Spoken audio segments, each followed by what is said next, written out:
Good morning everybody, welcome to Sewing Street. It's wonderful to have your company with us here today. I'm Stuart Hillard, it's Saturday and let's spend the morning together. We want to start as always with our early bird, so here we go.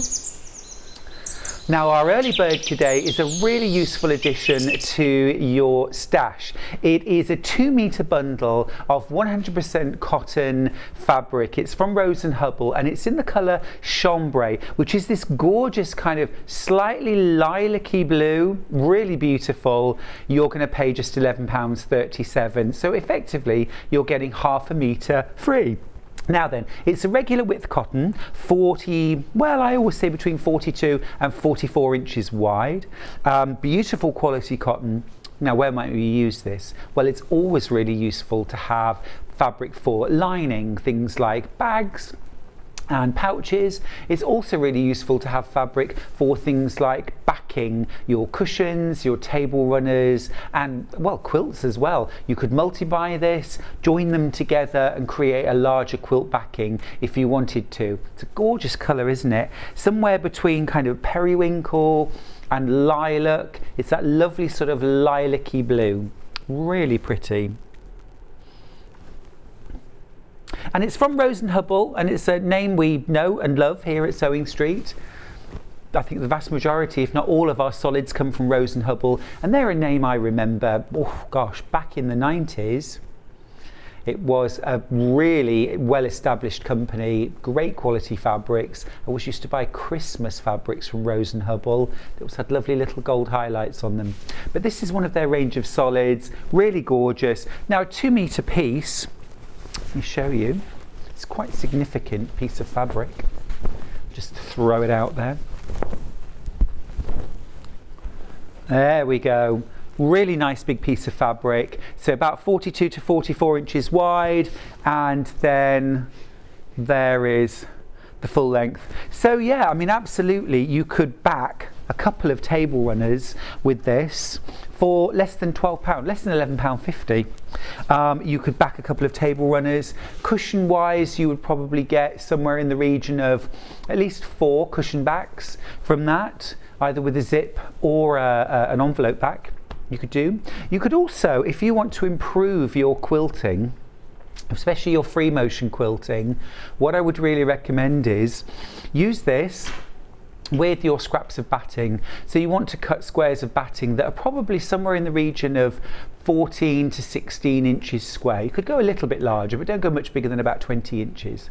Layer them up with this fabric on the back and on the top. Spray base them together using 505, and then use those sandwiches to practice your quilting. What you can do there, for example, is you can draw a grid, maybe a 2-inch or a 4-inch grid on your quilt sandwich, and then quilt different motifs or practice quilting in between the lines. Quilting back and forwards, from side to side, diagonally.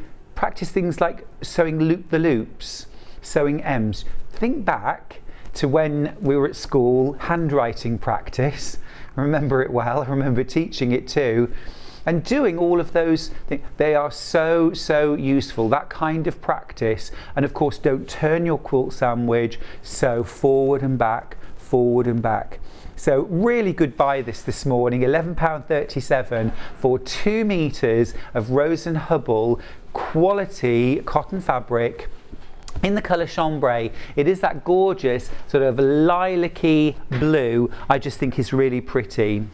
Now of course I'm talking about using it as a backing. You can of course use this as your piecing fabric. You could use this for borders, for bindings, covering piping cord, anything at all like that.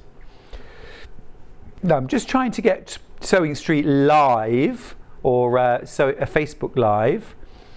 Let me see. Nope, we're still not on. Okay. All right, well, while we get that working, let's do the menu.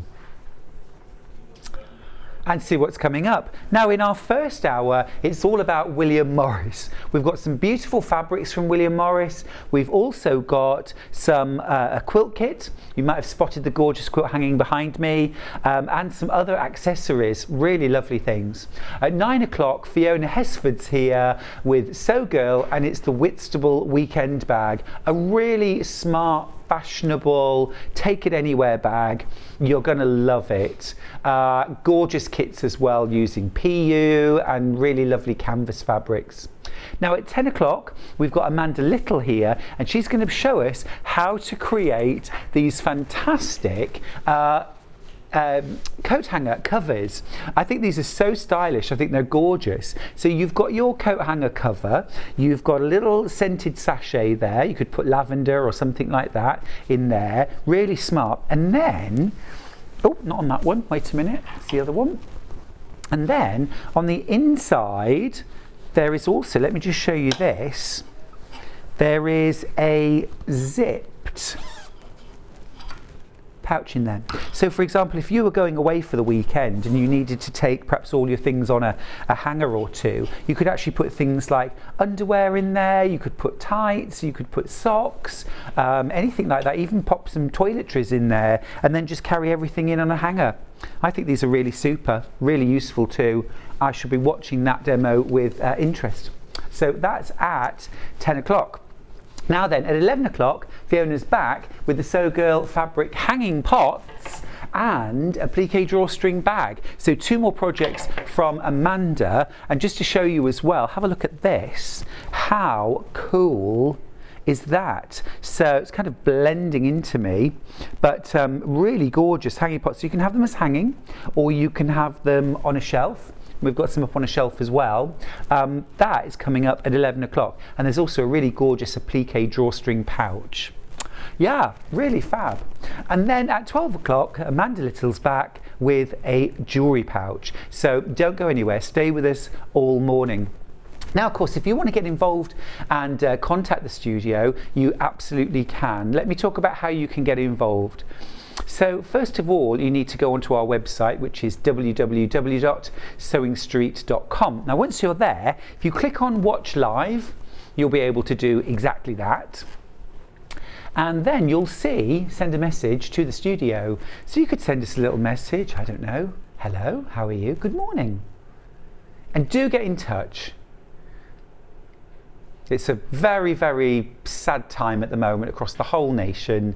So if you want to get in touch with us and say hi and share your thoughts, we'd love you to. We want to spend that time together. Now then, if you follow down, you'll see 2 columns, shows deals and pre-order. And if you go into pre-order, you'll be able to see everything that's coming up. All those wonderful William Morris fabrics, the quilt kit too.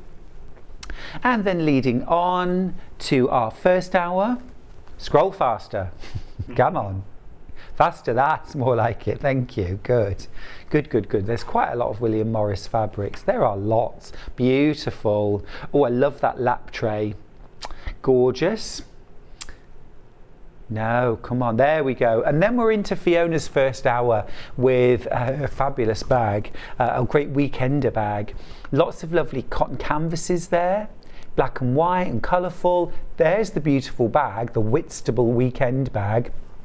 Various different options as well, which I will show you in that hour. And then moving on, the hanger covers, coat hanger covers with Amanda.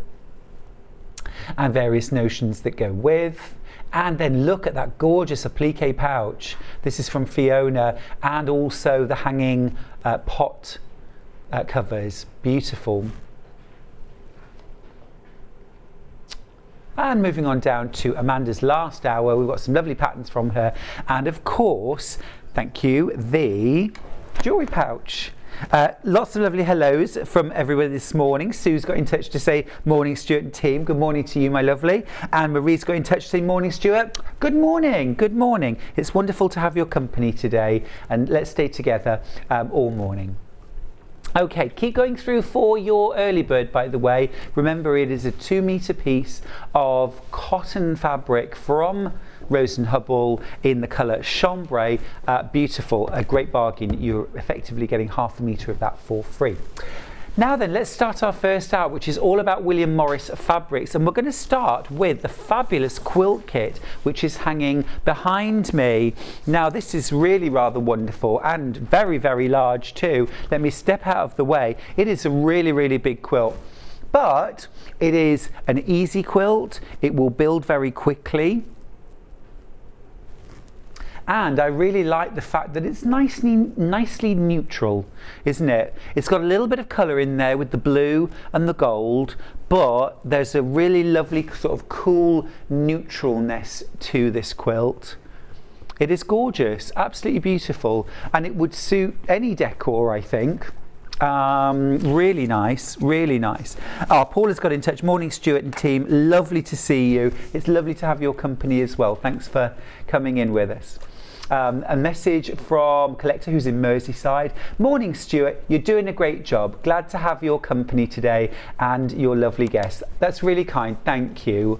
Oh, and P.S. also love a bit of William Morris. Well, me too. It's so easy to use, isn't it? It's classic. The colours are beautiful.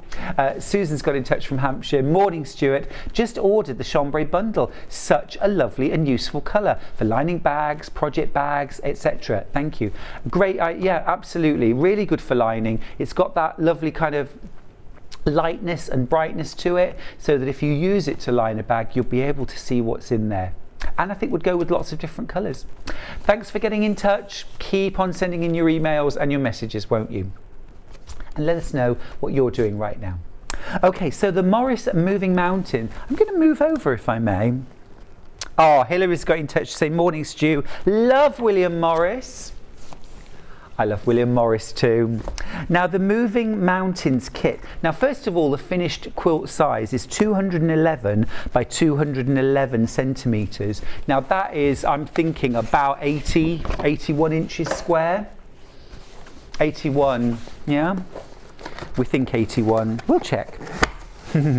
Karen's in touch. Oh, 87.4 inches square. So it would fit a double bed with good overhang. It would fit on a queen size bed too. You could also use it as a topper on a king. Gorgeous. If you wanted to, you could make it slightly smaller as well. Don't do quite so many rows going outwards. And then you could use the remaining fabric maybe to create a runner. Something like that. 83 inches square. Thank you. You're giving me a lot of misinformation this morning, guys. Let's have a look and see what you get inside the kit. Absolutely gorgeous. Of course, as always, beautifully packaged. Everything's wrapped up in tissue. It is very smart, isn't it? Very smart. Very giftable too. And this, I think this would make a really gorgeous wedding or anniversary gift. You know, silver anniversary, because it's got those lovely silver colours. But I think also, if you were making a wedding quilt, so many, well, especially young people these days, and not so young people, are decorating with a lot of silvers and greys and that kind of warm greige, if you know what I mean. So it's not silvery grey, it's got that warm beige undertone, which I think comes through really clearly in this quilt behind me. So let's have a look at the fabrics that you get. There's always a knot here. I'm just going to slip this ribbon off. Oh, there we go. Did it. So you've got all of your fabrics. Now what's great, in your actual pattern itself, you've got all of the fabrics with a letter to them. Now the first thing that you'd want to do when you get this kit home, apart from stroke everything and just have a lovely look, is then actually get some little post-it notes and pins, because post-it notes fall off. But get a post-it note and write. So for example, this is G, so on your little post-it, write G and then pin it onto this fabric. And just do that with all of the fabrics. How beautiful is that? This sort of almost like a copper plate engraving print. They're so lovely, aren't they? You know, and I love the way that William Morris's fabrics are as relevant to modern interiors now. if not more so, than when he was originating them. They've been reinterpreted. Beautiful. Look at that one.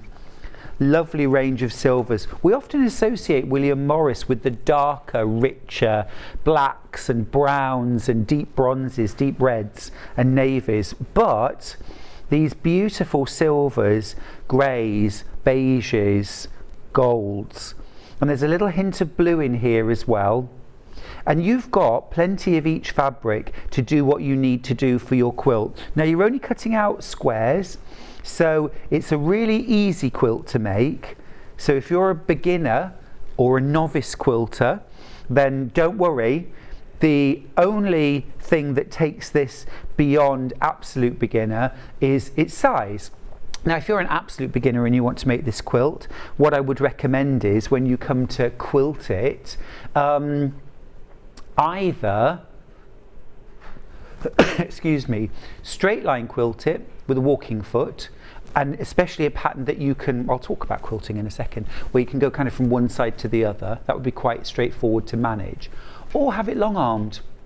Lots of us now long arm or get our quilts long armed, and it's a great way of making much bigger quilts than we'd normally manage ourselves at home. A message. Good morning, Stuart. Love the William Morris quilt, sent from April, who's in Berkshire. Oh, sorry, is it Avril? From Berkshire. I beg your pardon, Avril. It's lovely, isn't it? It's simple, but I love that sort of on-point set. Years ago, I was invited to Buckingham Palace and was privileged to meet Her Royal Highness the Queen, Prince Philip, Sophie, and the Queen's cousin. I will treasure. That's sent from Glynis, who's in Nottinghamshire. That is a wonderful memory. That is a wonderful. We've all been reflecting, haven't we, over the last few days about what Her Majesty the Queen meant to us as a nation, to us personally, and I think lots of us feel a personal connection, don't we? I was thinking, when the Queen was 90, I was asked to help make a quilt for her as a birthday gift, and it was taken to Buckingham Palace and presented at Buckingham Palace, and you know, and I've often thought since then about that quilt and all of the hands that went into it, and that mark of love and respect, and I've often wondered what Her Majesty thought of the quilt. But you know, we've all got a little connection, haven't we? That's a lovely message. Thank you for that. Absolutely gorgeous. Keep the messages coming in, won't you? We love to hear from you. Now this one is a Morris. I was just looking. This is really different, isn't it? But it is a William Morris. Isn't that cool? That's actually used for the binding on the quilt. So you've got absolutely everything you need in here to create the quilt top and the binding. So the only thing you'll need to add is some thread to piece the top, and then your batting and your backing. Now you could back this quilt with our early bird from today. I think that lovely chambray would work, because if I just grab it now and show you, I think that picks out rather nicely. Do you see? We had a message earlier on, I'm sorry, I forget who it was from, who said that colour would go with so many things. And I agree. Isn't that lovely? And then if I pull out the binding fabric, I mean, that, you couldn't get a more perfect match than that. You know what I mean? Isn't that lovely? Yeah? So if you were going to use this fabric for the backing, you would need to piece them together. And I would probably go, if I'm honest, I would probably go for 4 units, if you like, 4 lots. So you'll get 8 meters in total, and then you could do 1, 2, 3, and then that last one across the bottom. And I think, just off the top of my head, that would work out, and you'd have enough there. You would need more than 2 on the width, because the quilt is 83. Now if you sew this together, you might just about get 84, but I wouldn't only want ½ inch of extra backing fabric around the sides. So all right, but well done if you've got that. Lots of you are going for the William Morris quilt kit. It's beautiful in its simplicity, isn't it? It's very elegant, it's very smart. The colour palette is restful and calm and beautiful. I think it's absolutely smashing. Really like that. And thank you to Michael, who is our multi-skilled operator today, for finding that quilt and hanging it, because it really makes a difference, doesn't it, when you can see the quilt. There's that deep and masculine voice again. Goodness me, it's quite overwhelming. I will pop that back in the box. Could just pop that in the boot of my car if you wouldn't mind, everybody. Lovely. Oh, you know, it's so tempting all the time when I'm here. I'm just surrounded by lovely fabrics. Okay, let's move down the counter. And I'm just going to grab, now we've got, here I am, thank you. We've got some spectacle cases, so some nice little accessories. The first one is a real classic William Morris design, one that we all know and love so well, which is Strawberry Thief. Now the design, you've got the spectacle case, which I think would fit most sort of small to medium frames, or good for readers actually. You know, those ones we sort of pick up for a couple of pound and then lose. Well, you could pop your readers in there and that would keep them safe and secure. So you've got this fabric covering on both sides, like a wraparound design of Strawberry Thief, and then a black sort of flock lining. And then you've also got a matching cleaning cloth, and that's in the Strawberry Thief design as well for £11.99. That's a lovely little gift, that, isn't it? Really nice gift. Well, something for yourself, but also I think for buying for somebody, little secret Santa, little Christmas gift. That it's really rather nice, especially if you know somebody loves William Morris. So that's Strawberry Thief in red. Now we've also got, this is, I think it's called Tiger Lily. Tiger Lily, Golden Lily, thank you, Golden Lily. So this is, if you like, love the greens. So again, great price, £11.99, and again, a really lovely giftable. Now you could also use this, I think, for a pair of scissors and a little sewing kit. You could pop in there if you wanted to. You've got both sided designs, and then you've also got your matching cleaning cloth. Rather than, as I'm always doing, using the bottom of my jumper or pulling my shirt out to clean my specs, which isn't so good, or even worse, loo paper. That's terrible, isn't it? You always want to use a cloth. Look at me giving good advice. I should try following it myself, shouldn't I, really? All right. At least I'm honest, if nothing else. Now next up, we've got a little manicure set. Now this is in Strawberry Thief in blue. Oh, that's a good price, £8.99. So you've got a little hard case, and then inside there, let me show you all the things you get. So everything's fitted in, but I'll just pull everything out so you can see. And again, just really giftable, nice little present, this. You've got a little pair of nail scissors, you've got nail clippers, and then you've also got these, which are more of a kind of fine pointed, you see that, nail clipper. And then you've also got a cuticle knife and tweezers. Can never find tweezers when I need them. And also a metal nail file. And then everything fits in back into your manicure case for £8.99. Love that. All right. Now, while I'm here, a couple more things. We've got this gorgeous lap tray. This is in Golden Lily. Again, really love this. Now, this is super useful if I'm doing things like applique, hand sewing, sewing binding on. I'll always put a tray on my lap if I'm sort of sitting comfy. Never just have the fabric in my lap. It's too low down. I like a firm surface to rest my hands on. It's much more comfortable for me. I find it much easier on my wrists and hands if I'm actually resting on something. And something like applique, I always work at a table if I'm doing hand applique and turning that edge. So if I want to sit comfy, then a lap tray is essential. A really nice quality one, this. You've got a cotton canvas backing in this lovely soft sage green.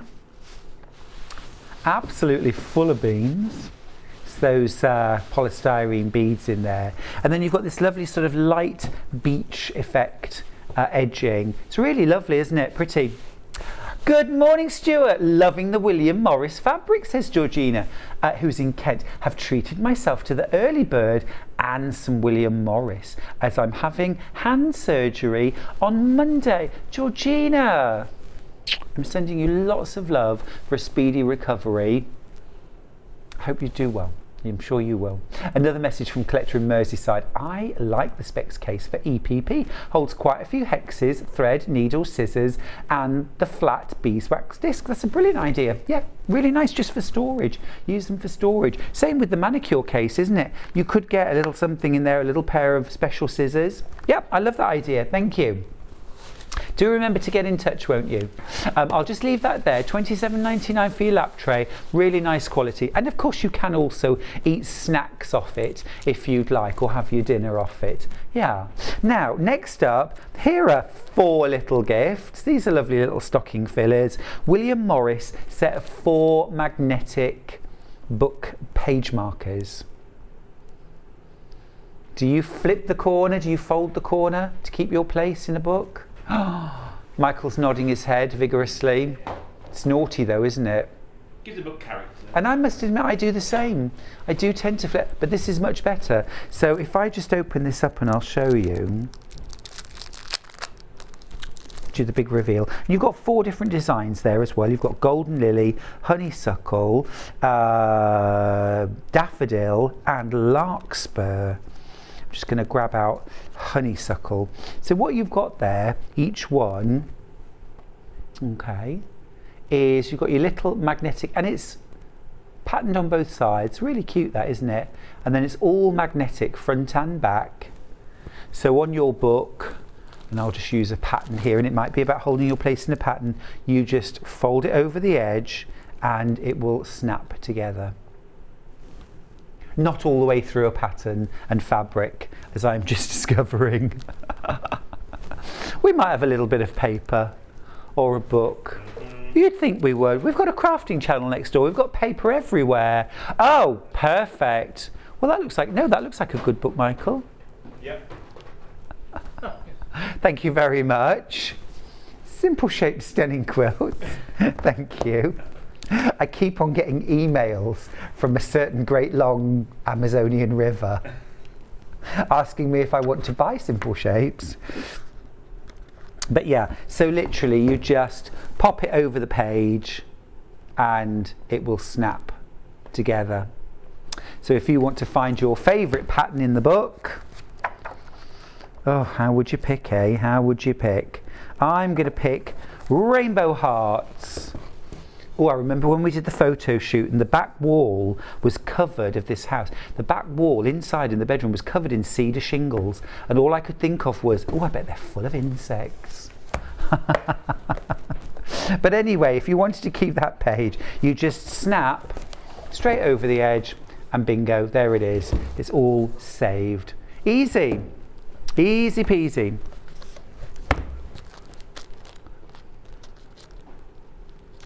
Okay, let me pop that in there. Now then, shall we do Strawberry Thief wall hanging?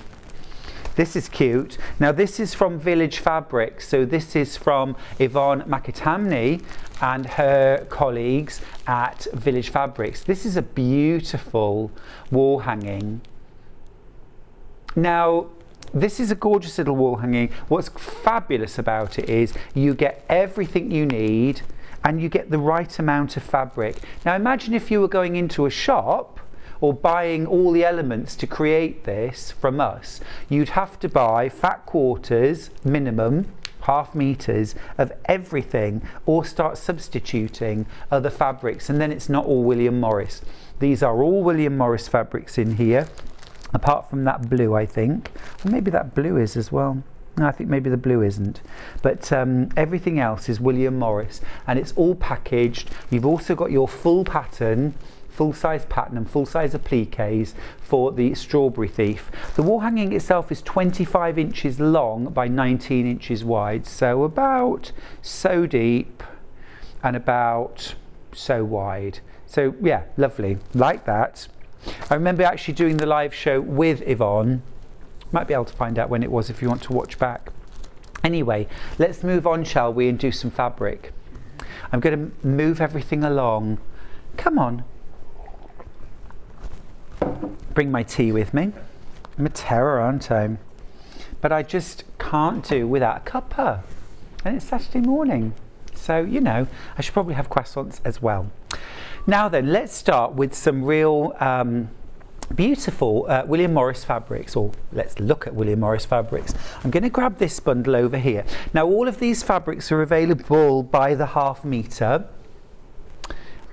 Everything's on pre-order. We might not get through everything, but if there's anything that you want to have a look at in particular, send a message into the studio if there's one that you want me to grab out and have a proper look at. So let's start with AS14. All right. This is absolutely beautiful. Isn't that gorgeous? This is from Moda. That is fabulous, isn't it? And that's got that amazing line of symmetry there. So if you want to do things like fussy cut, create mandalas, create sort of, you could do things like Dresden plates, but actually fussy cut so that you then reflect that design around your Dresden plate or your fans, that kind of thing. Absolutely beautiful. Also, wouldn't that make a beautiful bag? Absolutely gorgeous bag. So that's by the ½ metre, £7.49 from Moda. Now, to team with that, there's a couple of other lovely fabrics in that same colour palette. So I'm going to grab out this one, which is Honeysuckle, real classic design, RW46. So this again is on that black background, which really makes those colours pop. Isn't that beautiful? Absolutely gorgeous. Now, what I'm trying to do here at the moment, I'm starting to bring a few fabrics together that I think would create a really lovely little bundle that you could use then. £7.49 per ½ metre for that. Now then, let's go for something that's a little more tone on tone, CZ34. And I'm really attracted to these lovely warm, glowing amber colours. Isn't that pretty? There's so much detail in the designs. Absolutely stunning. So although from a distance it reads as a tone on tone, actually when you get close up there is lots and lots of detail. Again, that one's from Moda. Now I'm just going to jump to a couple of other fabrics that I want to bring in. So this one, excuse me, this one has not got a label on it. Sorry. That is, yeah.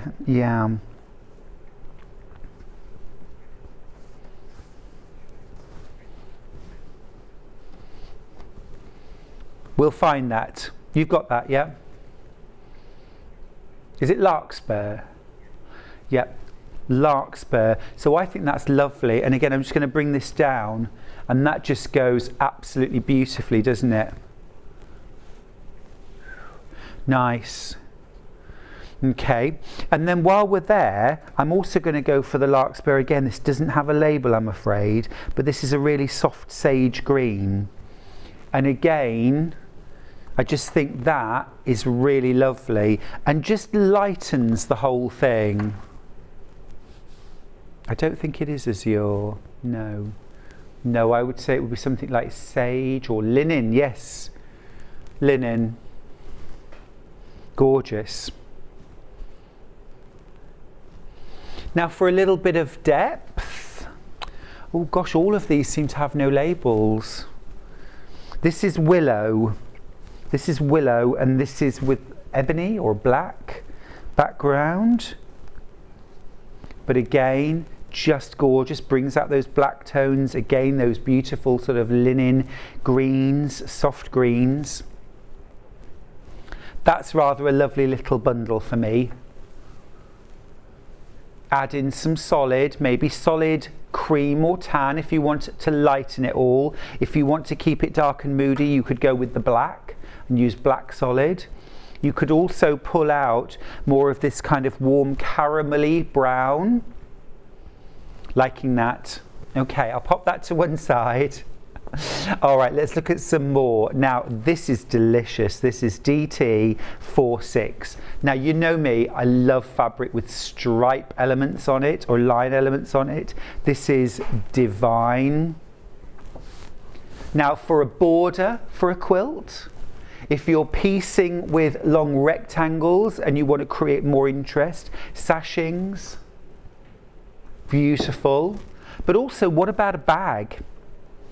So this is the main body of the bag, and then maybe you mix this with some navy PU, or possibly, let me just grab and see what I've got. Let's go TF01. So here I've got that classic willow. That's rather lovely, isn't it? So you could have that across the bottom of the bag. That would be lovely. And also maybe a band around the top, your handles or straps. That would work. And a great bargain this actually, $5.99. Or you could make the outer bag in this, use this one for the lining. Still going to work really nicely together. Love that stripe though, isn't that stunning? I just think that is gorgeous. That would be really, really amazing as well for dressmaking. Bold, yes, beautiful, undoubtedly. And this one, of course, well, all of them cut to your order. So if you want 2.5 meters, you'll get that in one continuous piece. Okay, I'm still going with those kind of rich, warm, autumny shades, NT34. Now this is another large scale print. That is stunning, isn't it? Really rich and warm. It's kind of those fire ember colours. I'll just put my hands in there so you can see a sense of scale. Yeah, really lovely. Now we've already seen a couple of fabrics that I might put with this. So for example, or if you were already having the, you know, if you want some lightness, we've already had a look at these. Okay, but I would also pull this one. Now this is willow, but it doesn't have a label on it. But that is gorgeous, isn't it? That's lovely. Ochre. Ochre's a vegetable, love. Yeah, you keep doing it. UB46. This is a different fabric now. But again, still in that willow design, in a deeper, richer gold. You could also, if you want some lightness, remember we looked at parchment, not parchment, linen. That would work as well. But we have already looked at that one. Let's see. I'm not seeing anything else leaping out at this stage. But I do have some other, actually, this would be rather lovely. This is DJ02. So this is a Moda, and this is honeysuckle. That's gorgeous, isn't it? So let's just grab out my coordinates. And hopefully this is helpful sometimes when I just kind of show you how I would put these together and bundle them.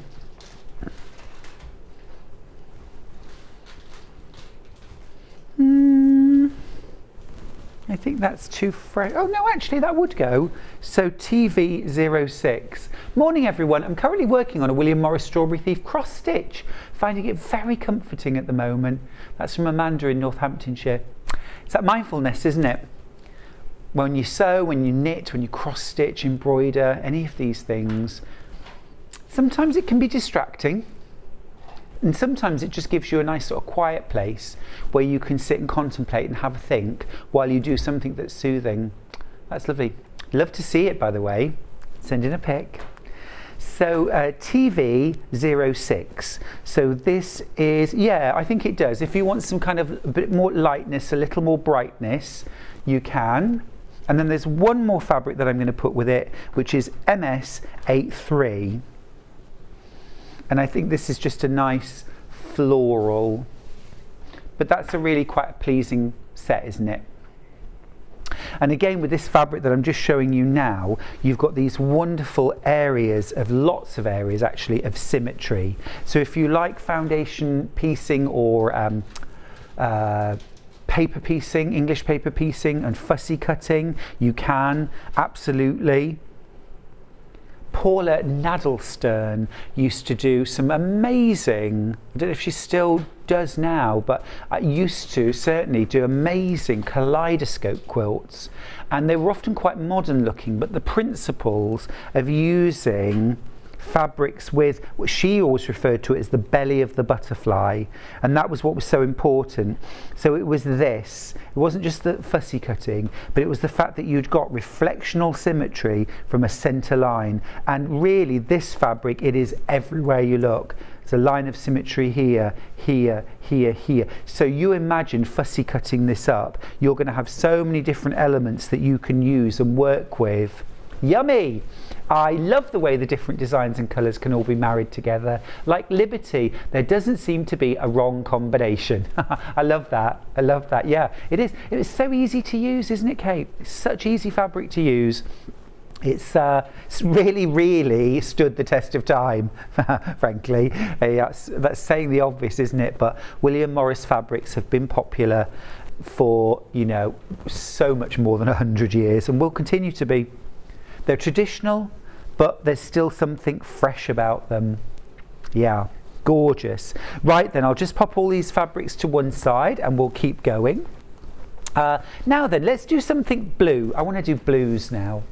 Blues and silvers. So let's start with ZC60, please.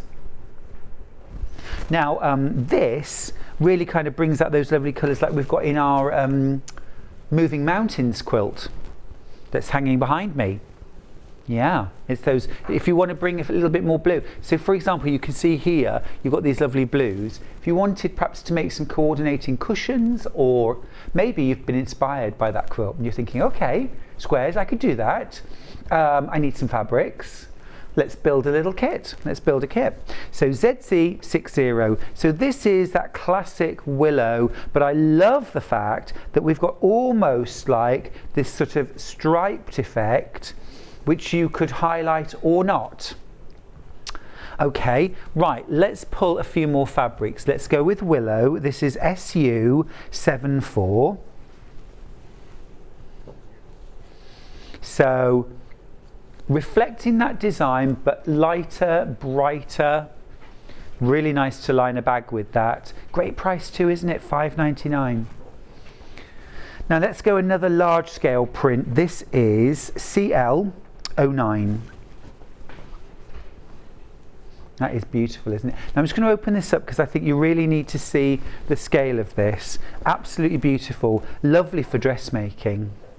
And it's such beautiful quality as well. Beautiful for a wide border on a quilt, or just to make into cushions.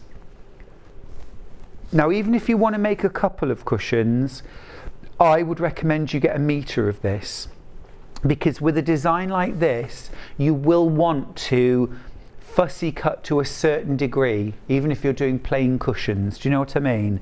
And you want that extra half a metre. So normally you would get the front, you know, a front, two fronts from a half metre. And if you're not bothered about where the pattern lies, then go for half a metre to make two cushion fronts. But I would want to be able to, you can't guarantee this is exactly where it's going to be cut. It could be cut there, you know, and further up there, couldn't it? So I would go with a metre. I'd always recommend that. I mean, it's something it always says on dressmaking patterns, isn't it? If you want to match plaids or large scale prints, you do need to allow extra fabric. So I'll pop that there. Again, a little bit more blue. Let's go with HV61. So again, we've got that sort of lightness, brightness from Larkspur. So that's this one right here.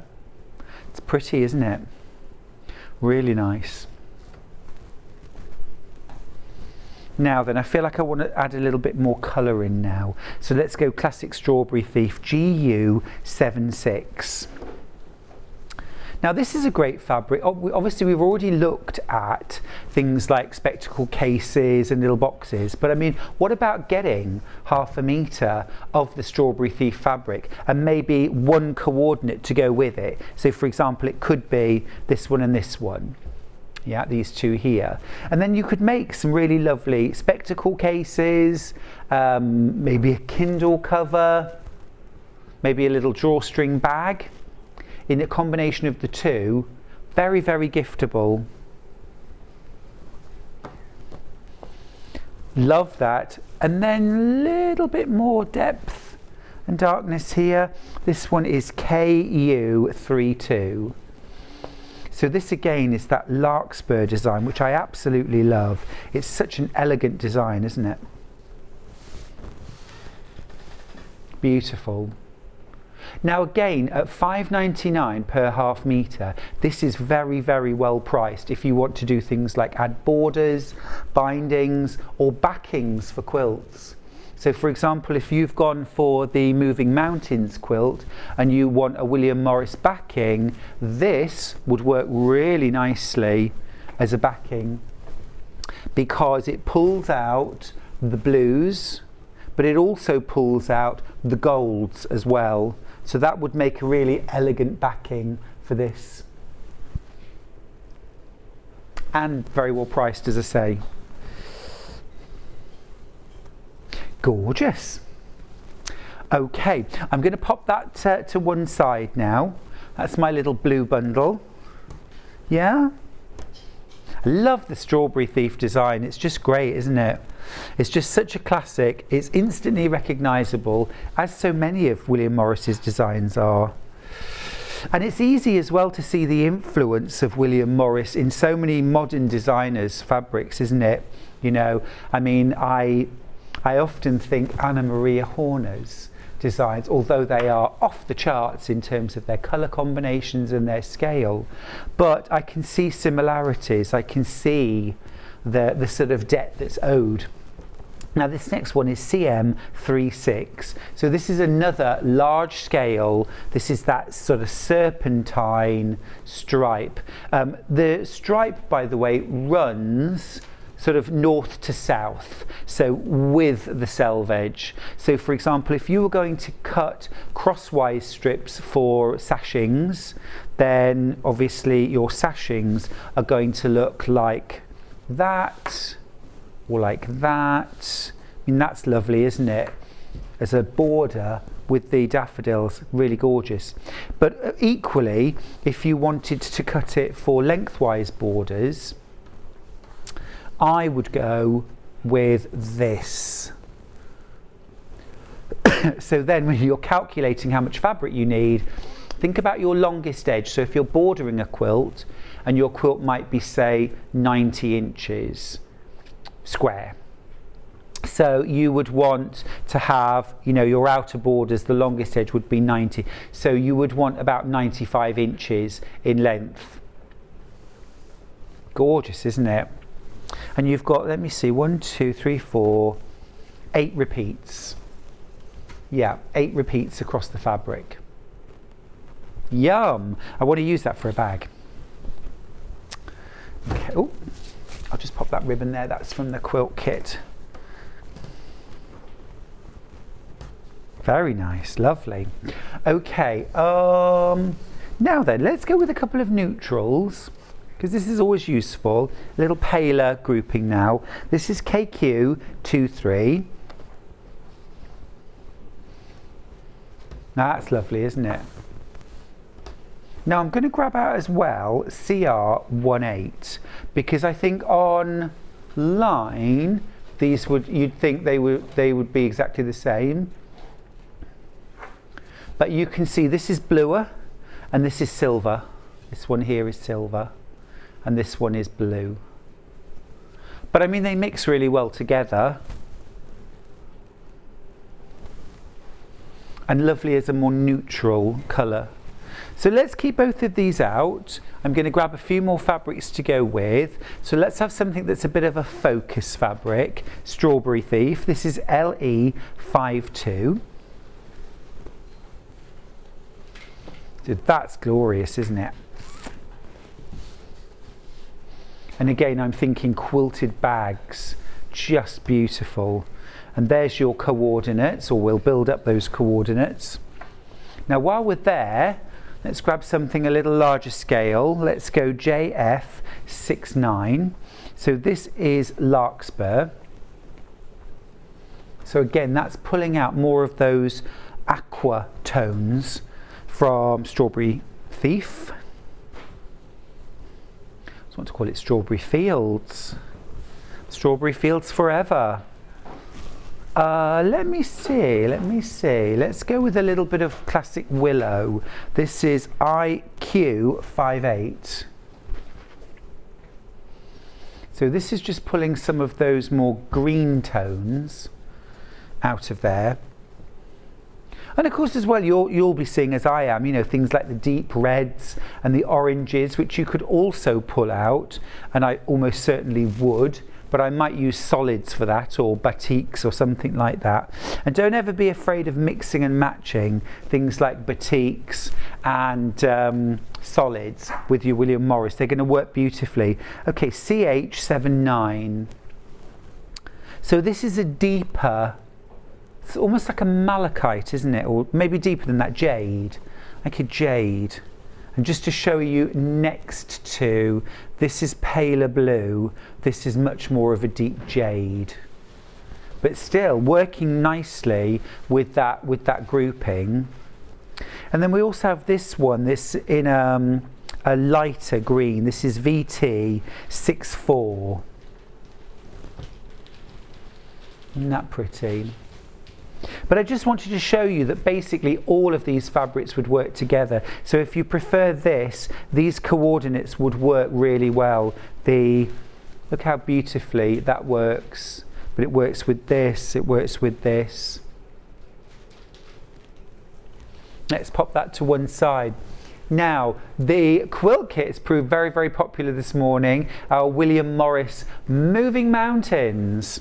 Sometimes life feels like that, right? The Moving Mountains quilt kit is $169.99, and for that you're getting an 83-inch square quilt, so it's a big quilt. Okay, but nice, easy piecing. This is not going to challenge, you know, and make your head hurt when you're piecing this together. You just want to match your squares up nicely, but good morning. This is from Collector, who's in SW19. Just tuned in, and have to say, you're looking very handsome. Giving off Milk Tray Man vibes. Sophie, thank you. I'm going to take that. That's very kind of you. Thank you. Milk Tray Man, yeah. He was a handsome man. Yeah. Jumping on and off boats and scaling buildings. Oh, my back. Oh. I'm ruining it now, aren't I? Thank you for that lovely message, appreciate it. Anyway, Moving Mountains. You've got Morris Mountains. It's not called Moving Mountains. I've been calling it Moving Mountains all morning, and it's called Morris Mountains. Nobody told me. Do you agree at home that Moving Mountains is a better name? Yeah? Yeah, I'm going to write to them and tell them. Catherine's got in touch to say, morning, just back from evicting a mouse. I caught and released a mile from my house in the hope that they move somewhere else. The joys of country living. Adore William Morris fabrics. Well, bless you for doing the kind thing, and yes. Aww. Now in this kit you're getting everything you need to make the top and the binding, so you get a lot of fabrics, and it's all from the Hawkdale collection, which is these lovely warm neutrals, greys, silvers, kind of greyish, bit of gold in there as well, and a little bit of blue. So when you have a look at the actual quilt itself, although it's neutral and there is a lot of grey, it's not cold at all, is it? It's a really warm looking quilt. Very elegant. I don't know if we can just go a bit more in the centre. It's really, really lovely. And now then, in terms of what is the quilt pattern, if it wasn't on point, so if this was rotated so the square was here and the whole thing wasn't on point. It would be a trip around the world. But with those squares turned on point, this is giving me more Boston Commons vibe. I mean, Boston Commons quilts usually, but not always, have some areas where they're all kind of like white or neutral. These might be sort of scrappy, beautiful scrappy, and then a neutral, and then more scrappy around it. But it's a combo, isn't it, between the two? Kind of trip around the world, Boston's Commons mashup. That's a very modern phrase. But keep going through on that. Lots of you have gone for the William Morris quilt kit. It's a lovely project, nice and easy. Morris Mountains. I'm not going to be precious. What's in a name? I'm terrible at naming my quilts. It's always so obvious. If they're rainbow hearts, it's called rainbow hearts. It's, by the time I finish making the quilt, I'm like, oh, you give it a name, I don't mind. Well, I've just got a couple more fabrics. Can I grab, this is one of my favourites. I'm just going to grab these two. I'll finish with these two. This is PGC34. And I just love the drama of the black and the linen colour. It's really striking, isn't it? Absolutely gorgeous. Would be lovely for light upholstery.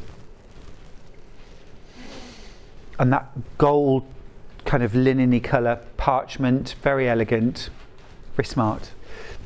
Now, still going in that dark vein, Strawberry Thief on black. This is CNC 83.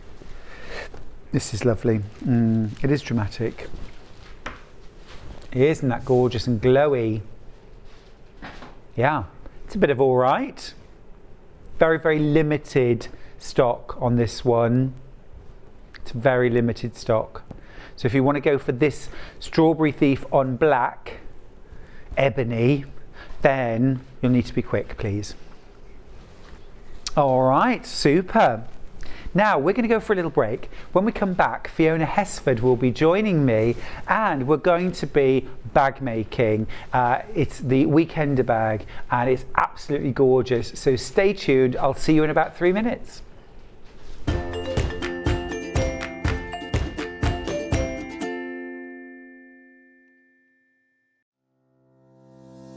Hello, my name is Fiona Hesford, also known as So Girl. I'm based in Worthing on the south coast of England, and I work in my lovely garden studio, which is where I am right now. So my sewing journey began as a child. My mother used to surround the house with Laura Ashley fabrics and wallpapers, and I used to patch together some of the scraps and make little quilts for myself and dolls' clothes and things like that. So one of my top tips in dressmaking would be to definitely make a toile before you start. Sometimes if you're using expensive fabric, it's a good idea to make the garment in a sheet or a cheap fabric, just so that you're absolutely sure of the fit. An interesting fact about me is that I used to be a knitwear designer back in the 80s, and once I made a jumper for the singer Sade, which was really exciting. I worked in Paris for 6 years, and when I came back, I fell back in love with fabric again, and I started working with magazines and books and writing projects for them, and that led eventually on to me designing my own collection of dressmaking patterns. My philosophy is that I love comfortable clothing, everyday things that are easy to make, easy to wear. I like modelling my clothes myself, and I wear pretty much everything that I design. So I always think that if I feel good in them, then other people will.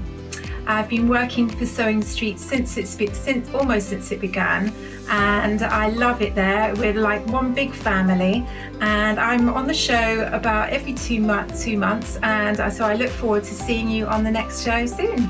Bye. Have you heard about all the different ways you can shop on Sewing Street?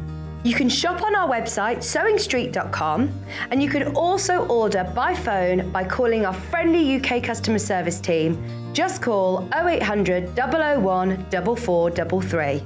And don't forget about the Sewing Street app. Here you can shop all of the Sewing Street products as well as watch the live shows from anywhere. You can download the app onto your smartphone or your tablet by simply searching Sewing Street in your app store. And one final thing, no matter how many times you check out on Sewing Street in one day, you will only pay 1 postage and packaging. Happy shopping! Sewing Street have our very own app. You can now watch and shop from anywhere. Simply download the app from your app store onto your smartphone or tablet, then log in or create an account, and you're done. You can watch us live from anywhere, browse all our recently played items and pre-orders so you never miss out on any show deals, and message the studio to say hello at any time. And remember, you can check out as many times as you want and only pay 1 P&P all day.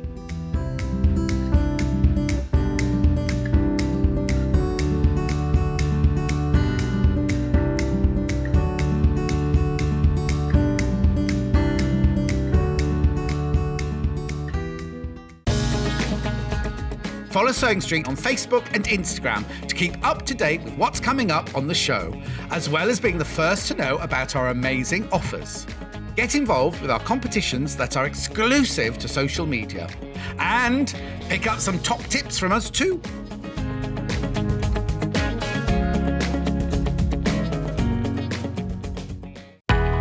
We know that shopping online can be a confusing and sometimes daunting task. And sometimes all you want to do is talk to a human being. Our family-run customer service team are on call 24/7. Full of friendly, warm-hearted individuals, all trained to make your shopping experience as easy and enjoyable as possible. Not only will they take your order, they'll also help and guide you on your shopping journey, so you never miss out.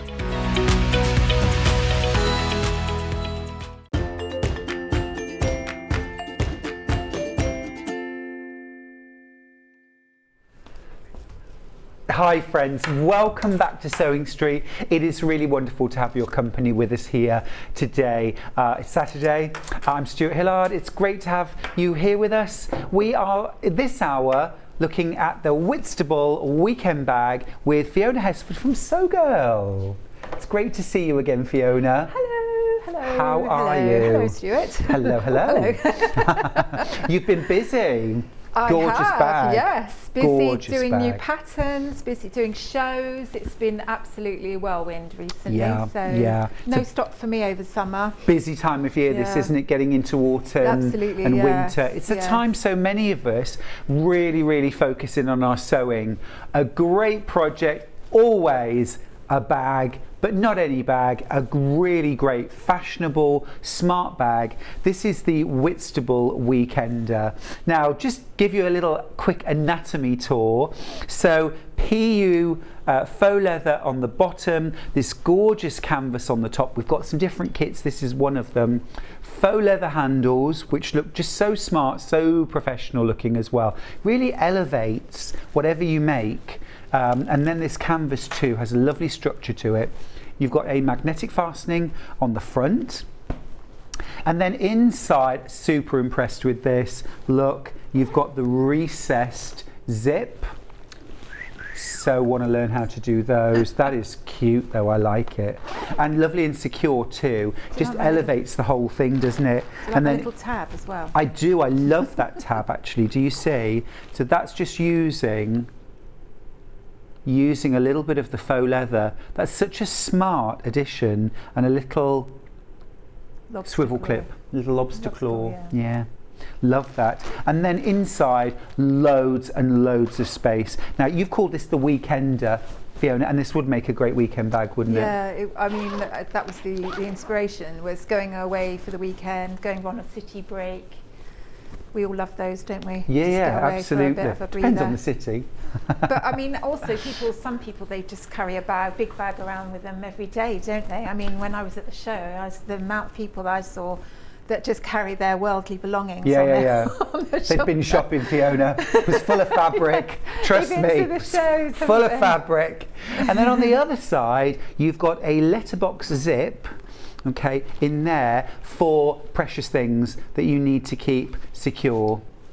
And it's lovely and smart and discreet that. It just adds such a classy touch to the whole bag, doesn't it? Looks amazing. Love that. Isn't that smart? Literally go with anything. It's a very sophisticated bag, isn't it? It Don't is you a think? sophisticated Yeah, bag, yeah. yeah. Really smart. And it's about the materials as well as the design, isn't it? It's about the combination It really is, yeah. that just creates chic. Okay, so that's the bag. Now let's have a look at the pattern and the bundles that we've got.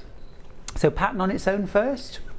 Let's do the Whitstable weekend bag. You always model things much more nicely than I do.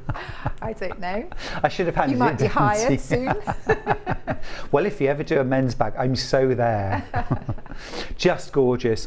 So, as always with Fiona's patterns, you have got full-size pattern pieces. So rather than having to measure out and rotary cut, which I know a lot of people find really confusing when it's larger pieces than your ruler, but you've got full-size quality paper patterns for everything for the bag. And then you've got a really extensive booklet of how to make the bag. Plenty of step-by-step diagrams, really nice and clear. Look at that. Lovely and clear, step-by-steps, literally no stone left unturned, every stage mapped out for you. And what does that mean? It means you'll be successful. And it's all about being successful, isn't it? When you make anything, you want to make a gorgeous bag, you want it to look fabulous, you want it to be an enjoyable sew as well. Love that. So you can get the pattern on its own. It's $11.99. Details are on screen. But let's have a look at some of the bundles. We have got some lovely. Let's do the black and white that Fiona used for this original. Absolutely gorgeous. So what you get in the bundle is, of course, your pattern, most importantly. Then you're getting 1/2 metre of PU, and in this case it is black. Fiona, you love our PU, don't you? Just gorgeous. So I mean, it's not too thick, it's not too heavy, it's nice and easy to work with. Yeah. As a joy, actually. Anyone's never used PU before? I would definitely, I mean, if you've got a walking foot, I would definitely pop that on. Sometimes you can get it sticking, so I would, if you're going to sew it with the knitted, the softer side facing up. But if you're putting your right sides together, then that will happen anyway, won't it? Yeah. And do you need to use anything like a special? Do you need a leather needle or anything like that? I would use a thicker needle, yes, like a leather needle or 100. Yeah, it's usually better. Cool. But yeah, it's easy to sew, isn't it? Yeah. I was doing a bit of sewing with pleather yesterday, and it's easy. It's a dream. Yeah. Really I mean, you don't have to use pleather. I mean, if you're using your own fabrics, you could use like a denim, dark denim, or a canvas fabric. Yeah. So, you know, Yeah, cotton drill would work, cotton drill, wouldn't it? yes, lots of other types of fabrics you can use. But I just love the look of pleather on this bag because it just adds such a smart, professional look.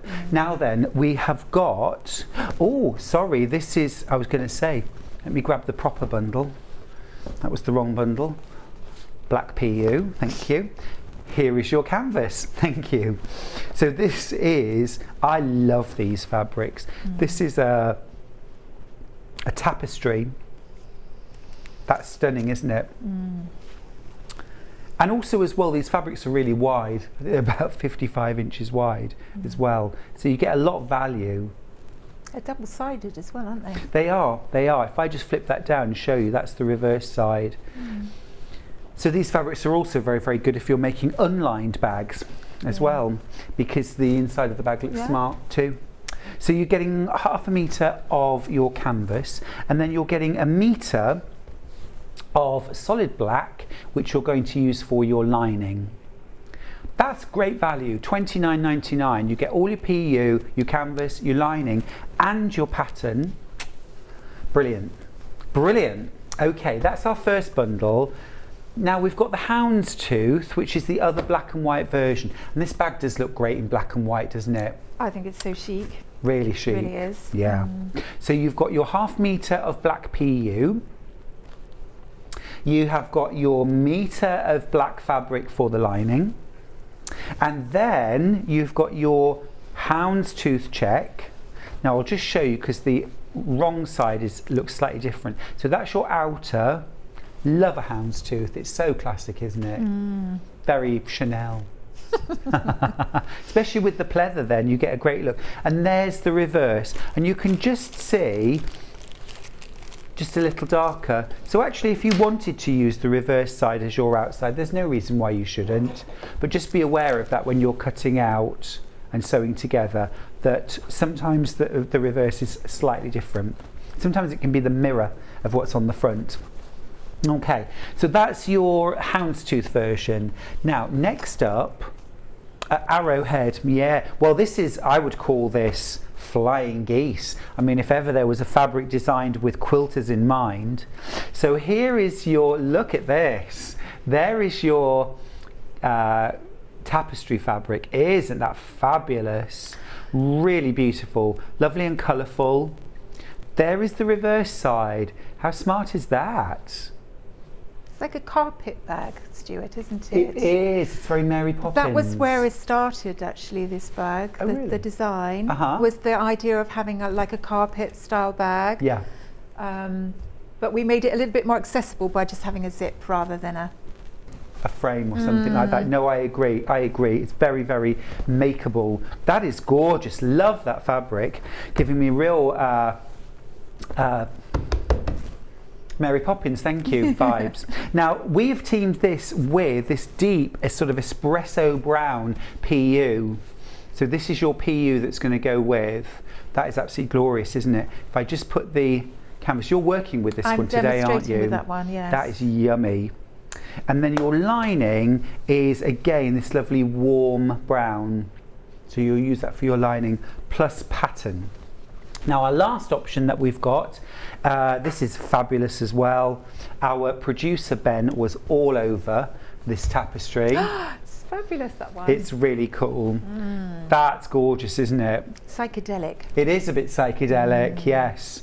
Yes, it is. Stunning. That's fabulous. And again, there's your wrong side. Oh, do you know, I'd find it really difficult not to use the wrong side. Maybe you could have one on one side, one on the other. You could, couldn't you? Yeah. I just love that. I like the fact that it's a bit more muted. Oh, Anna's sent in a good message who says, morning Anna. I recently made a sew girl using PU and New World tapestry from Sewing Street. I used an 80 needle, no problem. All right. Awesome. Yeah. I think this pleather is just a little bit finer than the one I usually use. I always go 100 though when I'm bag making. Well, I think you're just a little bit safer. It's It kind of depends how many layers automatically. you're going through, doesn't it? Yeah, yeah. Or if I'm using something like Bosley or form, something like that, I always put an 80. Maybe she was lucky. Rule of thumb I always say is put the finest needle you can get away with in, and then if you need to, go up. Don't just automatically. Now, we've teamed that with some denim, so this would replace the PU. This is rather nice. So this is a really deep denim. And you use a lot of denim with print fabrics in your designs, don't you? Yeah, I do. Yeah, I love working with denim. So easy, isn't it? Really smart, lovely. And then what you've got for your lining, you have got this deep sort of moss green, which I think picks out the greens in the tapestry really well. So that will be your lining. Absolutely fabulous. Now, Fiona, just while we're talking about things we need for the bag, what else would we need to add in? Well, we've got a zip. Okay. Now, I've said number 5 zip, but in that one I've actually used a number 3. So it's possible to do either. But number 5 zip's just a little bit more chunky. But I would maybe just use a standard zip for the letterbox zip pocket on the outside. And a magnetic clasp. We've got the magnetic clasp on the tab. We do, yep. So you want one of those. And what else? Well, what's inside the bag? it's just lined. You can put a patch pocket in the lining. So I think I've written it into the pattern to put a patch pocket in, I think. Now, do you put anything like H640 inside? Sorry, the lining, yes, is that what you're talking? Right, so you can line it with several layers of medium face interfacing, if that's what you've got in stock, or a layer of heavyweight fusible interfacing, or you could use H640, H630, or spray-on wadding. Yeah, quilt batting. The batting. I've just sprayed it on that one. So Perfect. that's, you know, anything, you know, I mean, it's a squidgy bag. I think it's quite nice not to be rigid. You know, it's nice to sort of have that softness, I think. I agree. Which You wouldn't is want not to normally use what I would do. I would sort of normally, you know, interface it up to the eyeballs. But for this one, I just quite liked it squidgy. I love it. Interface to the eyeballs. No, I agree with you. It does have that nice little bit of soft squidge. Yes. It's a sort of smarter form of, you know, like the slouchy hobo bag. You know, I love those. That's And they're right. quite softly structured. This has got that same feel. It's really smart, but you want a bit of squidge. So yeah, something like H640, which we do have on the show, you could put inside, but I wouldn't put something like a Bosel form. That would make it very rigid and boxy. No, I don't think it's that kind. I mean, Not you that can kind do it of if bag. you want to, of course, but you know, I think it's quite nice to keep it soft. Agreed. We'll just put those details for Vliseline H640 on screen. And also as well, this is lovely because it's fusible on one side. That's right. If you were using this, what would you fuse this layer to? Outer or the lining? The outer, yes, definitely. Okay. I mean, if you wanted a bit more extra structure, you could always interface the lining with something like a fusible medium or heavyweight interfacing, and then put that on the outside as well. You know, that would give it a little bit more structure, but without having too much rigidity. So mix and match. Maybe make the bag as is first time. Yeah. If you want it more structured next time, you can add in some interfacing perhaps into the lining. Cool, love it. And sorry, Stuart, just to interrupt you, is that if you don't want to do the pleather handles, you could also do it with the, you know, bolt strapping. Yeah, which I think webbing. we've got, haven't we? Yeah, we have got webbing on the show. Let's just grab those details up. So webbing, now this is, I think it's about 1.25 inches wide, so this would be suitable in solid black. So this would work particularly well with the houndstooth version or the half square triangles. Love that. 69p per, is that half a metre, and it's cut to order. So in terms of amount, 2 metres? I've put 1.2 for the two handles, 60. So I would say 1.5. Yeah. Perfect. All right, lovely. I also really like to use that to reinforce handles as well. Oh, do you? That's a good idea. So maybe sometimes I will sew it to the back of it. perhaps on the underside. Yeah, that's a good idea. Just so you've got that extra bit of grip. So just sew it under there. I have to say, sorry, just quickly, is that also if you are sewing pleather, it's quite a good idea to have some quilter's tape or the spray glue, just because you can't pin it really when you're doing the handles. And there was something else as well. What was it? Can't remember. Well, we do have that wash away tape. This is the Quilter's double-sided adhesive tape. It's what we've got left. We always sell out of this so fast, Fiona. Yeah, it's quite Brilliant good to for have putting in your zips in stash, as well. isn't it? It's Definitely. amazing stuff. Yeah, £6.99. You get 10 metres on the roll, 11 yards. And it's brilliant. It's double-sided tape, but specifically made for sewing. It'll wash away if you wash the bag, but it certainly won't hurt if it stays inside as well. It's the one Becky Alexander Frost always uses when she's putting her zips in. Well, everything. She uses it ever such a lot. All right then, so that's quite a decent look at all the things we've got on the show. Fiona, I feel it's over to you. Can I just say a quick hello to my mum who's in hospital? Mum, get well soon and we'll see you later. So yes, thank you lots for of love to you, Yes. Patsy. Lots of love to Patsy. Hope you're Patsy getting Hesford. well. She's on the ward, she's watching with the nurses. Oh. And also a quick hello to everybody that came to see me at Farnborough last week, and it was just lovely to see everybody, so thank you for that. Fab. Right, I'll get on with the show. Now, I've tried to do a lot of prep before today because I thought, let's see if we can try and get it almost finished. So you can see on this one, I've done the handles already, and I've stitched the top to the base, and I've attached the upper section. So I'm just going to, thanks Stuart. Don't mind me.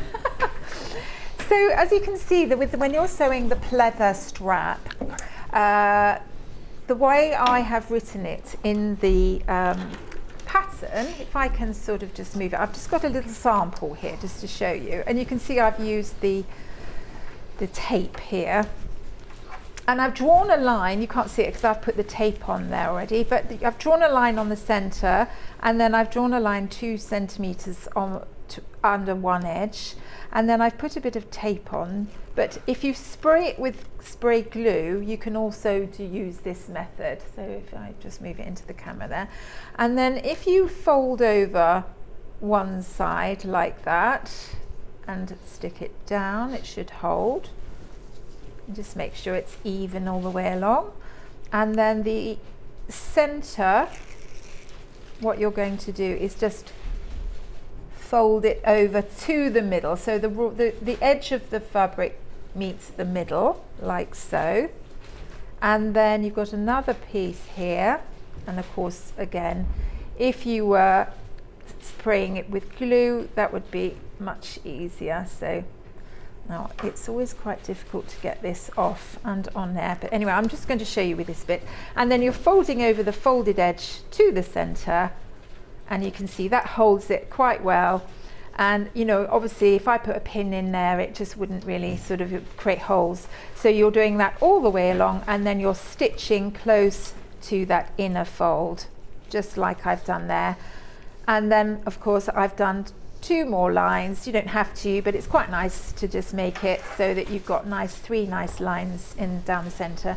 Now if you don't really want to do the contrast stitching, because obviously it's going to show up every wobbly line. I love that though. I love the contrast stitching. I use that a lot, but it's much safer obviously just to use the same colour thread. So anyway, that's just a quick way of doing the. Now if you're using fabric, you could of course sew down one side, turn it inside out, but I thought with pleather or thicker fabrics, it's not always that easy. It's a brilliant tip. Thanks for that, Fiona. Love the use of the double-sided tape as well. Isn't that clever? Yes, just but rather I have than to say struggling. I do use the glue at home. Yeah. So, but of course we can't do that here, can we? So, so once you've done that, you also want to prepare your tab. Now I've got one here that I've made earlier. Now in the pattern, am I in the right place there? In the pattern, I have written it in to make it in the base fabric. Now if you're making pleather, you know, it might be a little bit thick, so what I've done is I've made one side in the fabric side and one side in the pleather.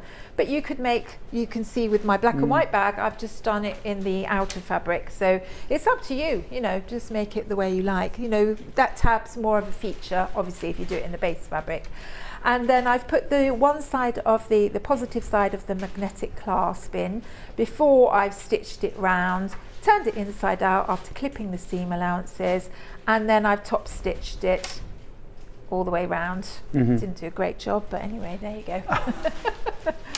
My stitching is a little bit suspect at the moment. Now, so you can see that what I've done is I've just literally, I've backed my base and I've backed my upper section with the wadding.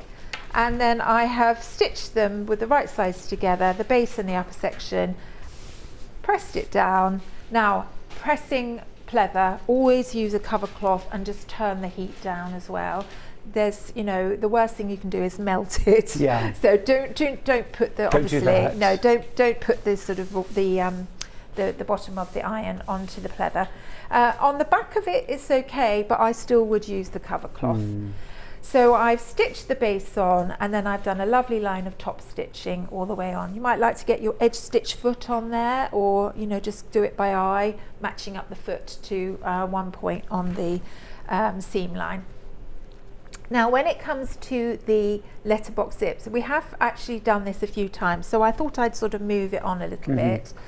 Now again, I've would do this with the quilter's tape, but I didn't have any when I was doing this, so I forgot to pick some up. So I've just very roughly tacked it, and then I thought, oh, why don't you just put a bit of masking tape just to sort of hold it together? So, you know, that's quite a good tip too, because sometimes it can sort of splay apart when you've tacked it. And then you can stitch over that and then remove it afterwards. So, okay, for when you're doing your top stitching around your zip. that's right. Yeah, I like that tip. Yeah, just, you know, to be honest, Stuart, I just thought about it in the green room. Yeah. Just Now- goes to show, doesn't it? We can be sewing for many, many years, Yeah. but still have a kind of light bulb moment. That's or, right. you know, yes. brilliant. I love well, it. When you know, you have to be a bit more resourceful, don't Yeah. you? Right, can I move this bit Yeah, of course. further forward? got this ready, really. Well, didn't we all learn to be more resourceful during lockdown as well, where it was a case of, I can't just go and buy this, so I'll have to use this instead. That's right. And I learned a lot of new techniques and ideas then. Yes. Now, if I switch my machine on, that would help, wouldn't it? No, Always, probably at the plug. That's there it. we go. Awesome. And I'm going to move my needle. Now, I haven't got my zip foot on. You could put that on if you want, but if you've got your walking foot on, that's a little bit inconvenient. So what I do is just move the needle position over to the left. And then I start right in the middle of the letterbox zip. Oh, do on you? one side, rather than one end? Yes, because it's much easier to match up to. Mm-hmm. So that's what I find. Top anyway. tip. Now, I have written this pattern so that you've got the lining fabric underneath, because it makes it a little bit easier to sew. But if you'd rather see the outer fabric through the pocket, then by all means do that. So just be aware of the cutting, the lay plan. You might have to cut it slightly differently. Right, so I'm going all the way around. Now, the beauty about this tapestry fabric is that I'm just going across here one stitch at a time, is that it doesn't show any wobbly stitches. Right. So that's why we love it. It's quite forgiving, isn't it? It is. And it does really make a statement. I mean, the one that you're using, this what I'm calling flying geese, but we've called arrowhead, is really perfect if you're a quilter. While you sew around that zip, I just want to ask you a quick question. Amanda got in touch to say, hi Stuart, this isn't about the bag, but can you ask Fiona, are her dungarees easy to make? Because I've never done dressmaking before. Oh. Do you know, somebody asked me that at the show, and I said, if you know how to do a hem, then you know how to make pair dungarees. Perfect. I mean, they really are. The most difficult thing is probably doing the buttonhole, and you don't even really have to do that. So, perfect. Actually, I think they're dead easy. Easy make. Easy make, Amanda. Tell her to go and look at the blog, actually, Amanda. Go and have a look at the blog, because it will show you all the step-by-steps, and it will show you how to make it before you buy. Where do we go to find your blog? sewgirl.co.uk or sewgirlblog.com. Brilliant, thank you. Always worth having a look as well. You know, you produce your blogs, you do lots of photography, you do videos as well, don't you? Well, I've linked my shows here to my blog, so that's that's useful, because Such a great it saves resource. people having to search for it. Yeah.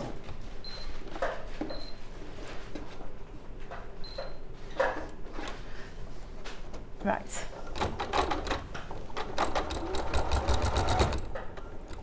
There we go, I'm nearly there. So I've just moved beyond the zip. So I just had to move the zip head a little bit beyond so that it would be out of the way. Mm-hmm. There we go. And you just want to sew as close to the zip as possible. And there we go. So I'm just going to stop there, and I'll do that later when I've got a little bit more time. So you'd pull the thread through to the back and tie it off? That's right. I'm just going to chop it off here, because I'll probably just sort of redo it later. And then the tape you can just tear off like that. You can stitch over it and tear it off. And I've got some tacking stitches there as well, and they can come off as well. But I'll do that later, because that takes a bit of time. Mm-hmm. And so there you've got your letterbox zip. There we are. You might want to do one in, like a red colour for that one. That'd be nice. And, I had that needle underneath. I didn't realise that. So there we go. Right. Now, once you've done that, you turn it over, and you're going to pop on the back of your letterbox zip. Mm-hmm. So you're going to pin it on with our pins. Where are they? There we go. And we don't pin it to the bag, we pin it just to the back of the pocket piece. Right. So pocket to pocket. Pocket to pocket.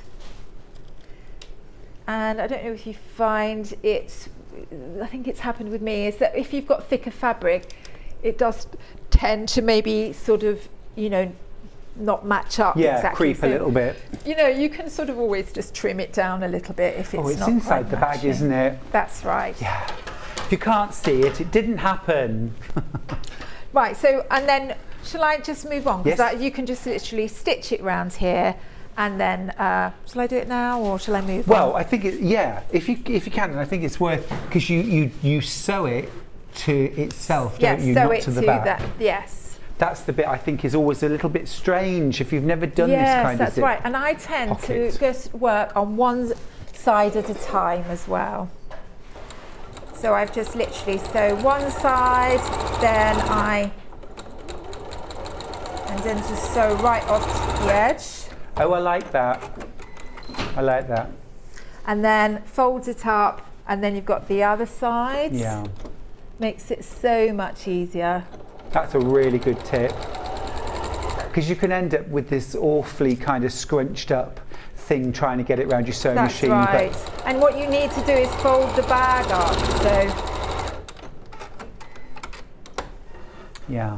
And then up to the other side and down. And this is one of those lovely smart features on a bag that again just elevate it. Whatever you use it on, simplest bag can be made Yeah, I mean smarter. it makes a lovely little ticket pocket. That's why I like it, because you know you want to kind of have that ticket, don't you, sort of ready.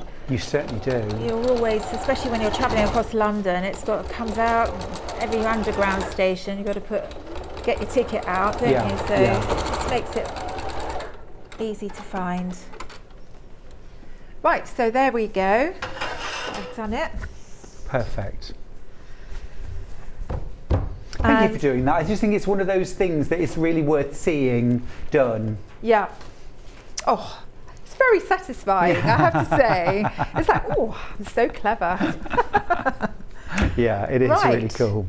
So after that, we get our handle that we've pre-made.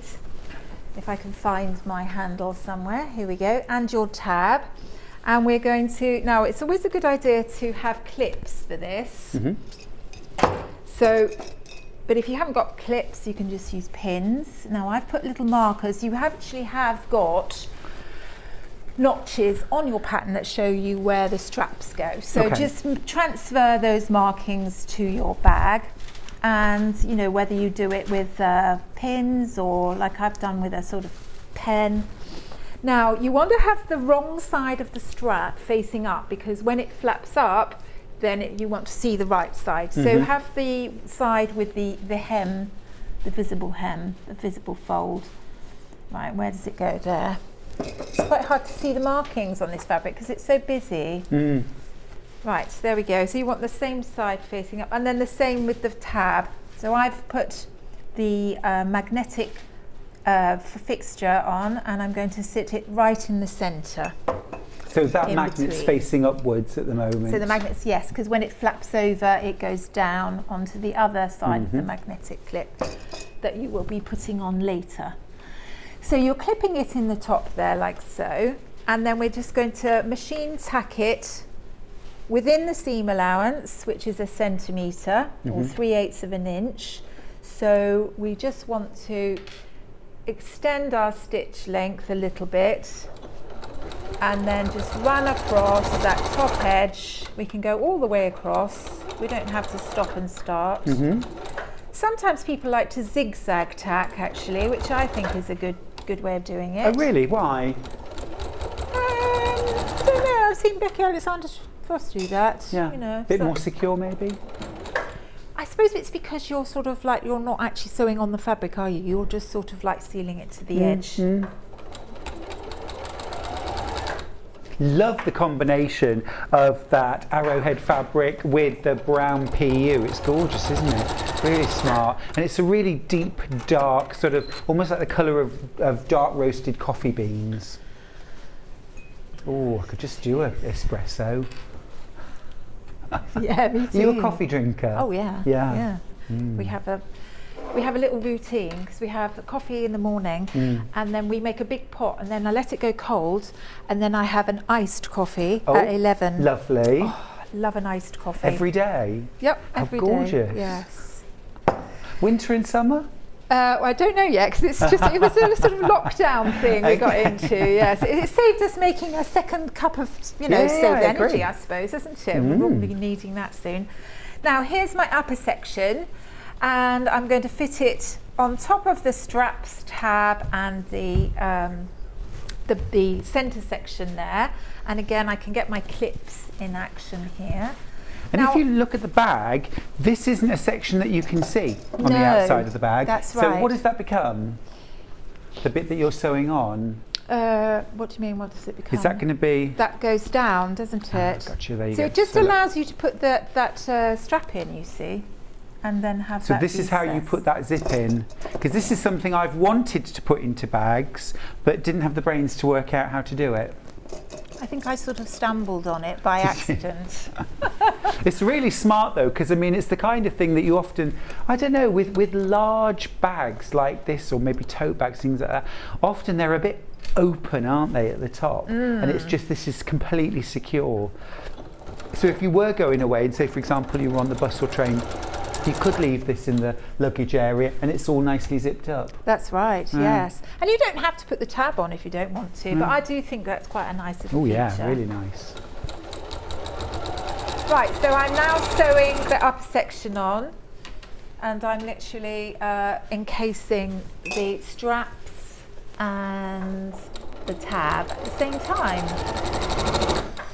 Doodle-doo. This is where I do a little bit of by the way, excuse my nails, folks, because I had a bit of an accident with the nail glue yesterday. I was trying to sort of make it a fake nail, and all the glue went over my hand, leg, and so now I've got like what looks like a Vesuvius on my hand. It's not very attractive, so I'm trying to show my good hand and not my bad hand. But if you're bored, it's something you can have a little pick at. Yep. I trained as a nail tech some years ago. Oh, did Many you? years ago. As well as a teacher? Yeah, well, it was after that. Yeah, I was teaching in a college and it was just something, I was covering classes, so they said you might as well learn how. And so, yes, I'm well used to spilling nail glue all over my hands and the effect. Right, so what we're going to do now is we're going to top stitch it. So you can see you want to put your straps up and then we're going to top stitch underneath. So on the reverse side you want your seam allowance facing downwards, and then that will hold it nicely in place. Now normally I would press this, but you know what, I'm going to just go for it. Go for it, here. yeah. I mean, you know, there's a lot you can do with just pressing with your fingers, but what you need to do is to extend that stitch length, because you've got quite a few layers to get through here. So cool. Right, so we don't need to do any back stitch here, and I'm getting a little bit stuck at this end, so just move it a little bit forward. I might just today just make it a little bit longer. There we go. And I'm stitching about 1/4 inch away from the seam line.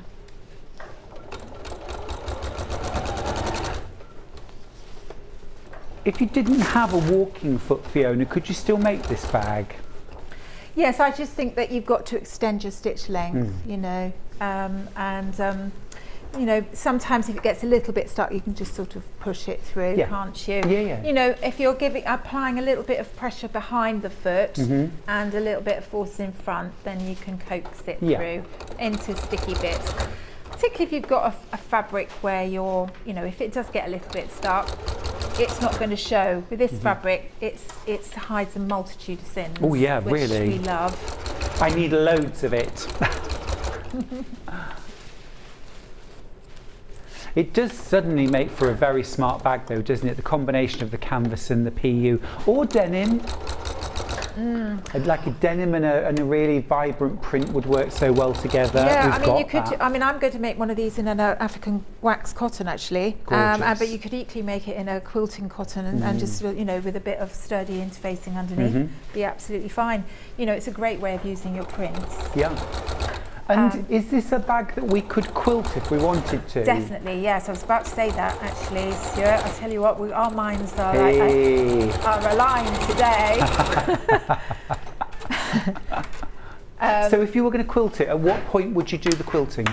Well, I would quilt it before I would assemble it together. So I mean, it depends which parts you want to quilt, but I would definitely do them separately, so that you've got a smaller piece to handle. Yeah. fab. That is looking so good. Not bad, not Loving bad. it. Right, so we're going to put the zip on now. Awesome. So, doodle-doo, where is it? Now this is just going straight on. Some people like to put a little bit of fabric on either side, but with this one I'm just going to stitch it on. Now you can see, I don't know whether I caught it on the camera there, but I've actually, and I do this a lot, where you cut your zip much longer than you actually need it. Now why I do this is because then you can park your zip pull out of the way of the stitching. Love it, yeah. You know, otherwise you're like foot up and through, you know, it sort of makes it a little bit more awkward. It's still possible, but you know. So I'm just now going to, what I'm going to do is stitch on one side of the fabric. So I've got it right side facing down to the top edge. Now I could put my zip foot on, but you can, if you move your, as I said, you move your needle over to swing it over to the left, then you'll probably see a little bit more zip than if you use your zip foot, but it's still okay. Well, so often now zips are a feature of bags, aren't they? They're not hidden away. They're kind of out there, and zip on a roll would be useful for this, because often with big bags you need longer zips than we perhaps have standard got. Exactly, in our stash.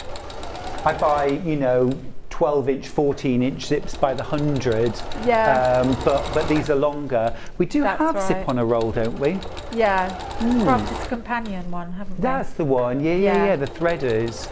So we've got that in black, we've got that in cream, and I think we've got it in navy. Am I right? Cream and black, yeah. There's a way of putting the pull. If you usually get your pulls separately. You usually get a pull every 50 centimeters. But there is a tip about putting it on with a fork, apparently. Yes. But I've never done it that way. But actually, if you look on YouTube, I'm sure you'll find the method. I just send all my zips to Lisa Lamb and get her to do it for me. I'm kidding.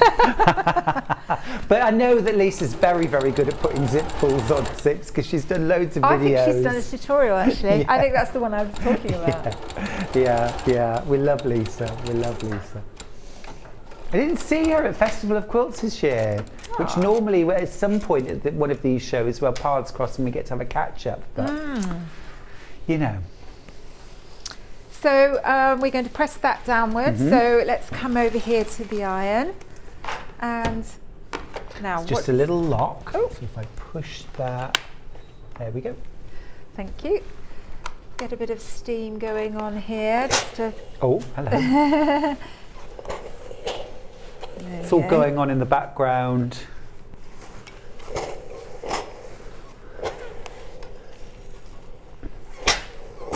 So you can iron over the zip, it's fine. And yes, just avoid the pleather. Yeah. You know, you can always just steam it and pat it down like that. Much safer. But the zip's fine. You can just make sure that there's on the reverse side, I just bring it over, the reverse side of the seam allowance is facing downwards. Okay. And then we're just going to top stitch it again. So let's move my, I'm just going to do it this way, which is not the normal thing, but normally we'd have all our bulk of our fabric on the outside, but just for now I'm just going to do it like this.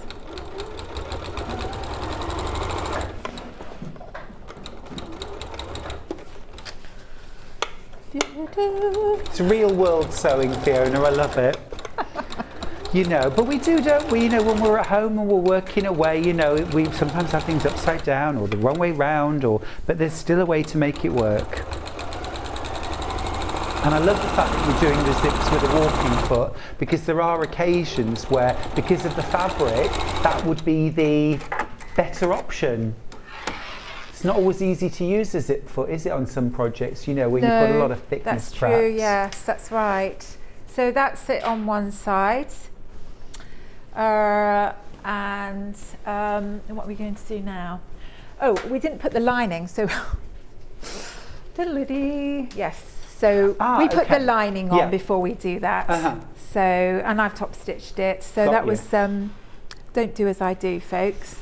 So the lining that you've cut from your piece of fabric, or you've cut a piece that's with the measurements. So you haven't got a template for this. So I've top stitched this on. But shall Do you want I me to take it out? I tell you what, I'm just going to sew it to that little bit Okay. there. So you're sewing it all together. Mm-hmm. It's not So easy. standard kind of zippy pouch style. You put lining Yes, on one side and... that's right. Now, if you want to get the instructions on their own, which have been very popular, you can. Details are on screen for the So Girl Whitstable Weekend Bag Pattern. Now, I did ask Fiona earlier on if there was a story behind what happened at Whitstable, but it's just a very, very beautiful place, isn't it? Whitstable They're is very good lovely. for oysters there, aren't they? True enough. And you told me something I did not know, which is that Peter Cushing lived there, and there is a museum devoted to all things Peter There is. Cushing. It's a really cool, well, I used to be there. I hope it's still there. Yeah, it's a I'm quirky sure. little folk museum. It's really, really sweet. A folk Yeah. museum. Yeah. Oh, lovely. It's a lovely part of the world, isn't Yeah. it? There. Yeah.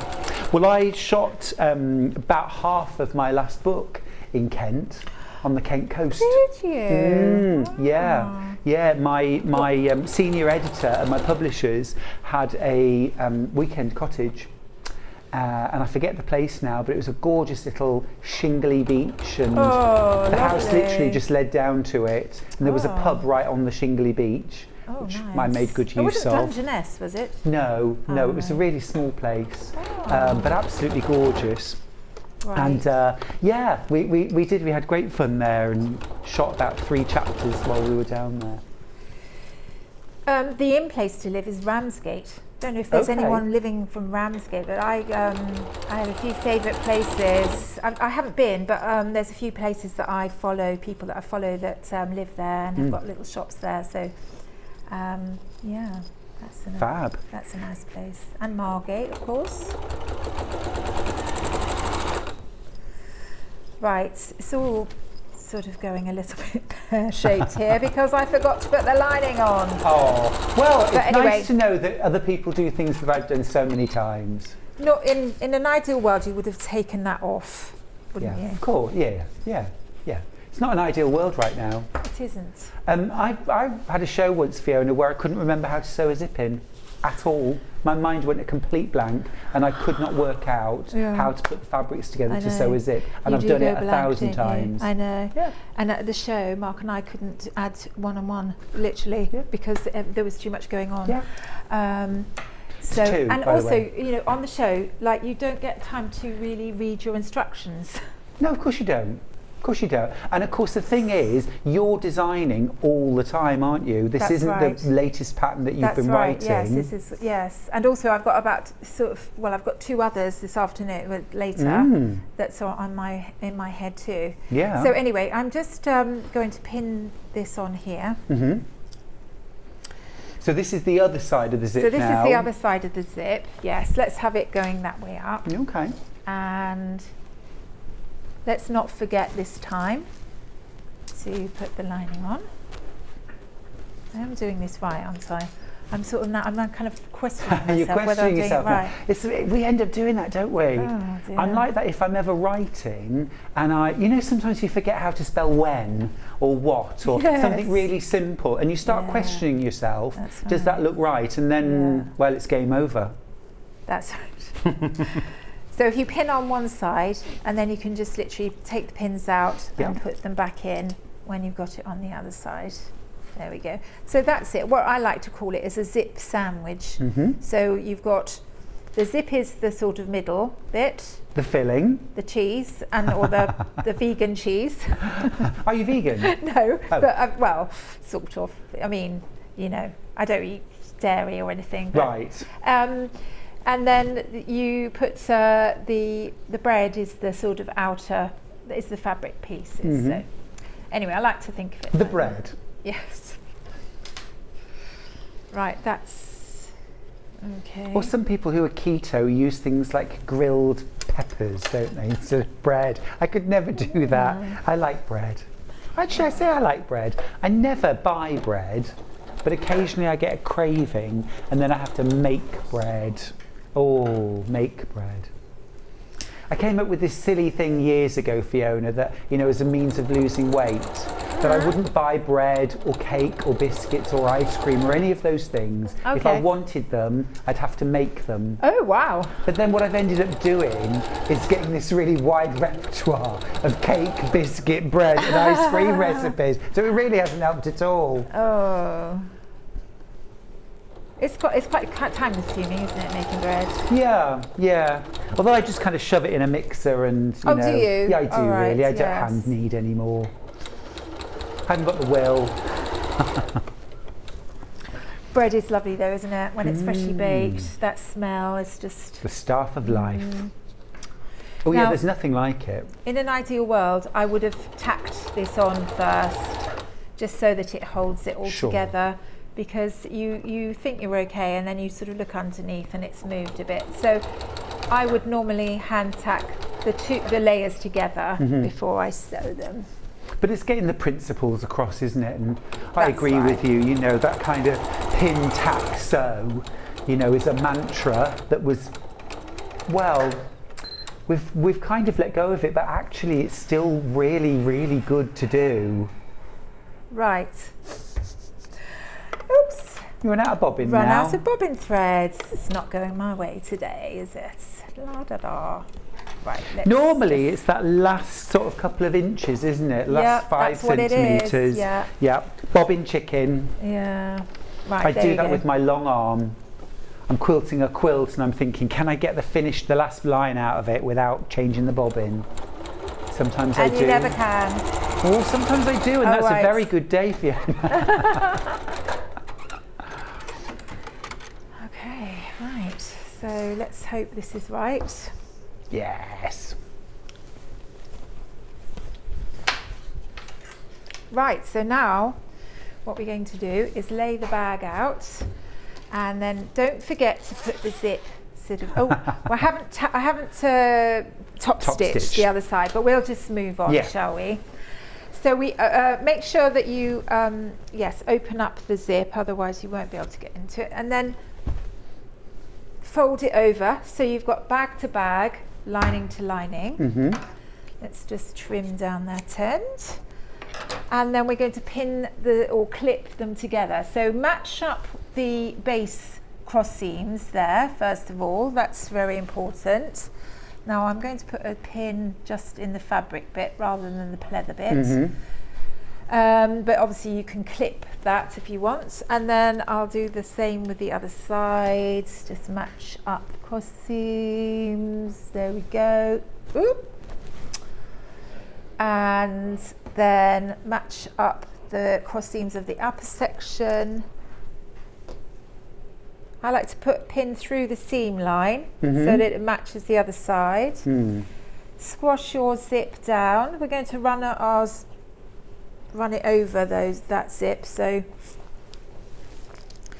just make sure that's nice and flat. So pin it there and pin it. So you want to make sure your zips are together. Yeah. There we go. Now I've got a bit of an overhang on my lining because I've sewn it afterwards. So, and then we want the zip going downwards because that will have been top stitched. Okay, and then now, as I said, I've got a mismatch because I stitched it on wrong, but you get the idea. Yeah, definitely. And then you pin it at the bottom. How long are we doing for time? Yeah, we're good. We've got about 5 minutes. Oh, okay. I know. That 5 minutes goes like 30 seconds though. Well, on this show, it can doesn't do. But we did talk earlier. I said, oh, please show the zip, and you have. Yeah. And now everything should match up, but of course in my books it doesn't because, as I said, I've made a bit of a boo-boo at the front, at the earlier on. And then across it. Now what we're going to do is we're going to take one section at a time. So we sew, matching up the edges to make sure it's all lined up nicely. We're going to sew across the base. We're going to leave this open on both sides. This is the box bottom. And then we're sewing all the way down the bag and all the way down the lining. all the way down the other side. Now we're leaving a little bit of an opening on one side of the lining for turning inside out, and then we're sewing across the base as well. So here we go. Awesome. I'm going to start with the This is base. full bag making. This is start to finish. I love it.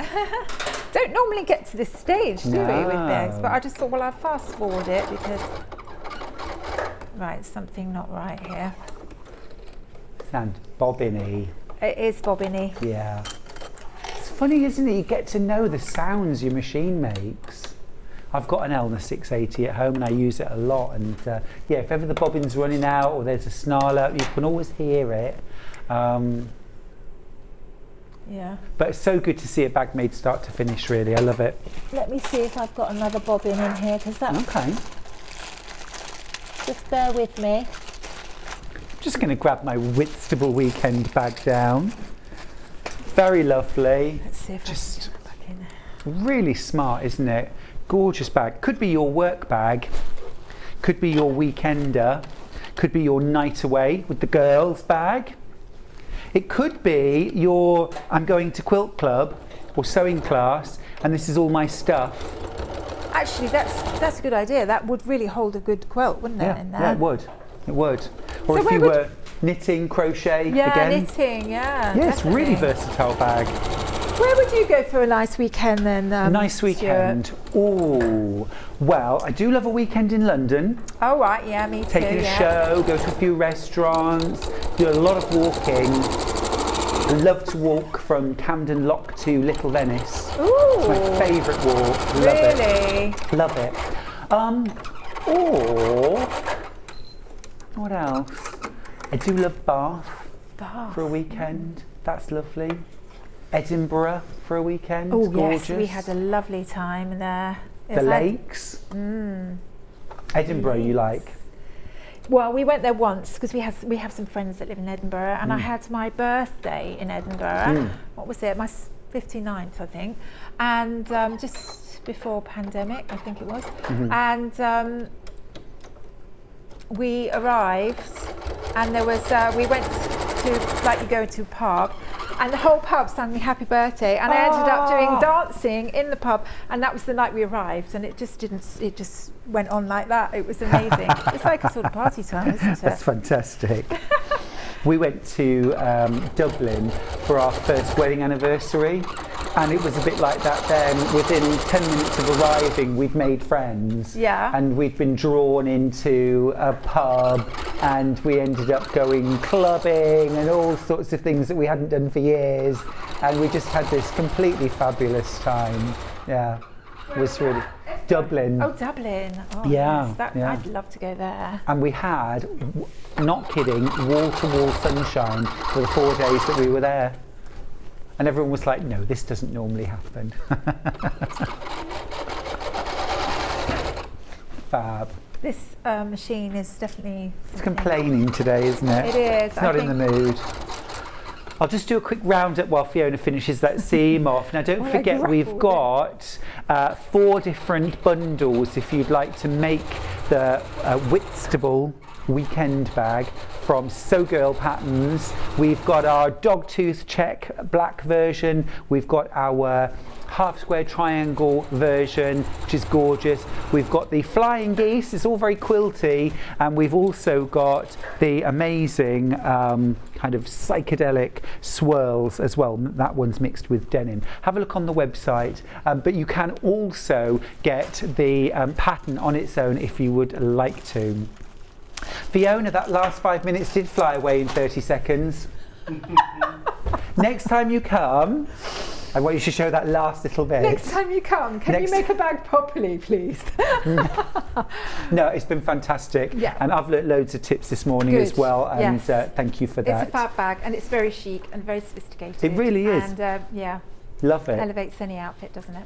I will see you in an hour Yeah, will do. for 2 more fantastic projects. Okay, see you then. Have a nice break. Have a nice rest. Oh, thanks, Fiona. Thank we'll see you you. later. We're going to take a short break now. When we come back, Amanda Little will be here, and we're going to learn how to cover coat hangers and create a real, again, for that weekend away. I love it. See you in 3.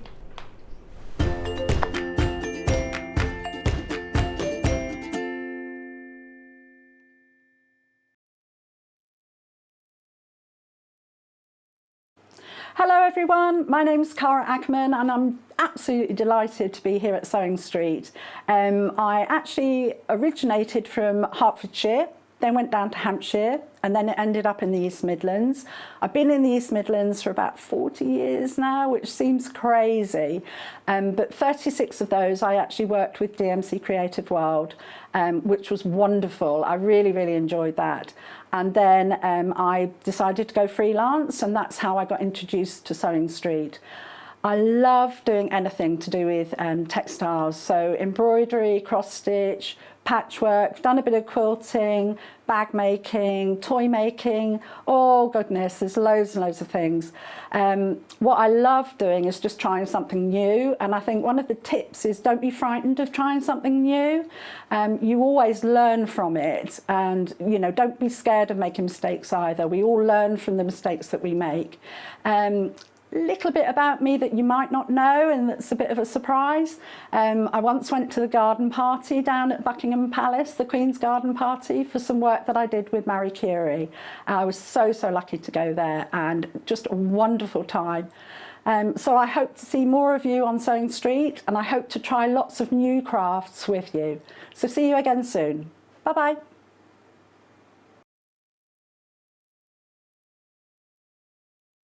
We have some exciting news. Sewing Street has been nominated in the Best of Craft Awards and the British Sewing Awards for 2022. We're so amazed that 2 years have flown since Sewing Street started, and we couldn't have done it all without our Sewing Street family. Thanks to our presenters and guests for entertaining and inspiring us every day, and for all of our viewers for tuning in for all the fun. We've been lucky enough to be nominated for 2 awards this year, which are the most loved TV shopping channel at the Best of Crafts Awards and the best sewing social media account at the British Sewing Awards. To vote, please head to our website to find out all the details you need to get involved. Thank you for your support and votes.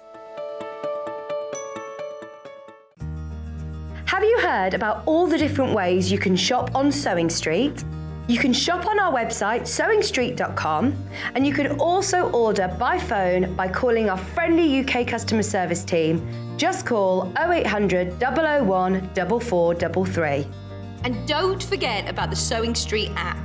Here you can shop all of the Sewing Street products as well as watch the live shows from anywhere. You can download the app onto your smartphone or your tablet by simply searching Sewing Street in your app store.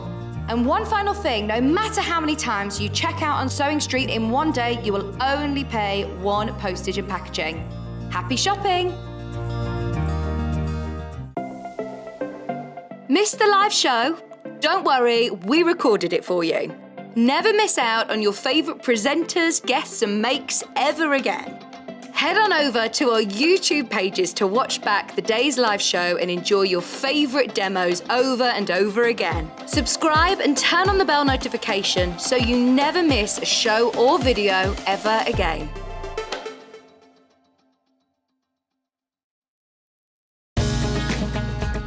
Follow Sewing Street on Facebook and Instagram to keep up to date with what's coming up on the show, as well as being the first to know about our amazing offers. Get involved with our competitions that are exclusive to social media. And pick up some top tips from us too.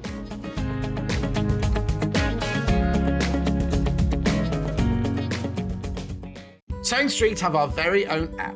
You can now watch and shop from anywhere. Simply download the app from your app store onto your smartphone or tablet, then log in or create an account, and you're done. You can watch us live from anywhere, browse all our recently played items and pre-orders so you never miss out on any show deals, and message the studio to say hello at any time. And remember, you can check out as many times as you want and only pay 1 P&P all day.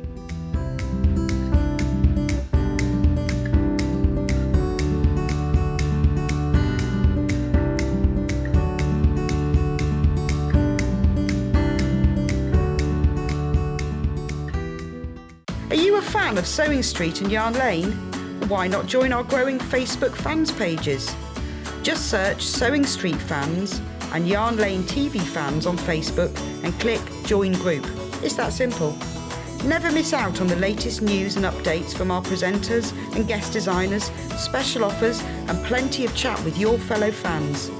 Share photos of your makes, ask for advice, interact with your favourite guests and presenters and be a part of the ever-growing sewing and yarn community.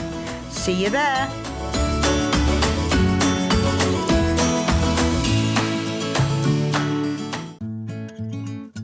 Stuck for ideas for the perfect gift? Why not get them a gift card? You can buy Sewing Street and Yarn Lane gift cards loaded up with anything from £10 to £500. Shop our gift cards online at www.sewingstreet.com or www.yarnlane.com, or purchase them via our UK call centre on 0800 001 44 33. If you're a Sewing Street or Yarn Lane customer, no matter how many times you check out in one day, you will only pay one postage and packaging. So don't wait to add the item you want to your basket and check out. You will only pay one P&P even if you check out multiple times in one day.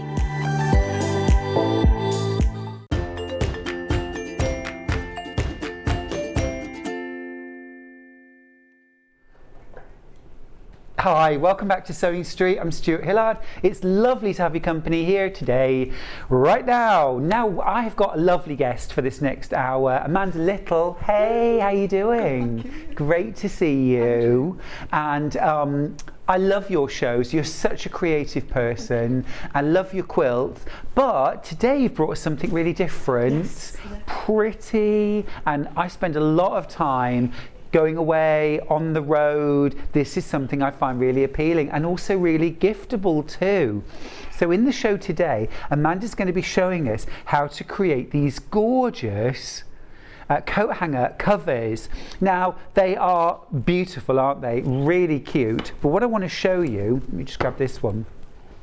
You've got the lovely floral, and you've also got this little binding or sort of cover out there. You've also got this sort of little gingham trim around the bottom. Okay. You've also got a scented sachet to hang over. Now you could put things like dried lavender in here if you wanted to. You can get little scented sachets that you could just tuck inside as well. And then, super clever, I love this feature, inside the cover you've got this kind of second one made out of something like calico with a zip in it. And so then if you were traveling, you could put maybe like matching scarf in there. It could be underwear, it could be socks or tights, all sorts of bits and bobs. Yeah, or just a security pocket that you want to just keep things just a hidden storage, tucked away. I think your mic might not be working, so we might just have to do a little shift around, Amanda. Don't worry. Yes. All right. So that's a super project. Now let me just show you.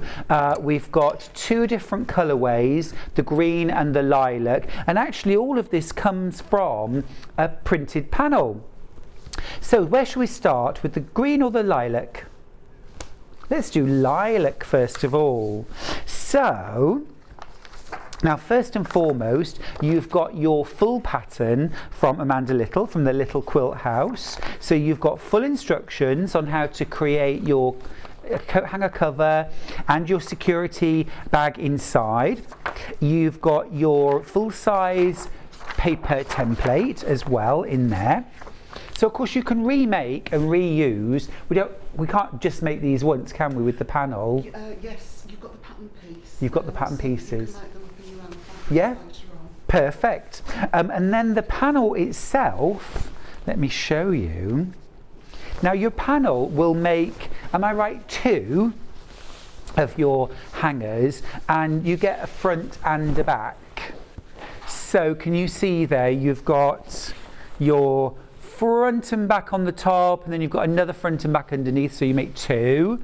And then you've also got all of your trim fabrics and your little decorative band as well. You've got your straps for your little hanging loops rather, for your scented sachets. You have as well, of course, got your scented sachets down there. So you've really got everything you need. Now, of course, if you wanted to, you could mix and match. You could go with both panels, the green and the lilac, and then mix the two together and have them so that they're double-sided. I think that would look really pretty. So that is the lilac option. It's $19.99, which is fab value, isn't it? Because you make 2 projects out of that, plus you've got the full pattern, so you can make it again with your own choice of fabrics. So that's option number 1 in the lilac. Now we've also got the same option, but in green, which I'll show you now. So you've got your pattern, you've got your pattern pieces as well, and then here is the printed panel. This is really lovely. I think this would fit in, I mean, I know it's in the wardrobe, but it's a really sort of pretty green, isn't it? Love that floral as well. Just gorgeous. And this is sage. This is sage colourway. But I was saying, Amanda, you could mix and match the two, couldn't you? And have them different colours on different sides. The actual base pieces are the same. It is just literally the gingham and the solid that's different. Perfect. Yeah. Easy.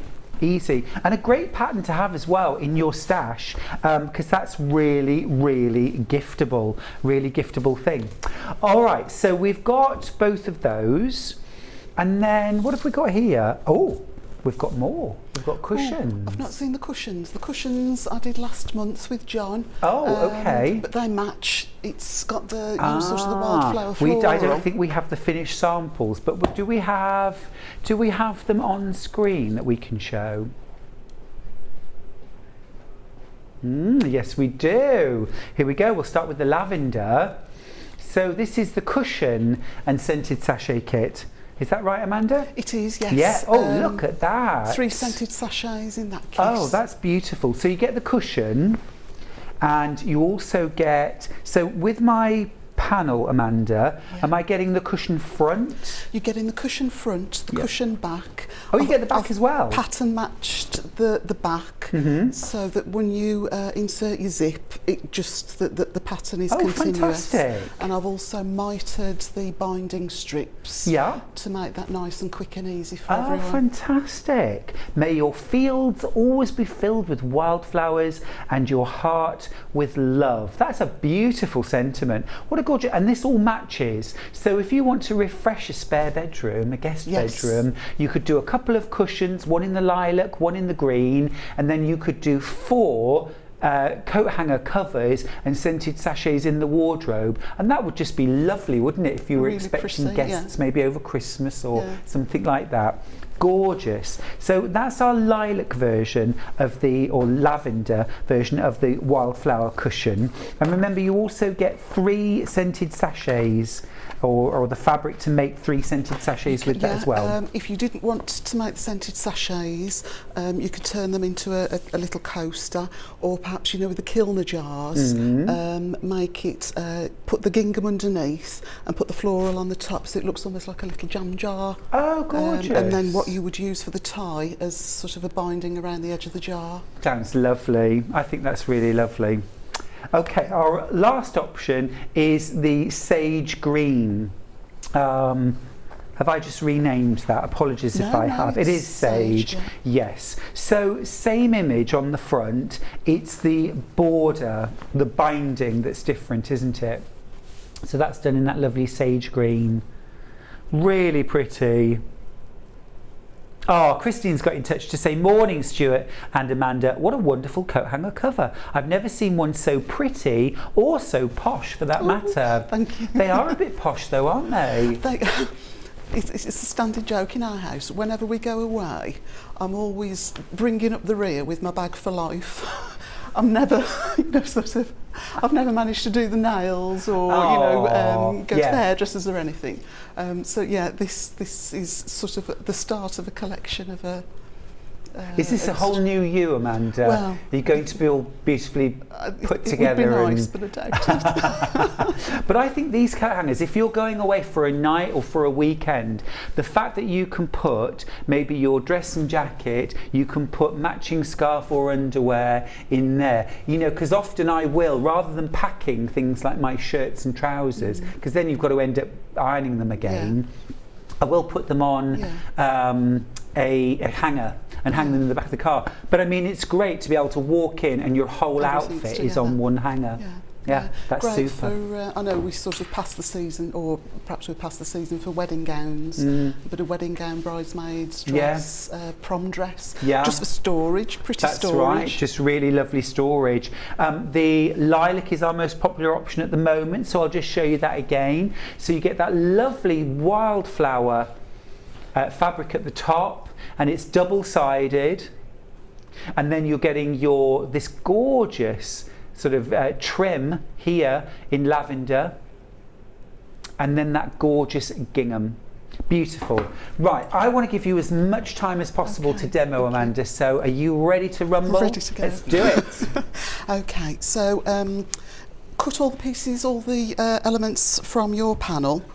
I would give them a rub over with a dry iron, perhaps a tiny bit of steam, but try not to get them wet. We don't want them to shrink whilst we're still in the process of making them. So you've got a front and a back section for the main body of the coat hanger.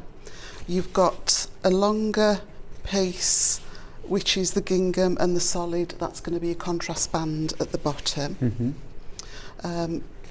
Perhaps we'll get to those. If not, I think they're relatively simple. Yeah, I'm sure we will. And then you'll get your pattern piece, which will cut out two pieces of, I've just used a plain cream cotton, but also that pattern piece, once you've used up your panel, all you need to do is just extend it by 2 inches, and that then will do your, the complete coat hanger. Oh, okay. So if you wanted to remake it, but without a contrast band. Yeah. I like the contrast band though. I think it sets it off. Yeah. It does. Yeah. Okay. So if we set that to one side for now. So we're going to start with the main body of the coat hanger cover, and what we're going to do, I would edge finish the top. That can be something as simple as just running the pinking shears across. If you've just got a sewing machine, you usually get an overcast stitch on your sewing machine. The ones that I made, I use my overlocker at home, but just perhaps for speed today, I won't do any edge finishing, but I would suggest, you know, just to stop it from fraying, edge finish. Okay. So what we're going to do is place right sides together, and this top here, this sort of fluted bit that comes off, that's the self-facing, which is going to give you that nice crisp clean so edge that's going to fold down inside. It is, yeah. Understood. So to do that, I'll just bring the pad over actually and do it with the iron. So to do that, we're going to fold one piece like this, and you can see that the edges are contoured, so just match up. You can see sort of where the little nick is in it, but just match the contour edges up and just give that a press like that. And then the other one, we're going to bring that down so that it's right sides together. So we've gone, oops, we've got a bit of sticky on the iron. So we've got wrong sides together. This one we want to do right sides together. Okay. I'm having to pay very close attention here, Amanda. Is this a I'm not following. I'm following, but I'm not following. I would say it's perhaps something that isn't that familiar. No, sure. Good to learn a new technique. I'm liking that. So we've got the main body, right sides together. We've folded them both over to what will now be the wrong side. And we're just going to match them up. Let me grab my pins. So just try and keep them as close as you can and pop a pin in. And then as many pins. So we're pinning all of the layers together through that top we're facing? We're pinning all of the layers together, yeah. So if I pin this side, So that in effect now is, you know, sort of just closed. But once we've sewn it and turn it right sides out, it will start to make a bit more sense. The magic will be revealed. Yes.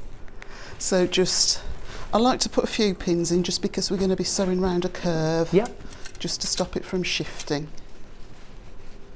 And also it's important to get a nice shape at the top, you know, sort of where the coat hanger hook comes out, just to follow that contour. So I'll grab my friction pen in a second and just perhaps mark on the seam allowance, so that it stays nice and consistent.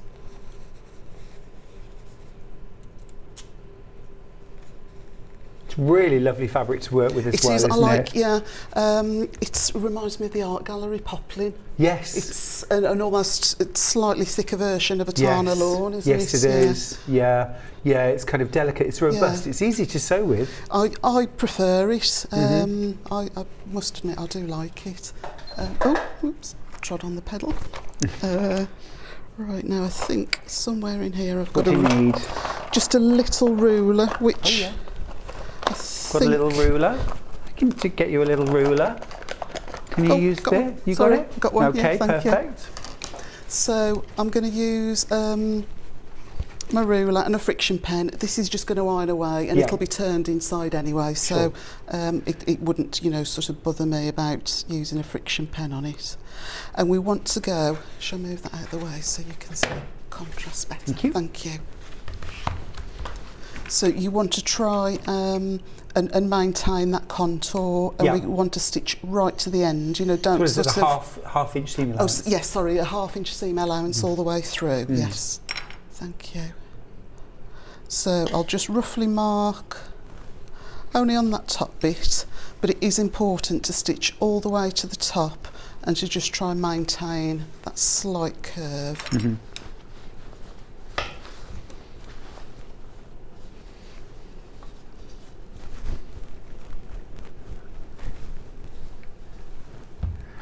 Okay, so we're going to take that to the sewing machine. I've just got standard foot, and I think this is a stitch length of 2.4. Okay. But just the standard stitch length that you would sew a garment. Yep.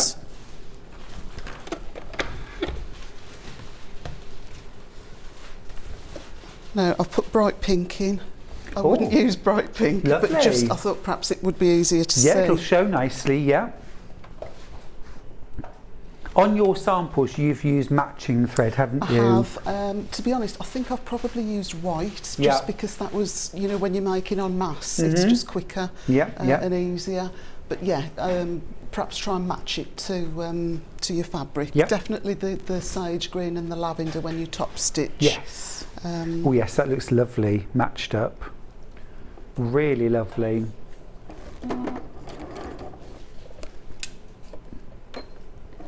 And I am going to just back stitch top and bottom.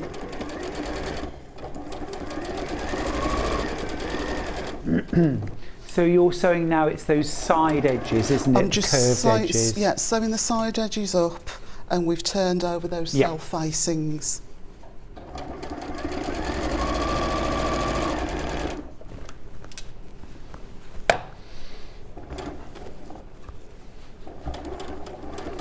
You have been very good for marking your seam allowance. I'd probably just wing it. I reckon that's about ½ an inch. I mean, it's less accurate, you know, sort of on the longer lengths, but there it is, you know, sort of you do want to try and make it nice and symmetrical. And these covers, Amanda, will they fit any sort of standard? They should, yeah. So these are from that famous Swedish shop. Oh, okay, yeah. But lots of supermarkets also do the same. Yeah, absolutely. Size coat hanger.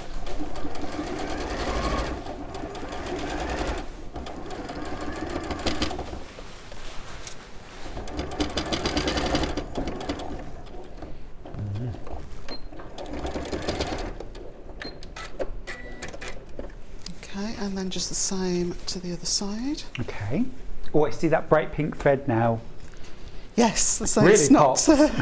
Don't pick pink on the real thing, but Like you say, you know, this would be such a lovely way to keep a bridesmaid's dress or a prom dress or a wedding dress, you know, if you were hanging it. It's just so lovely, isn't it? Yeah. Really beautiful.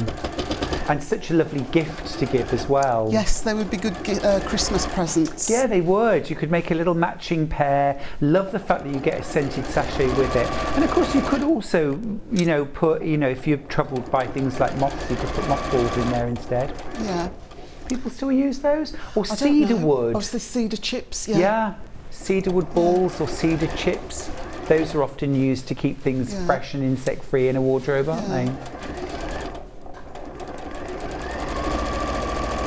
I find that every single year, Amanda, my sweaters, there's always holes when I bring them out. Really? There's always. Mind you, you're in a really old cottage, aren't you? Are you? It's quite old, yeah. Yeah. Yeah. Yes. Le Manoir. I'm kidding.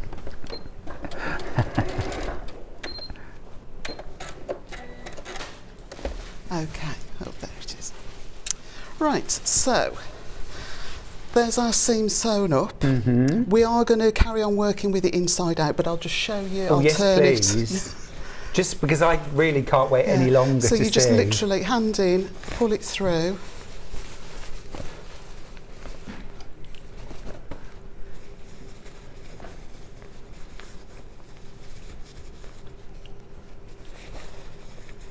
Okay.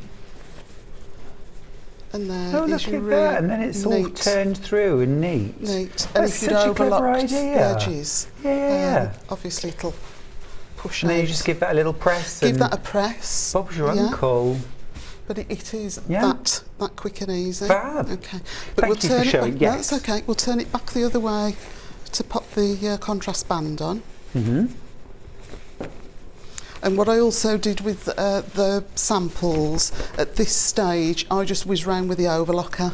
Oh, round the outside edge. Just round the outside edge. But Yeah. again, that's optional. Yeah, you could use pinking shears. Pinking shears, overcast stitch, zigzag, or even just leave it. It's not really going to be manhandled that much. No, that it's it going isn't, to fray. is it? No. It'd just be good to be able to. Oh, you can wash these, of course, can't Yes, you? yeah. So I'm just going to mark now on the these were just strike offs, but on the real panel I've actually marked, put you know sort of some marks on understood, yeah. So there is a mark identify on your panel. the centre, yeah. But these I was just you know sort of still playing around. Yeah. So I'll just quickly mark. So we've got the centre, front and centre back, and obviously our side seams are easy enough to find. And this is the contrast band. What we're going to do with this is sew it right sides together again at a 1/2 inch. Okay, just down that short side. Just down that short inch side. And this, in the finished coat hanger cover, all of this is concealed, so you don't need now to no, to it's bother incredible. about It's the so overlocker neat inside, because I can see now how it's been constructed. Yeah. But when you look inside, there is no hem inside there. If you have a little look, it's all so beautifully neat inside. No hem at all. Because I think the magic is on the outside. Very, very clever construction, this. I'm learning lots from you today. Thank you.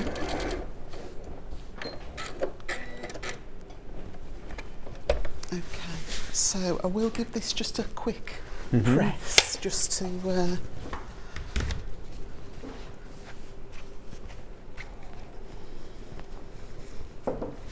So we just want to press this seam open. Yeah.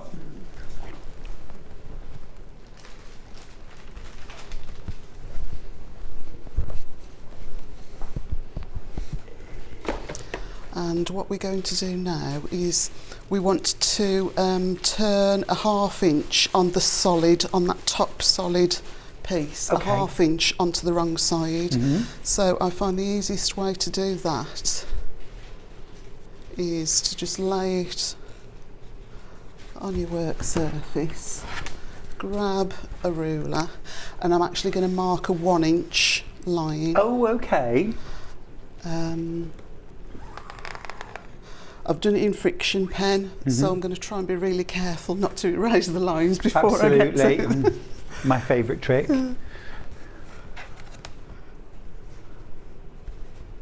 I did once mark up a whole quilt for quilting with an air erasable pen, and it was guaranteed to last at least 24 hours, and I was going to quilt the whole thing, so that was fine. So I marked all these stencils, and literally by the time I'd marked the last stencil, the first one had completely disappeared. So it was like, well, that was a waste of time, wasn't it?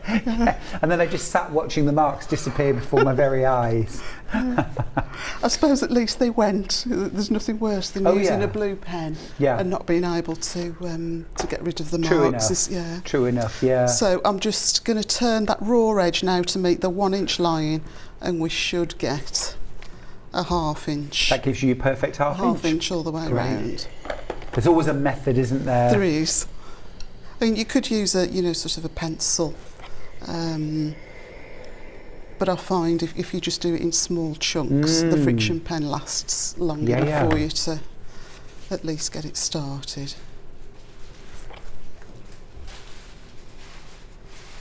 So have you been very, very busy long arming? I've got so much on. Busy season this, isn't it? Yeah, I've already got Christmas quilts in. Have you? Very organised, well done at home if that's one of yours. And actually, a lady, she asked me to say hello to you. She didn't know if you'd remember her. She did some classes with you at Lichfield. Oh right, yeah. Her name's Wendy Tideman. Right. And she's friends with Sandra Lavender. Oh okay, Mummy Lavender from the first season of Sewing Bee. Oh well, good morning to you. How lovely. She bought me. Oh, it was gorgeous. It was patchwork of the crosses. The Liberty. Yeah. Very nice. Yeah.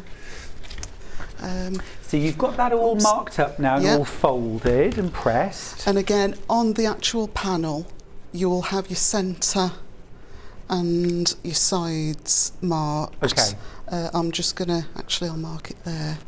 I'll just mark it with pen for now, but you don't need to worry about this. I've gone in afterwards and checked. Got you. Okay. So it doesn't really matter which is the back, which is the front. It all looks the same when it's turned out. But you're going to pop one inside the other. Oh, I see. Yep. Folded side at the top. Yeah. Raw edges together. Folded sides, and then we're just going to match that back seam with one or the other of the centre marks on our main body. Match up the side seams.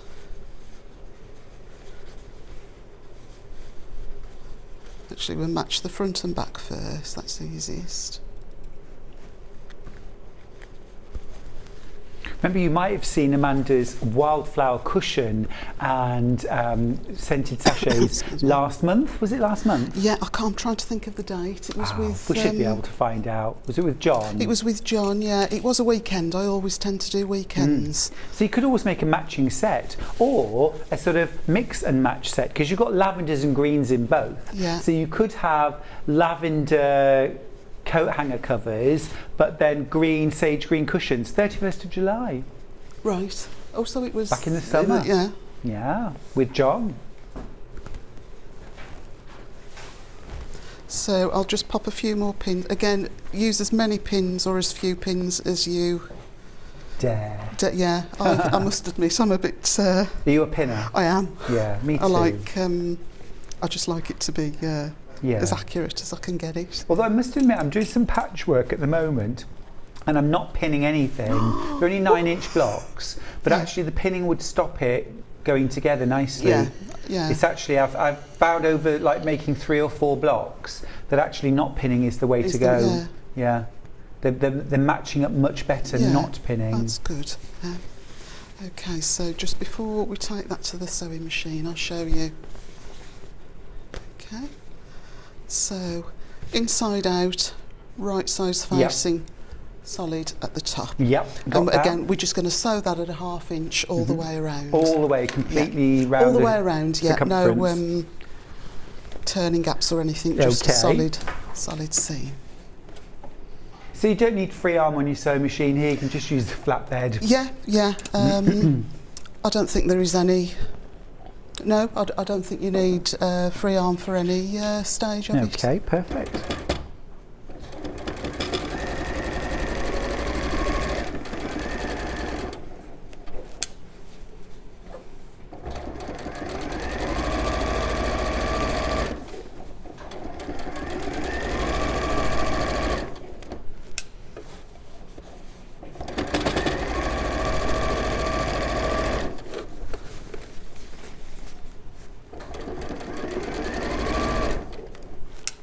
Oh, there's nothing nicer than the sound of a sewing machine. It's like the first squelch from a bowl of trifle as well. Oh, now you're talking my language, Amanda. The first squelch from a bowl of trifle. Do you know, my reputation must precede me. I cannot have trifle out of a bowl that's already been Oh no, if it's been messed with. I have to have first dibs. I have to have first dibs, or my lovely friend Sheila, every year at Christmas from Cook Club, Christmas party, Sheila always used to make the trifle, and she used to make one big trifle for the masses and one individual trifle for me, so I didn't have to have second squelch. Bless her, lovely Sheila, thank you. And of course the thing was as well, Amanda, that my individual trifle was about a quarter of the size of the trifle that she made for everybody, about 40 other people. So I was like, oh, okay, has everyone got trifle? Aww. Used to love Christmas trifle. Oh, Christmas trifle. Yeah. My dad always made the trifle at Christmas. Yeah. That was his one thing that he would make every year, and he always did the cream and the little. He would put things like you know, nuts and things like that, and cherries on top. Oh yes, Dad's trifle. Yeah. Right. So that's all sewn. I'm just going to quickly press it, as you would a quilt block. Yep. But what we want to do now is to. Just wondering which is the best. We'll go at it from this angle, I think. So we're just going to press. So the seam's on the outside. Yes. So we're just going to press that seam up.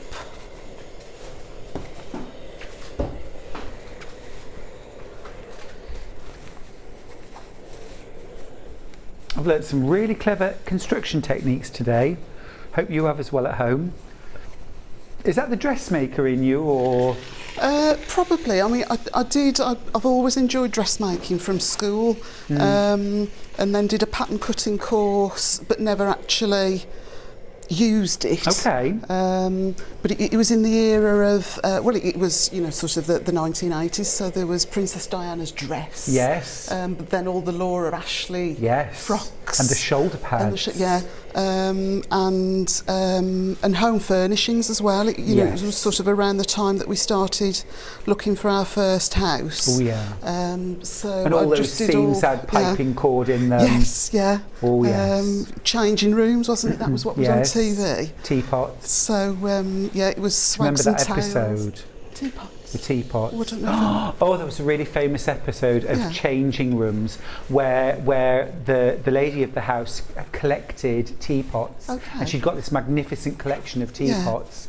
And the designer who was doing her room decided that she would create these hanging shelves. Yeah. So they hung almost like a room partition with like sort of high tensile wire, and then a shelf, high tensile wire and a shelf. So they were on. And they were literally in the room about to do the reveal, and the shelving just collapsed with all of the teapots on the shelves, and they just collapsed to the floor and everything broke. And it was just, and they kept it in, you know, and showed it, and it was just a poor woman whose collection it was. Yeah. It's one of those moments when you've watched you can never forget. Right, so we'll turn that the right way around now. And we're just going to turn up. Got you. And that makes the now to get that nice and accurate, if you take a ruler and your trusty friction pen again, and then just draw a line approximately 2 inches. Mm-hmm. Actually, let's flatten that back down.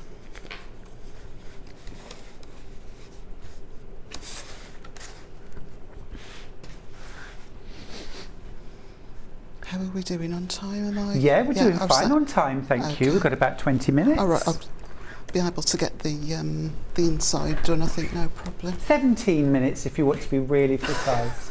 17 of your new minutes. Newfangled minutes. Well, Fiona and I decided in the last hour that 5 minutes equates to about 60 seconds on television, so you've got about 3 minutes. Scary where, well, it's scary where time goes full stop, isn't it? But yeah, even more so here. I have days sometimes, I don't know about you, but sometimes when I'm in my sewing room, the time stands still and I can't believe how much I've done, and it's 11 o'clock in the morning. And then there are other days where I feel like I've sewn 2 seams and it's time to go home. Yeah. So your sewing room, is that at home, or have you got a separate studio? Yeah, I do. I have a separate studio, and a lot of that is for that sort of home life balance. Yeah. Because I could quite happily have my sewing machine out every night till 11 o'clock. Yeah. At night. But you need family time, don't you? Yeah. You know, Yeah. and I could quite easily do that. But you know, Charlie needs me, Mrs. Mills needs me for cuddles.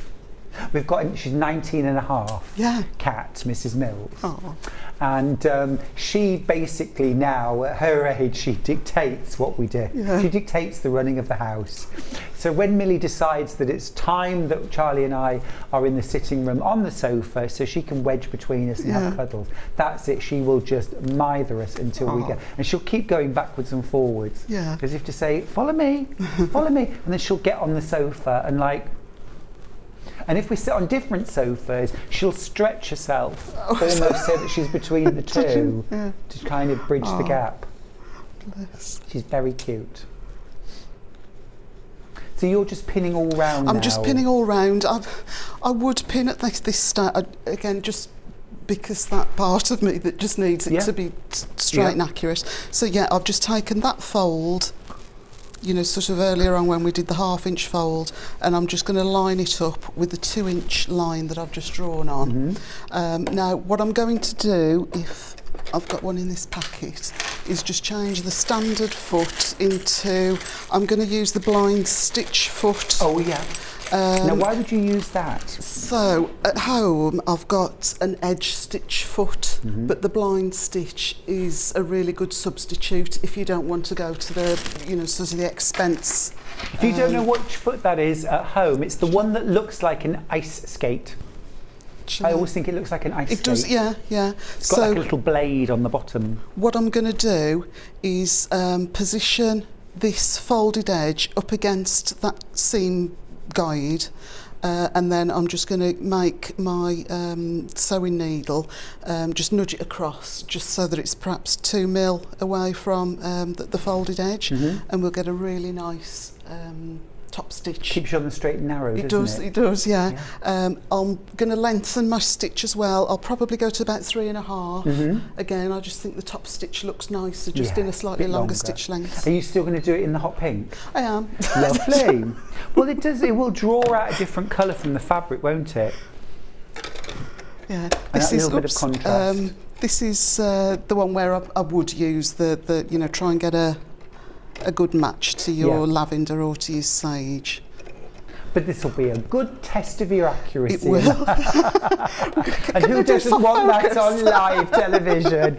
Could we do this on soft focus, please, Charlie? Dim those lights. Oh, sometimes just to wind me up, they'll pull the camera, not when we're live on air, obviously, because that would be really... Stop it. Oh, look, I look 10 years younger. No, sometimes just for fun they'll pull the camera right as close to my face as possible, just to really horrify me. Oh, don't you dare do it. Now I'm hoping, does this machine recognise the feet or? No. No, okay. No, it doesn't. Sorry, you need to move you'd need to move the foot, the needle over rather. Okay. Right, so it's this one. Is it that one? Yeah. I'm just going to guess this one. We'll go with that. But obviously at home you'll sort of spend some time and just make sure that you're happy with the position that your needle's going to drop.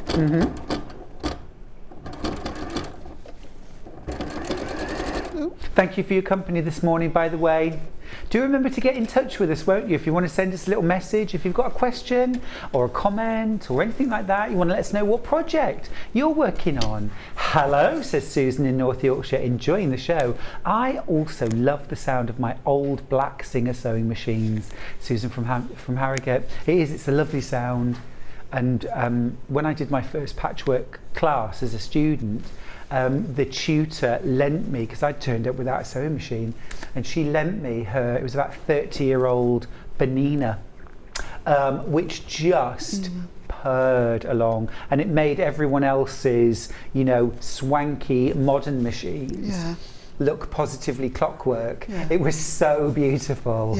They sew beautifully. Now I don't know if this is the right foot for this machine. It's a bit big. Is it wobbly? It is. It's not it's not stitching. the right foot for that machine then. So we might just have to go back to regular foot maybe. Okay. Do you want to change that hot pink thread now? I can get you some. I can get you some green. Do you want some green? No, honestly, No? we'll just. Going for it. It is what it is. Yeah, there we go. No, Amanda. No. Perfection, please. I'm kidding. Let me just try and suss.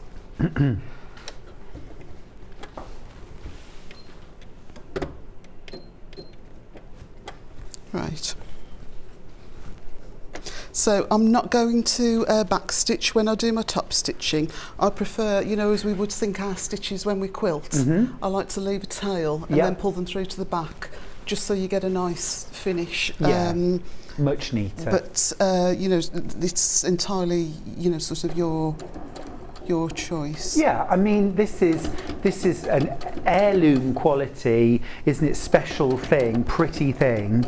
But I mean, if you wanted to reproduce this, you've got the pattern and you want to make a load of them, and you could make a load of them just in calico or plain cotton, couldn't you? Yeah. Just to cover the hanger. I know a lot of people don't like to use a hanger directly on their clothes. And then you could take a little bit more of a rough and ready approach. You don't need quite the same precision, do you? Yeah.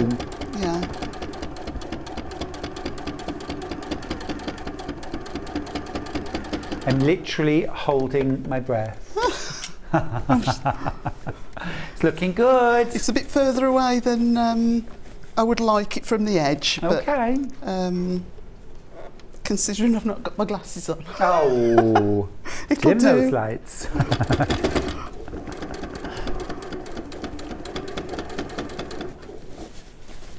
Now, details on screen are for the panel that Amanda is using. It's so cool, I love it. This is the lavender version, and this will make two.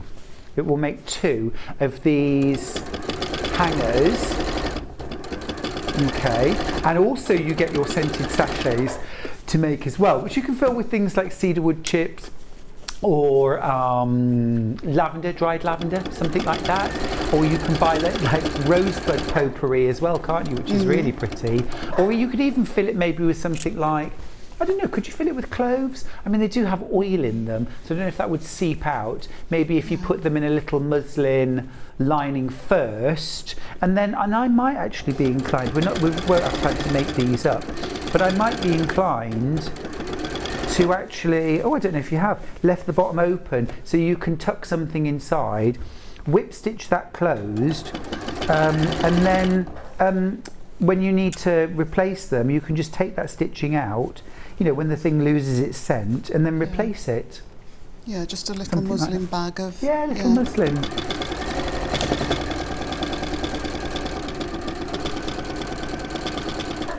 I'm just starting to gather my materials together. I love, you know, the orange pomanders. Have you ever made those with the cloves? And love making those. Yeah. And then dry everything out in, I think it's orris root powder. And it fixes the scent as well. Incredible, kind of Elizabethan. I did a Christmas wreath a few years ago, and every year I have to replace the orange slices because they go horrible. Oh, okay. For want of a better word. Bit manky, as we say. Right. So squinting, it doesn't look too bad. I'm coming over for a look now. Oh, that looks great. I'd take that. That. Oh, look, they're just being nasty now. Look. Charlie, stop it. I'm going to help you as well. Don't you? It does look great. We're kidding. It looks fabulous. So, could I just borrow that one just for a second? Yeah, of course. So, on the actual thing, I would do two rows, lines of stitching. Just to give it that extra little pop. Well, then as well, it looks like a separate piece of folded, almost like bias binding that's been applied, which is what I thought it was when I first saw it. Yeah, it looks fab. So I'll leave that at that stage now, and then we can quickly try and get the inside. That'd be awesome. One with the zip done. Okay. So this is kind of an additional thing, really. This is your calico or plain cotton fabric. If you've got the early bird today, that chambray would look perfect for this 2-meter chambray piece. Have a look, we might still have a little bit of the early bird left. And then it's got a zip in the bottom, which means this can actually be a bit of a sort of security bag, or you could keep, you know, matching accessories that go with the outfit, something like that. You could even put your jewellery in there, couldn't you? Or, you know, tights, socks. Belts, something, undies. Yes. So what I'm going to do then, it is pretty much the same procedure as the outer cover, but obviously we've just got to get this zip in first. So there's no lower edge to this one, is there? This is shorter. No, this is shorter. So this is the 2 inch shorter than the main cover. So what I've done, because sometimes the plain cotton can just have a bit of an open weave and be a little bit stretchy and move, I'm just going to apply a strip of interfacing to that lower edge where we're going to insert the zip. Oh, okay. Just to stabilise it. Now, I've cut the interfacing at 1 inch because my seams are going to be a 1/2 inch. Fair enough, yeah. I'll do both whilst I'm at it. So you'll put that on both pieces? I'll put that on both lower edges, yeah. You could, I mean, you only really need it to be where the zip is. So you could, you know, just leave it at the 14 inches. But just for speed today, I'll just stick it to the whole length.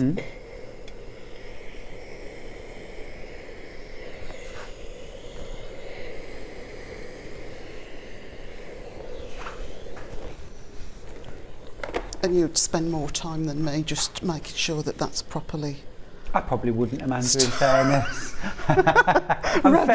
I'm fairly slapdash with these. Well, I always say, if you can't see it, it didn't happen. Yeah? If it's on the lining, if it's like the inside of a pocket. I say this because so often in classes, people do lovely work and then criticise themselves for it not being perfect. And I just want to be open and honest.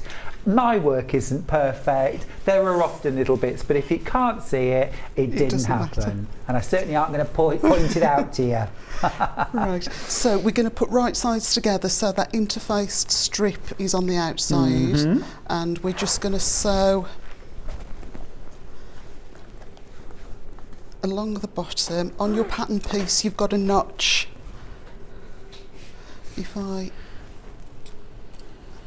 Oh, is that for where you leave your zip? That's your zip placement, yes. So on your pattern piece, you'll just mark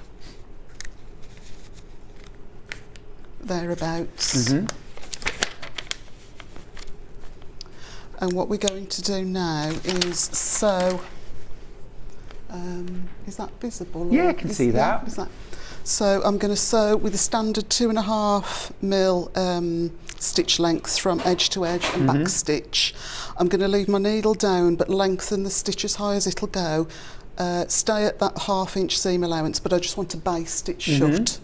And then when I get there, I'll reduce back down to 2.5, back stitch, and then back stitch at the end. So that I've got 2 proper seams and then just a basted seam. That 14-inch centre section, that's all basted. So just reduce that was the very first method I was ever shown how to put a zip into a bag, and I tell you who taught me how to do that, Sandra Lavender. Oh, did she? Yes, Sandra Lavender, when we were on Sewing Day. Yeah, you know, we learned so much from each other, and well, I learned a lot from the others. I don't know if they learned anything. I do enjoy the programme, but I think those early episodes were the best. Yeah. They were quaint, weren't they? Yeah, but also as well, I think, you know, the projects weren't so hard. They were challenging enough, you know, but we had time to have a bit of fun and to talk to each other. And I just remember, because the filming times were, oh goodness me, there were such long days, but we would go back to our hotels, and Sandra and I always seemed to have adjoining rooms. And this one time we had an adjoining door, and we'd sit there on this sofa at 2 in the morning, you know, drinking a cup of tea and just talking. Oh, really happy days, really happy days.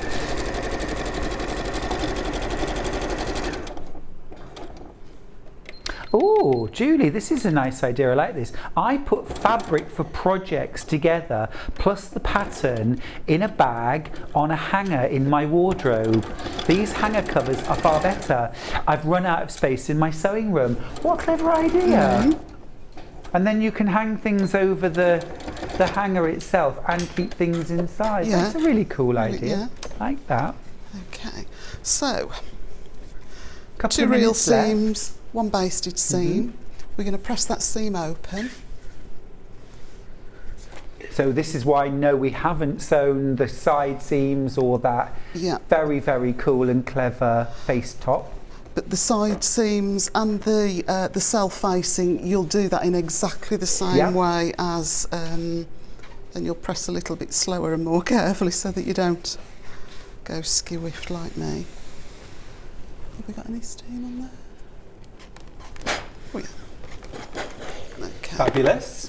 Okay, turn that over, and we're now going to mark approximately 3/8 of an inch, a scant 3/8 of an inch away from. Actually, I'm just going to mark 1/4 because the thickness of the pen.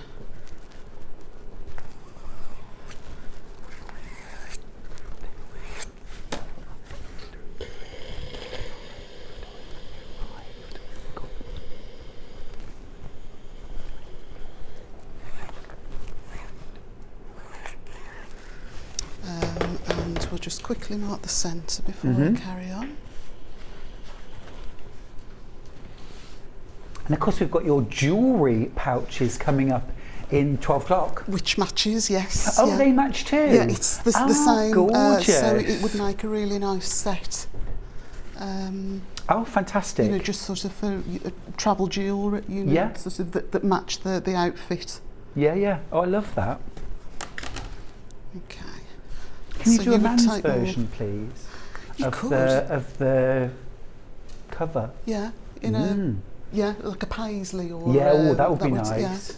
Paisley maybe with a stripe, like a ticking stripe or something like that. That would be lovely. So I've just marked on there. Then I've set my ruler at 1/4 of an inch. The thickness of the pen will obviously take it out a little bit.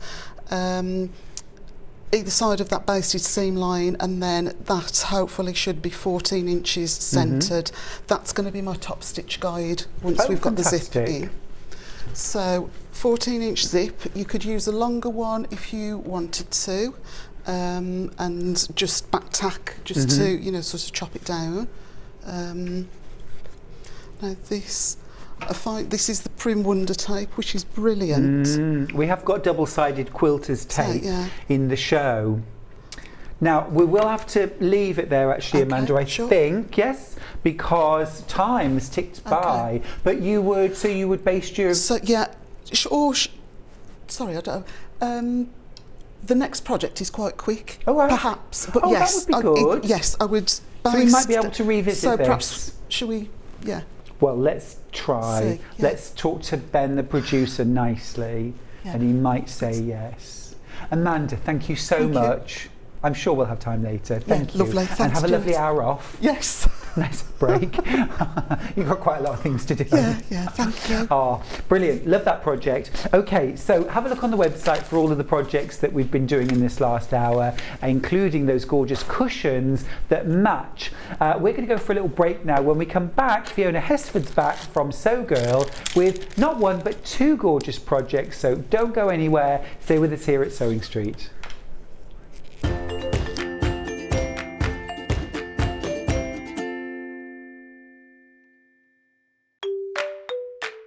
Hello everyone, I'm Delphine Brooks. I've been part of the Sewing Street family now for over a year and it's been the most incredible journey so far. Some of you may already know that I like all things sewing, anything from quilting to toy making, needle felting and of course appliqué, which is my favourite. The best thing about being part of the show is being able to share with you my imagination and bringing you new ideas and new designs and patterns and seeing how you interpret those designs and make your own work and then sharing your images of those is the most rewarding part for me. I'm currently working on lots of new ideas and exciting projects that I cannot wait to bring to the show and share with you all. But in the meantime, take care everyone and happy sewing.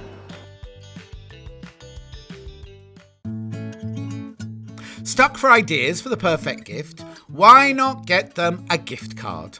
You can buy Sewing Street and Yarn Lane gift cards loaded up with anything from £10 to £500. Shop our gift cards online at www.sewingstreet.com or www.yarnlane.com or purchase them via our UK call centre on 0800 001 44 33.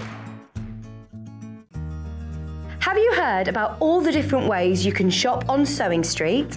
You can shop on our website sewingstreet.com and you can also order by phone by calling our friendly UK customer service team. Just call 0800 001 4433. And don't forget about the Sewing Street app. Here you can shop all of the Sewing Street products as well as watch the live shows from anywhere.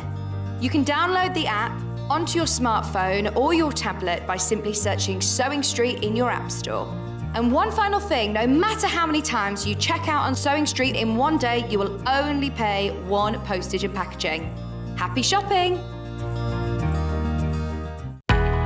We know that shopping online can be a confusing and sometimes daunting task. And sometimes all you want to do is talk to a human being.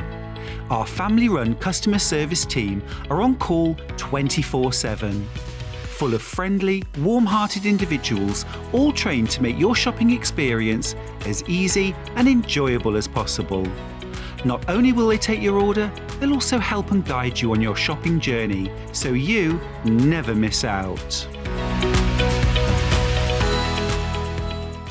Are you a fan of Sewing Street and Yarn Lane? Why not join our growing Facebook fans pages?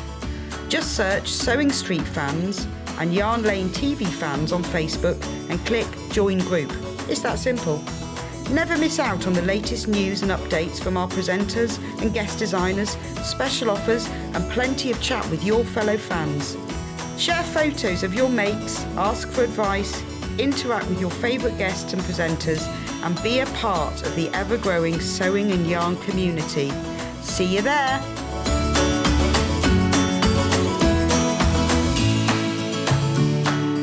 If you're a Sewing Street or Yarn Lane customer, no matter how many times you check out in one day, you will only pay one postage and packaging. So don't wait to add the item you want to your basket and check out. You will only pay one P&P even if you check out multiple times in one day. Follow Sewing Street on Facebook and Instagram to keep up to date with what's coming up on the show, as well as being the first to know about our amazing offers. Get involved with our competitions that are exclusive to social media. And pick up some top tips from us too.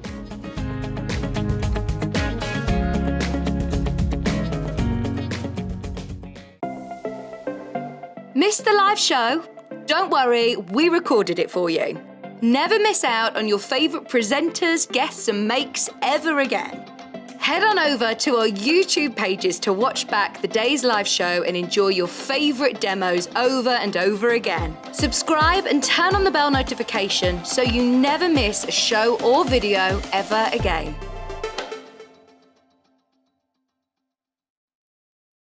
Sewing Street have our very own app. You can now watch and shop from anywhere. Simply download the app from your app store onto your smartphone or tablet, then log in or create an account, and you're done. You can watch us live from anywhere, browse all our recently played items and pre-orders so you never miss out on any show deals, and message the studio to say hello at any time. And remember, you can check out as many times as you want and only pay one P&P all day.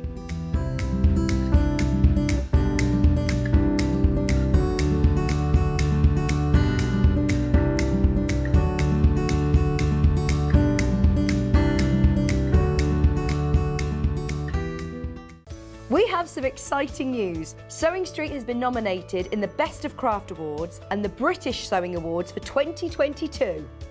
We're so amazed that 2 years have flown since Sewing Street started, and we couldn't have done it all without our Sewing Street family.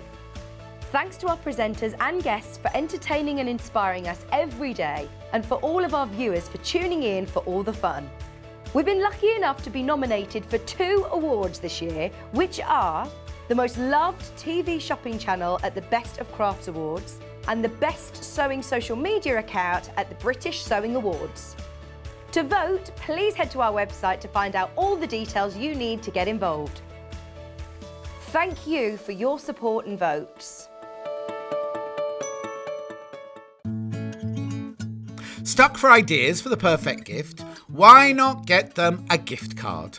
You can buy Sewing Street and Yarn Lane gift cards loaded up with anything from £10 to £500. Shop our gift cards online at www.sewingstreet.com or www.yarnlane.com, or purchase them via our UK call centre on 0800 001 44 33.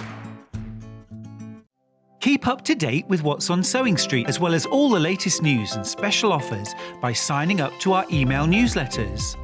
Head on over to www.sewingstreet.com, scroll down to the bottom of the homepage, type in your email address, click the envelope, and you're done. Never miss out on the latest news and special offers ever again.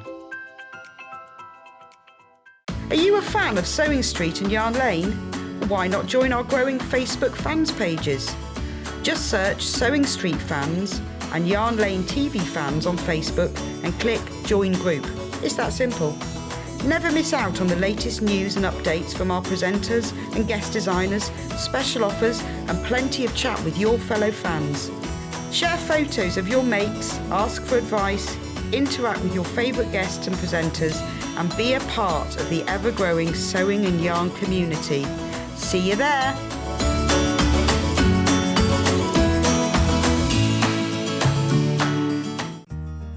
Have you heard about all the different ways you can shop on Sewing Street?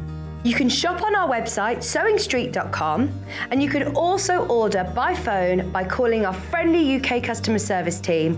Just call 0800 001 4433. And don't forget about the Sewing Street app. Here you can shop all of the Sewing Street products as well as watch the live shows from anywhere. You can download the app onto your smartphone or your tablet by simply searching Sewing Street in your app store. And one final thing, no matter how many times you check out on Sewing Street in one day, you will only pay 1 postage and packaging. Happy shopping! Have you heard about all the different ways you can shop on Sewing Street? You can shop on our website sewingstreet.com, and you can also order by phone by calling our friendly UK customer service team. Just call 0800 001 4433. And don't forget about the Sewing Street app. Here you can shop all of the Sewing Street products as well as watch the live shows from anywhere. You can download the app onto your smartphone or your tablet by simply searching Sewing Street in your app store. And one final thing, no matter how many times you check out on Sewing Street in one day, you will only pay 1 postage and packaging. Happy shopping!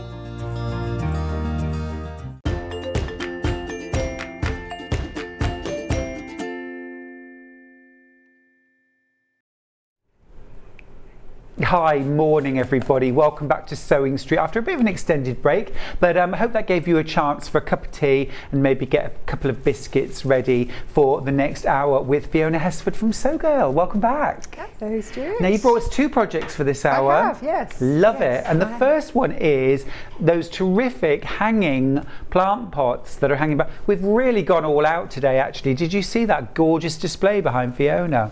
Look at that. Fab. So these can hang, you can have them not hanging if you want them on a shelf as well. Yes, you can do them with a panel today, but obviously if you've got the pattern then you can sort of do it in your own fabric afterwards. Yeah. So if you're a lover of patchwork like me, then you can, and you've got this gorgeous scallop edge.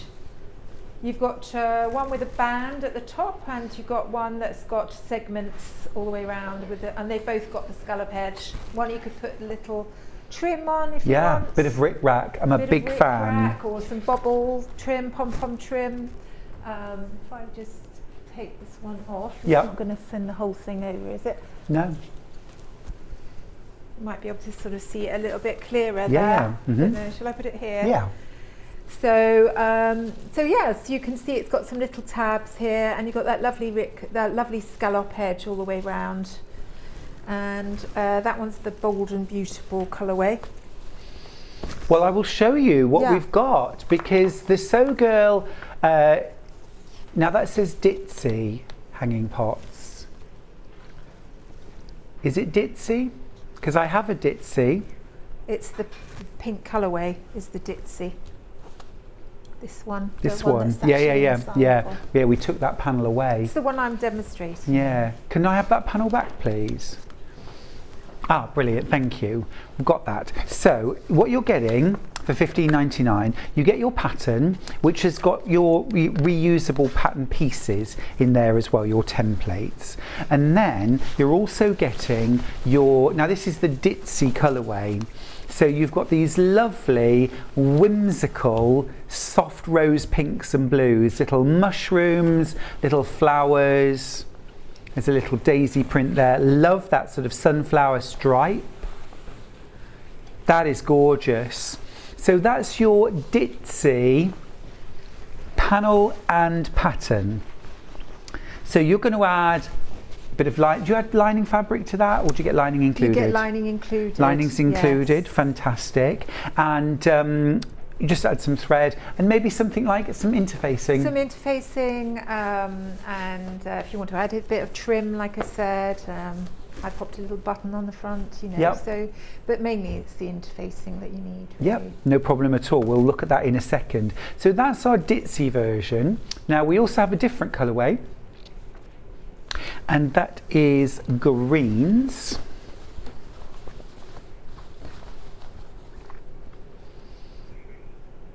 Now, code-wise, is that SVUU14? The panel? Yep, perfect. Love this colourway. This is really gorgeous. And this is kind of, I don't know, it makes me think of those African wax prints. It does. That I know you're very keen on, and I am too. Yeah. So you've got these beautiful, look at those. Gorgeous different fabric panels that you're going to use to create your scallops, your lining.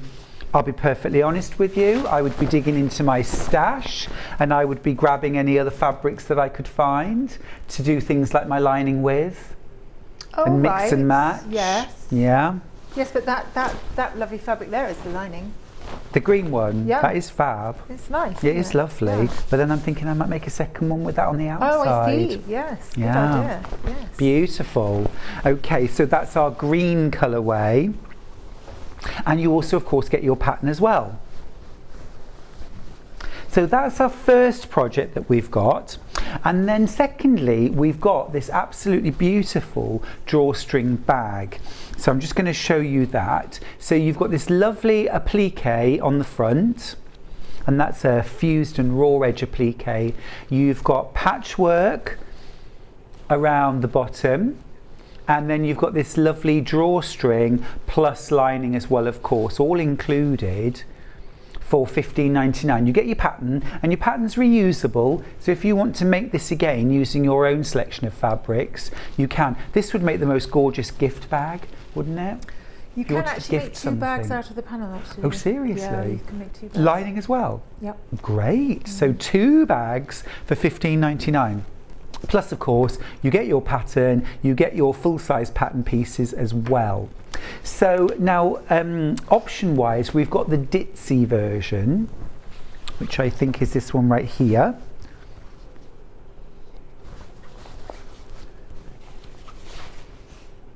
That's not ditzy. That's definitely not ditzy. I've got these 2 panels in front of me. The ditzy is those lovely soft pinks and blues, isn't it? We haven't seen that panel, have we? No.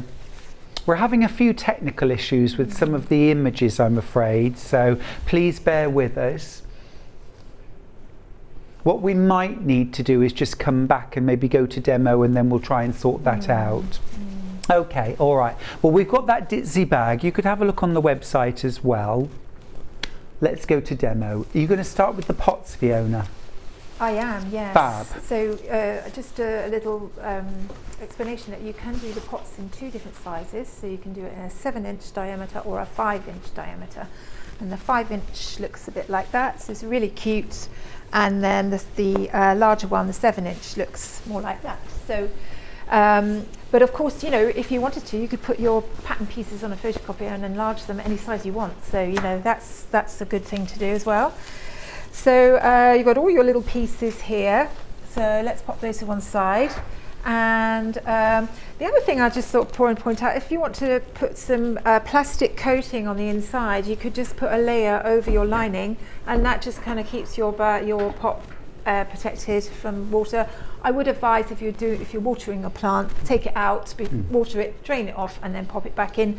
And I often put a little base inside to protect the base, like a little plastic pot top or something, just to kind of protect it, or even a plastic bag. Well, I see this one has got the plastic lining in it as well. That one I did with a plastic lining, yes. Yeah, I'll just take the but this one, plant out for this a one second. you see, I've just got a hummus tub. I'll just show you that. I pop in. That's right, and then you can use various ways to keep them protected, but you don't have to have that plastic. You could just put your plant pot into a little plastic bag, and then put it in, and you won't see it. So that's a good way of doing it too. Right, so let's just start with our pieces. So you've got your segments here. So if I just show you here, you're going to cut them out. Now, I tend to interface my pieces before I join them together, just because it makes them a little bit easier to handle.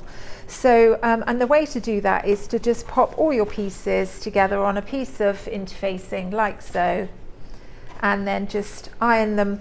You know, you can steam them on, just tap it, and then turn it over, give them a good steam, and then cut them out. So that's a good way of doing it. Or you can interface your fabric and cut them out with the interfacing on the back. A lot quicker. You don't only have to cut them out once then. So you've got 2 versions. So although you've got 2 sizes, you've also got the 2 versions. So as I mentioned before, you've got this one here where the segment has been had the sort of it's had the top. It's a bit like an ice cream cone, isn't it? It's lovely. So it just makes it that you've got like this. You know, if you did that all in one fabric, like I did with this one, you see we've got spots on the top. You can see that, and then you can put your trim going over the seam line. So, you know, if it's a little bit mismatched, then that's all going to cover a multitude of sins, isn't it? And it's a great way of using up your little bits. So if you've cut out your big bits first of all, you can definitely get another one by using all these smaller pieces from the pieces that are left. But from the panel, you can definitely make one large pot and one small one. That includes the lining as well. So that's pretty good value, isn't it? Fantastic. Right, so I'll just explain to you about the two different versions, but I'm going to sort of stick with this version today, just because it's a little bit quicker to do. So, you know, the best bit is when you're arranging your pieces. I think you've got 8 pieces. I've only got 6 here, but you've just arranged them in order. And like that, looks lovely. And then obviously you just, you know, just like patchwork really, you just sort of like put 2 together, pin it at the side,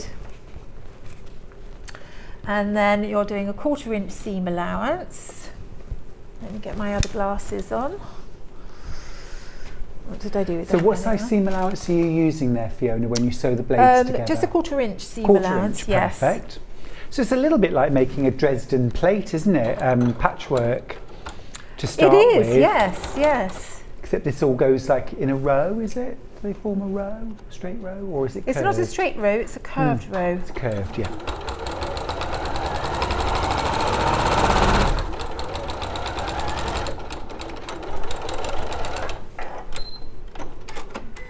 And you can, you know, joins, you don't have to take it off the machine, you can just sort of bank up the next one and then go straight into it. And so you've got like a little chain. That's always a good way of getting them.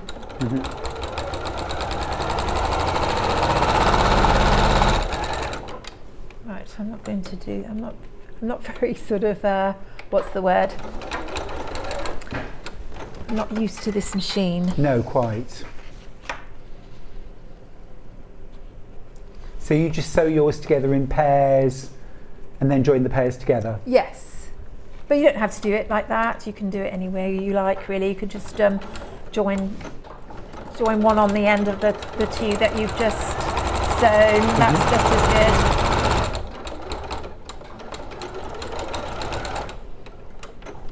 You'll have to shout at me, Stuart, when we've got to move over to the next project. Yeah, no problem. I'll give you a shout, don't worry. Right, so we can just, it's a good idea to spread out your seam allowances here. Do you want the little roller? I've got it right here. There you go. Lovely. There we go. If you haven't got one of these, just your fingers will do.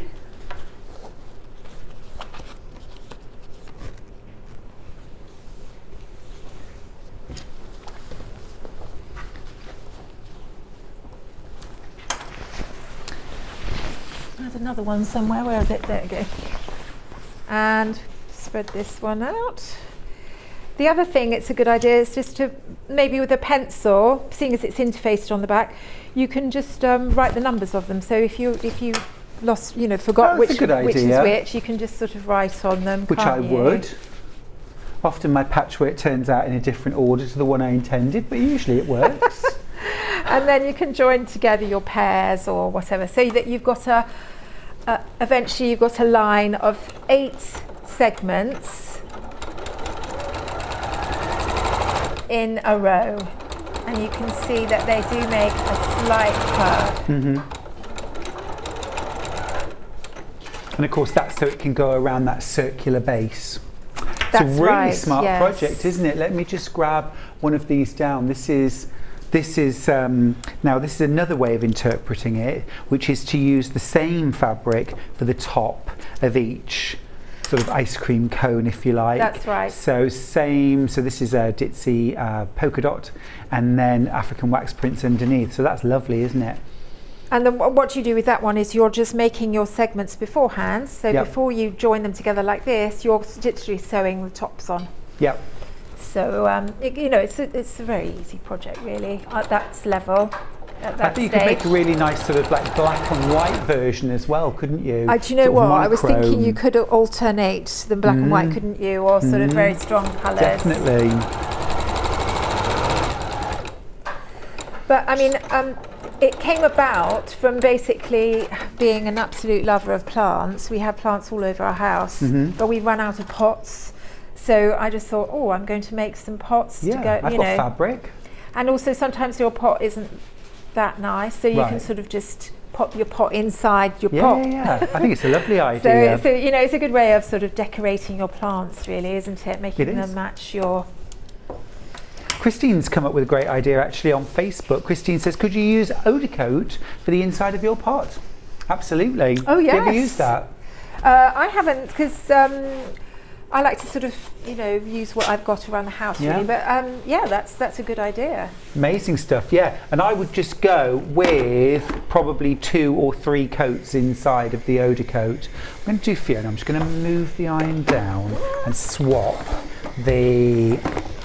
because we can't see you when you go off to iron. Oh, right, so there you are. I've pressed it, and then what we do is well, I've ironed this onto some H640, but you could iron it onto some wadding or and just spray it on, and then you spray it onto your H640 and then you trim it down. Okay, so then you've got your piece that's complete. 3, 4, 5, 6, 7, 8. Perfect. Now we have some little tabs at the top, and I've done some beforehand. And what your tabs are to hold the rope or string. Now this is just common garden rope. It's very easy to find in craft stores or online, and I think it's half a centimetre wide. Now, you don't put the tabs on. If you just wanted to make a freestanding pot, obviously you don't need the tabs.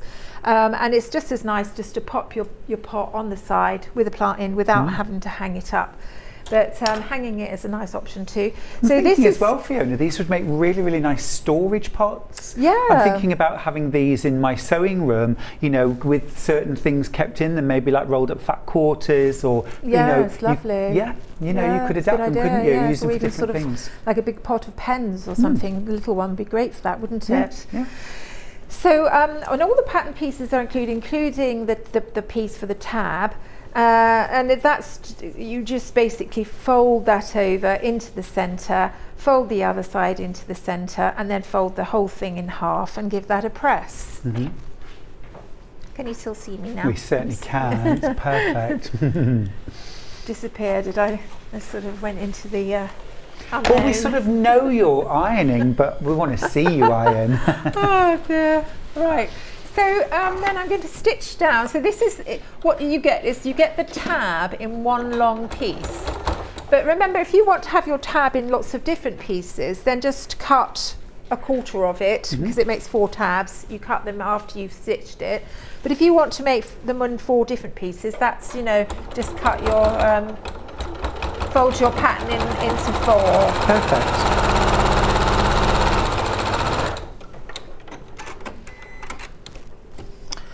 So once you've done that, trim down your ends. Let's just move that. And presumably once you've layered your outer fabric with your H640 or your quilt batting, if you wanted to, you could add some quilting?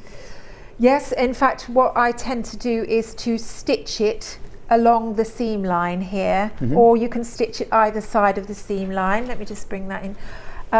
One of these I've actually done a little line of zigzag. Yeah, this so one the here. African one, I thought, oh, let's do a bit of. Show you. Let's do a bit of sort of enhanced stitching. That's really nice. So I like that. You're just kind of like, because when you put your interfacing or your batting on the back, of course it's not going to actually stick where your seam allowance is. So that stitching just holds it down at the seam allowance. So that's, you know, a good way of doing it. And I'm thinking as well, a project like this, you could easily use some of your embroidery stitches on your machine as well. Yes, lovely. A bit of decorative. Yes, you use the zigzag, but yes, and also if you're doing the border pattern at the top, you could, instead of putting a trim on, you could put a line of decorative stitching, couldn't you? Or even a bit of binding that you've actually stitched on top of would be gorgeous. Yeah. So there's lots of ideas of how to make them unique to you. You know, I mean, it's like a vehicle for your creativity, really, isn't it? For sure, for sure. Right, now let me just trim that one down. So, once you've got your little tab, you then pin it or clip. Clipping is good because it's much quicker to just clip it in like that. and then you're having one every other. So we've got, so you have one without one and then one with one. So it's every alternate scallop. Yep, perfect. 1, 3, 5 and 7. That's right. Or, yeah. And it's quite nice to have a contrast, you know, if you're going to mix and match, you can have a contrast, or you could have the same fabric, you know. So many decisions. I know there are. It's too hard. It's too hard, Fiona. I can't make a decision like that. It's a very fun project, this, actually. They're very addictive. Once you make one, you're making them for all your friends. I give a lot of plants as things like, you know, dinner party gifts. Things like that. I do often. Rather, a lot of my friends will say, "Oh, please don't bring wine because I bring such horrible wine." I'm joking. I'm joking. No, but you know, I like to take a little. They always used to call them hostess gifts, but you know what I mean. I like to take a little something, and a plant is a nice gift, isn't it? But even nicer if it's in a pot that you've made from fabric. Absolutely. I'm definitely well, it's a lovely up. Christmas present, isn't it? Yeah. Really. Oh, Dare I say that word, the C word? Yeah. Poinsettias. Oh yes. With a fabric pot. I mean, you could do them in Christmas fabrics, couldn't you, as well? You could. And I mean, I always buy those from the supermarket because I can never keep them alive till the following year. If I make January the 1st, I've done well. But they always come in quite an ugly plastic pot, don't they? Yeah. And my nice decorative pots have got plants in them all year round. So this would be a perfect opportunity to make a fabric pot. Absolutely. Oh, I'm going to do that now, Fiona. Do you want a free pattern, Stuart? Yes, We can do a swapsy. I've just seen your fabulous book outside. Oh, yeah. I was like, oh my goodness. Not an issue. It's not mine to give, but yeah. Right. This is the Mutual Appreciation Society going on today. Yeah. There we go. Am I holding about it? another 5 minutes on this demo, Fiona, Right. if that So helps. once we've put our interfacing on, we fold it over. We've got our tabs on, fold it over, and then just stitch it together. Again, 1/4 inch seam allowance. And you know, if you've got your wadding on there, it might be a little bit sort of sticky, so just lengthen your stitch length a little bit, just to kind of ease the flow. I've got my walking foot on here, so you know, if you've got one, put one on, but it's perfectly possible to make it without. There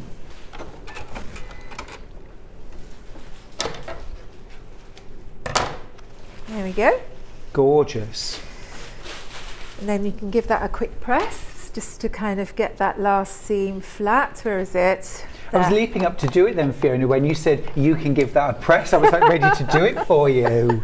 You want a job? Always. You can be my assistant any day, Stuart. Thank you, I'd love that. We never do that though. I spent some time in Australia with a friend in her sewing studio, and it was just the best ever because it wasn't my sewing project, it was something she was working on. I mean, what a thing. She's making an appliqué reproduction of the Bayeux tapestry, full size. Full size, wow. So it's incredible, and everything is, rather than embroidered, it's appliqué, and then she inks and draws and embroiders onto the fabric. Wow. Amazing. Wow. So now, before you join it together, I happily managed to get it undone again, because what we do is we get our piece of lining, which we have, backed with our, I don't know, heavyweight. Well, I've done H640, but you could use heavyweight interfacing, or you could use this Pellon if you wanted to. Yeah, that's. But I've never used it. But you said, Stuart, to shave off the seam allowance afterwards. Yes. So this is. Remind me the name. Sorry. No, this is. Decaville, thank you. So this is Decaville. So Decaville is a very heavy interfacing, and it is fusible on one side. What you would want to do if you're going to use this will give a very firm, rigid surface. And actually, if you use this, you wouldn't necessarily need to use H640 on the outside. If you wanted a thinner, kind of sharper pot, But you don't want to be including this in the seam allowance. So what you would need to do is sew your blades together and then actually like almost create a paper pattern from that and just shave 1/4 of an inch off on all sides, and then you'd be able to cut your decaville from that. But it works really well, and then it's fusible. You just iron it to the wrong side of the fabric. That's right. So if you're at this stage, you're going to use this piece, lay it on, and you're going to use it as a template. So sometimes what I do is lay it on and then draw around it, so you've got a line to cut along, or in this case what I'll do is just pin it on and then trim around. Then just make sure that your piece is flat, because you want to have pretty much the same size as the outer one, because they've got to fit together. So just make sure that they're nice and flat. Cool. Remember, this is one of 2 projects that Fiona's bringing to us in this hour. We've got the patchwork fabric pops, which is what we're working on right now, but there's also this gorgeous drawstring bag. Now we have a couple of different drawstring bag options for this. Now let me show you an image of the first one that we've called Ditzy Appliqué, primary Ditzy Appliqué, and you can see there those gorgeous kind of jade greens and this vibrant pinks and yellow. Absolutely gorgeous. Absolutely gorgeous. And then, well, you'll have to tell me, is it this? No, the other one. Let me just see, drawstring. It's delicate and ditzy. I don't have the other one, but there's another version which is green. Do you remember the plant pots that had all these lovely green? It's that version. This is, let me see at the top. This is definitely patchwork pots. No, patchwork drawstring bag, garden shades. I have got it, hurrah. Right, there we go. Right, that's the panel there. Really big panel that. You're getting a lot of fabric there, including all of your lining fabric as well. Yeah, as I said, you've got enough for 2 pots there. Yeah, so yeah, fantastic. But that absolutely price gorgeous. And the patterns for you to make another thing, other fabrics, that's pretty amazing, I think. I don't know how they've done that. Right, so here we go. Let me just do a better job there. There we go. Ta-da. So once you've cut your lining piece, you just take that off and then you pin it together and sew it. Got you. I don't know what's wrong with me today. I just seem to be doing my own thing. Oh, I think we've all been a bit thrown off whack with losing the Queen, and you know, and I think upsetting. it's definitely thrown me off my usual game, I think. Yeah, definitely. We're all in the nation in mourning, aren't we? Yeah. And I found I haven't slept very well for the last few nights either. I think I've been thinking a lot. Oh. Yeah. It throws up a lot of questions, doesn't it? It does, and it makes you think as well about maybe people in your own family that you've lost, and difficult days. So, I probably haven't got a lot of time left for this. So what I might just do is you pin that together, sew it together, just like you saw before.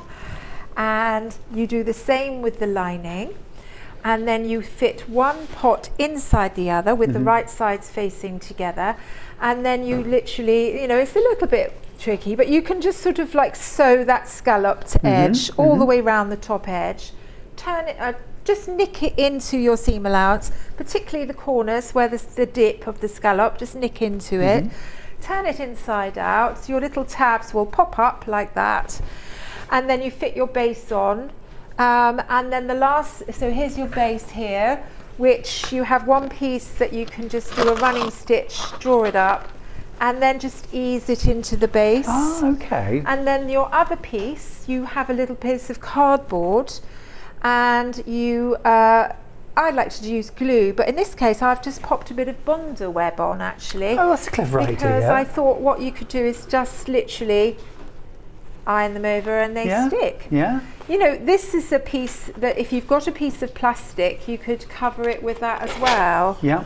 So if I just steam it, then it should just stick by itself, shouldn't it? So there we go. So you can just edge it over like that, and then the whole What a clever tip. the whole thing, obviously, you know, take a little bit more time. Press the whole thing over.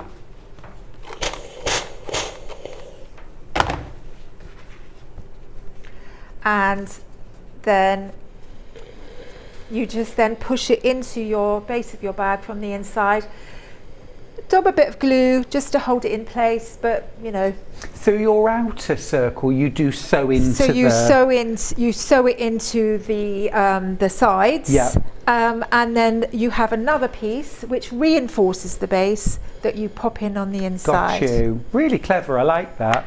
Really clever. What a Yeah. great project. I am absolutely going to make some of those. Now the other project that we've got is this drawstring bag, which we won't have so long to do, but there perhaps are a few things that it would be really useful to see.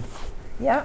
Okay, let's go. Where is Now it? we'll just show you on screen at the moment. We've got the details for the green drawstring bag. So that's this one right here with these lovely vibrant green prints on. That is absolutely gorgeous, isn't it? So you're going to use this to create your patchwork bag. And then the other colourway that we've got, I haven't got the sample here in the set, but this is what it looks like. We can show you a picture of that image. That's delicious. Really Which lovely. colourway is that? Is that, no, that's the one we haven't got, isn't it? Bold and bright. Oh, well, this is the one I'm working on then, isn't it? So Yep. you can see, it's similar, because I don't think mine has got that green. Oh, No. has it? But anyway, that's what it looks like when it's done. It's rather nice, isn't it? It's lovely. Yeah. I absolutely love the applique. Yeah, I'm a bit of an applique fan, actually. Are you? Me too. Are you? Yeah. And that's got that sort of, I don't know, Pennsylvania Dutch sort of, do you know what I mean? That applique tradition. I love it. Those stylized tulips and. That's right. So now, basically what you have with this one is you've got obviously your patchwork base, which you piece together with your pieces that you've cut out from your little rectangles of different patterns on the panel. So it's been all perfectly coordinated so that the colours just work well together. And so you're patching that together to make a strip. Now I think I've put 6 strips of rectangles, which is just about fits. But if you're slightly out, it might not be enough. So just if you do yourself another one, you've got plenty of fabric. Then you can cut a half one each side. So I think it's quite a good way to do that. Yeah. So just a little bit of extra information there. So you're piecing together your pieces like so. Do you want me to sew it, or shall I just sort of talk you through it? No, you could talk us through that bit, I think. So and then you've got your panel like that, and then you do the same for the back as well. Now on the pattern piece template, you've got your notches at the side, which shows you where to keep it open for where you're putting in the drawstring. Okay, so just mark those on the pattern. And then when it comes to the lovely template, you also have these colour pieces. Now I've done this one in pinks with a bit of mustard, but you know, you could use the burnt oranges as well, and you trace out from your template your shapes. They're all marked, and then just cut them out. So just trace those onto Bonder web. Trace them onto Bonder. I think this is the better way than actually ironing Bonder web onto the fabric and then cutting out your templates. Yeah, agreed. And then cutting out. So I think this is much better. So if you're just trimming around the outside roughly, you don't have to. And a lot of people, when I teach applique, I catch them actually cutting the shape out, and they say no, give it a little bit of a margin, because when you actually iron it on, then you cut it out. Right. So I mean, we've done appliqué on here a million times, haven't we? So I think we probably all know how to do appliqué, but I just thought I'd do it. Yeah, no, it's really lovely. It's delicate and really pretty. I love it. It's a little folk design that I really love that sort of style. Me too. So Me too. anyway, so once you've done that, just, you know, cut a smaller bit, and then you want to get a good pair of sharp scissors, maybe ones that aren't too big, and just trim carefully around the outline.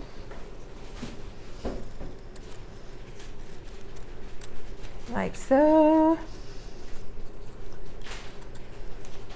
And what's lovely about this appliqué, it's really delicate, but don't worry about finishing those edges, because you've stitched just inside the line, haven't you, with a straight stitch, which looks gorgeous. That's right. You can do as much, I mean, if you wanted to do machine embroidery on this as well, that would be great. You know, you could just literally get a bit of lininess going on, a bit of, you know, but it's up to you. I mean, I just did it quite sort of simply here. I've just literally, so that it actually holds it in place. But if you want to do it, and also this bit in the middle, I've actually cut a piece of the actual pattern. I've used it as a little centre feature, and on that one I put a little button in the middle. Yeah, can you see this one? It's gorgeous. It's actually a fussy cut square from this fabric right here. So it's using a little bit of this fabric, but fussy cutting a square with the flower centred, and then just sewing a button over the top. Really lovely idea. And of course we're using bondweb, but there are some fusibles that you don't need to stitch. The name escapes me for a moment, but it's almost like a sort of clear plasticky kind of and when you put it on the back of the fabric, you iron it to your fabric and you don't need to stitch it, and it's machine washable. Yeah. Wow. So if you wanted to do like a real quick, like a gift bag or something, and there's no time to sew at all, you can use things like that. I mean, it has to be said, Stuart. You could, I mean, you can, if you've got a good fabric glue, you can just sort of stick them on, couldn't you? Yeah, you know. Absolutely.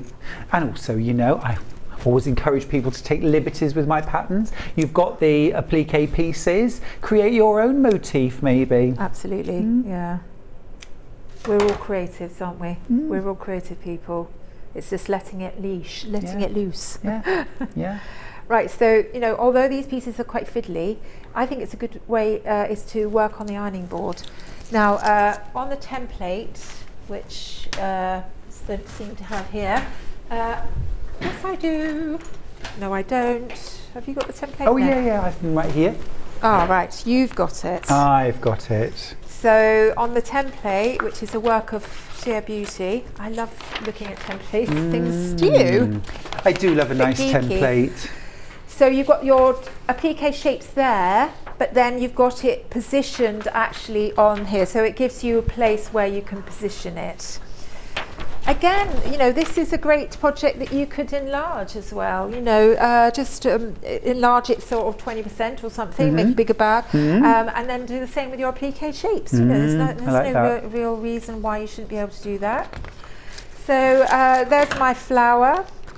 You know, I mean, actually, you know, it's already giving me ideas about doing flowers in a row here rather than the one I've done. So, you know, this is a really nice way of doing it.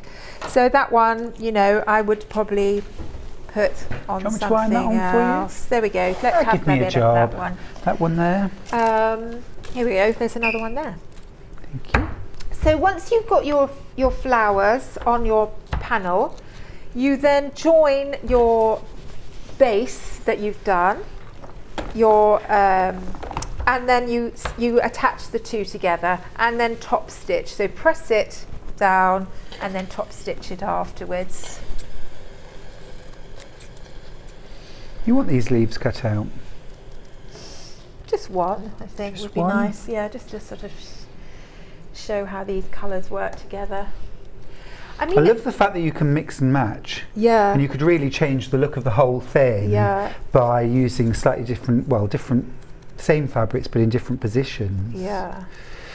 Do you know what, Stuart and I, we could just sit and just do all this together, couldn't we? And people could watch us and join in. Maybe we could have a sew along.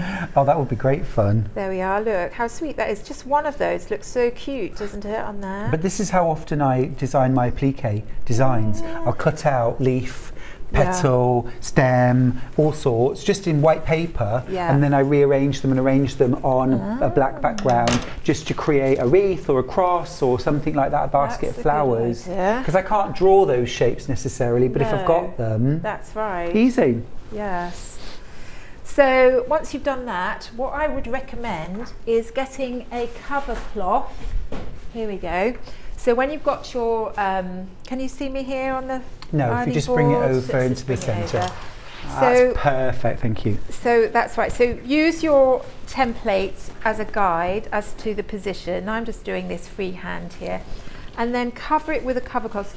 Normally a piece of muslin's quite good. And then cover it over and then give it a good iron. Sort of, you can turn the iron on quite hot when you've got a cover cloth. I don't know whether that's up or down there. There we go. And peel it off, and that should have bonded it. There we are. And I've got a slightly nodding tulip, which is quite sweet. Okay. Anyway, that shows. And then after that, I would stitch it. So you can, before you put the backing on, just do your stitching and then join your patchwork base, and then put your H640 or your wadding or your lightweight interfacing on. It's nice to have it squidgy, because I think if it's a good toiletries bag, you could, it just sort of protects those bottles and things. It does. I just wanted to show you actually while we're here just some of the different ways that you could stitch down, because I love the way you've done this. Using that zigzag down the stem and a straight stitch down the centre of the leaf. So sometimes our stitching is functional and sometimes it's about decoration. That just looks lovely. And this one, for example, I've done in my own fabric, but I've done it in felt. So, you know, the raw edge is, you know, not an issue, is it really? So, and there I've done just a stitch around the outside. Right, so let's put that aside and bring back the ones I made earlier. And you can see that now what we do is we join the front to back, and we've got our notches here, or our little markers saying where to not sew. So we pin it together at the sides and just clear the decks a bit, and then, you know, keep to the as 1/4 inch seam allowance, because that keeps your bag nice and, you know, a good size, doesn't it? Do a little back stitch at the top, stop when you get to the marker, and then do another little back stitch. And then what I do is lift my needle up, pull it over, drop the needle down, and then do another back stitch, and then that just secures that bit at the opening. Otherwise the stitching will come apart, so you need to have that little bit of reinforcement. And then, now if you're finding, like me, the wadding is sort of getting in the way, what you can do is just move your needle over to the side and then just sew it like that.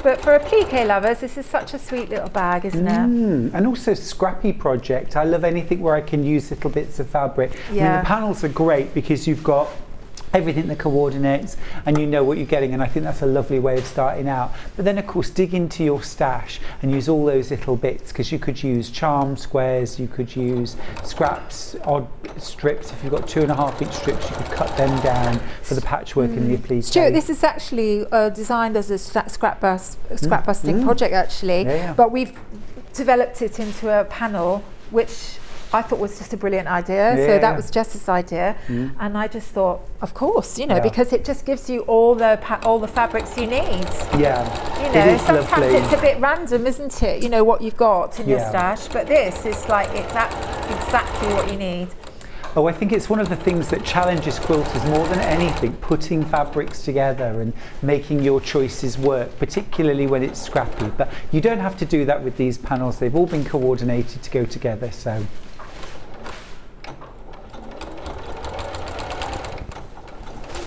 I think it was Louise that designed this one, wasn't it? Was it? Louise, I love working with Louise. She's such a lovely designer. And of course it's unique to Sewing Street, isn't it? Yeah, You know, we're not absolutely. selling You this can't buy the panel anywhere else. No. And don't forget, you can't get the pattern on its own for either the fabric pots or the drawstring bag, but you do get them included with your panel, which means that you've got exclusive access to that panel and you can use the pattern afterwards with your own fabric. So this isn't a pattern which will only work with a panel, and once you're done, you're done. You can keep using it. Right, so once I've done that, so I've literally sewn down the sides and across the bottom, leaving that top edge unstitched. And because I've got a floating thread there, I just trim it off so that it doesn't get in the way. And now I'm going to sew the box bottom corners, which is always one of my fun things to do. I love doing the box bottom. Box bottom, The yes. box bottoms. Yes. I like sewing darts. Yes, I like sewing darts.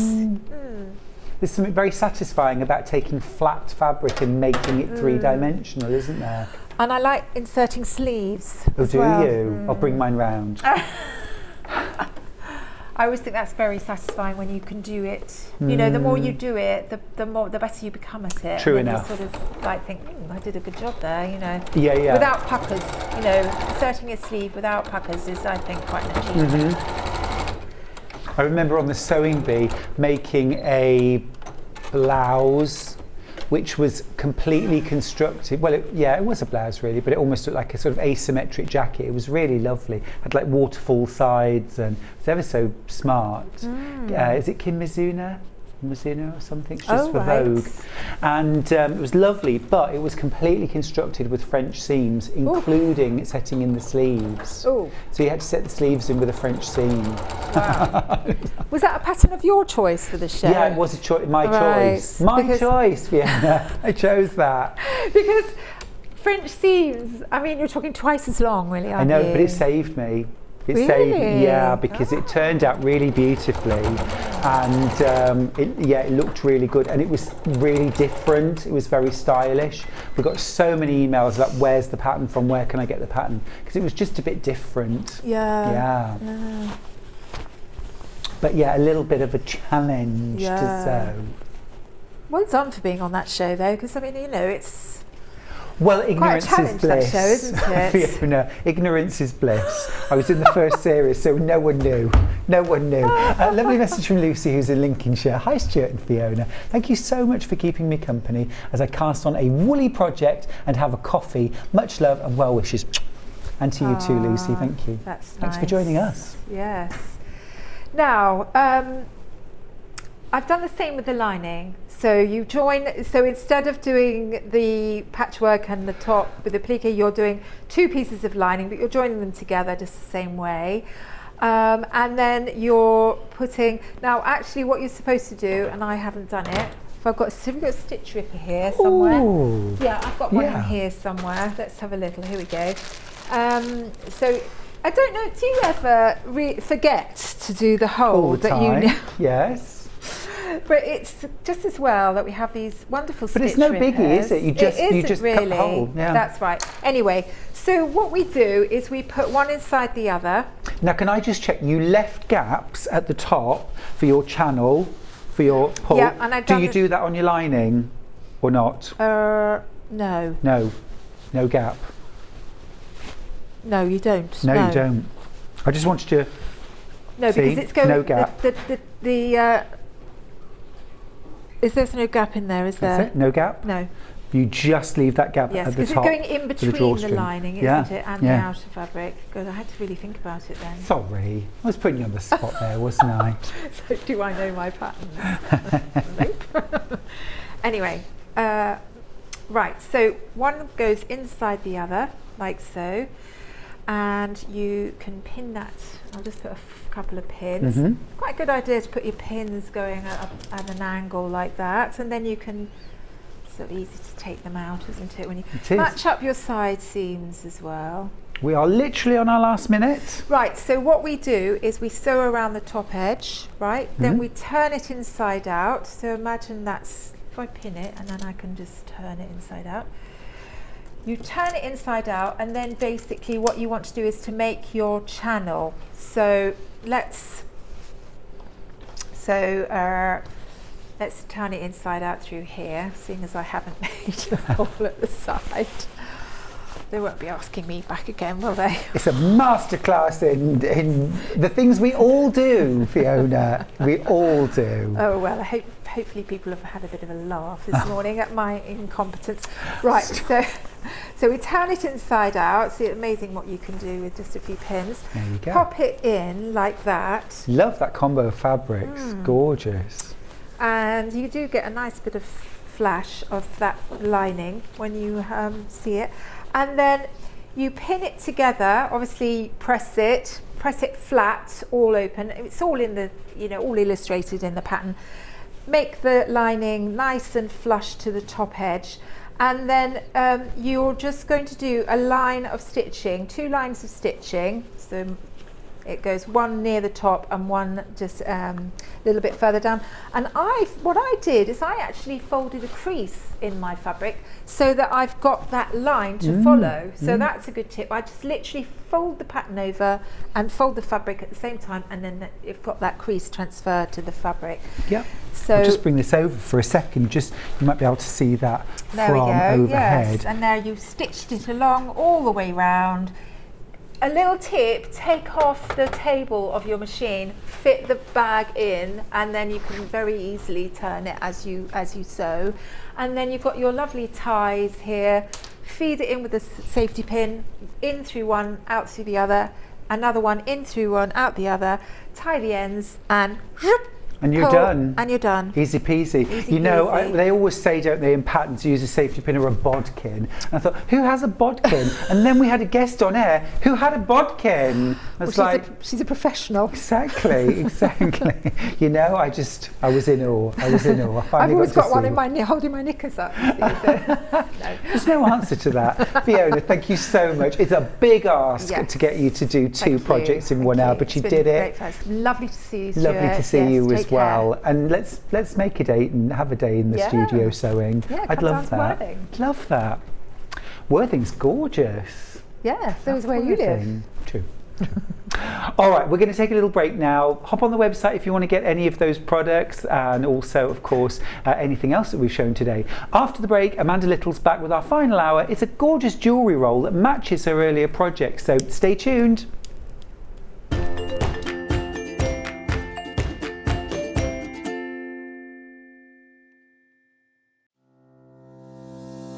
Hello, I'm Emma Bradford from the Swift Quilting Company.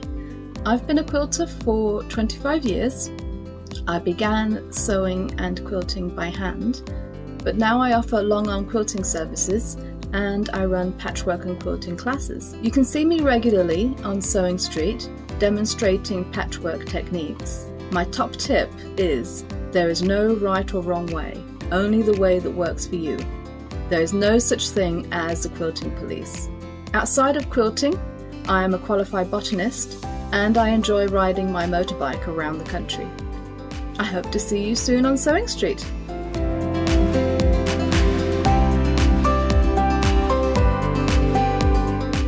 Are you a fan of Sewing Street and Yarn Lane? Why not join our growing Facebook fans pages? Just search Sewing Street Fans and Yarn Lane TV Fans on Facebook and click Join Group. It's that simple.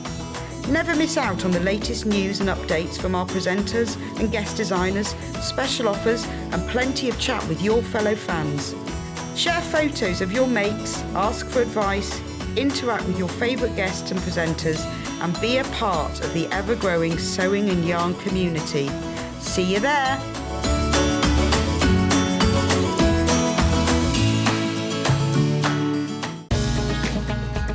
Follow Sewing Street on Facebook and Instagram to keep up to date with what's coming up on the show, as well as being the first to know about our amazing offers. Get involved with our competitions that are exclusive to social media. And pick up some top tips from us too.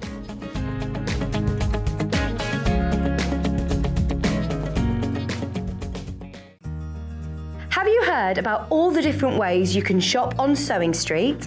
You can shop on our website sewingstreet.com, and you can also order by phone by calling our friendly UK customer service team. Just call 0800 001 4433. And don't forget about the Sewing Street app. Here you can shop all of the Sewing Street products as well as watch the live shows from anywhere. You can download the app onto your smartphone or your tablet by simply searching Sewing Street in your app store. And one final thing, no matter how many times you check out on Sewing Street in one day, you will only pay one postage and packaging. Happy shopping! Missed the live show? Don't worry, we recorded it for you. Never miss out on your favourite presenters, guests and makes ever again. Head on over to our YouTube pages to watch back the day's live show and enjoy your favourite demos over and over again. Subscribe and turn on the bell notification so you never miss a show or video ever again.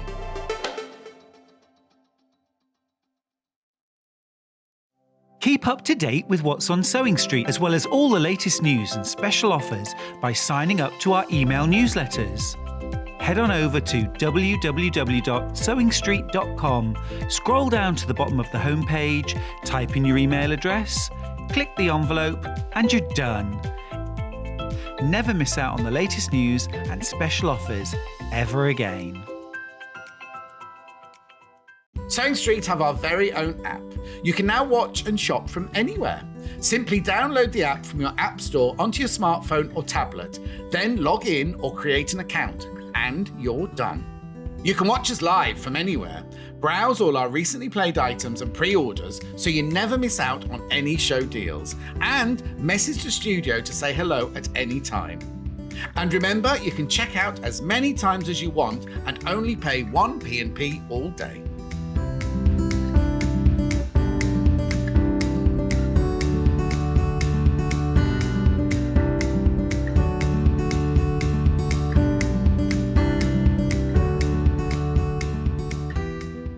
Sewing Street have our very own app.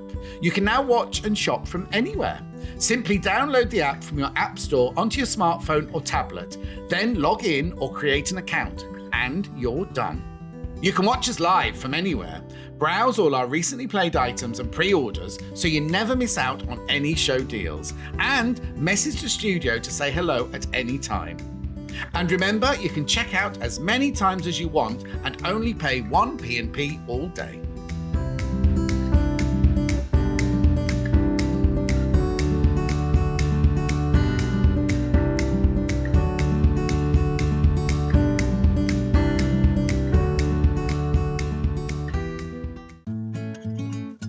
Stuck for ideas for the perfect gift? Why not get them a gift card?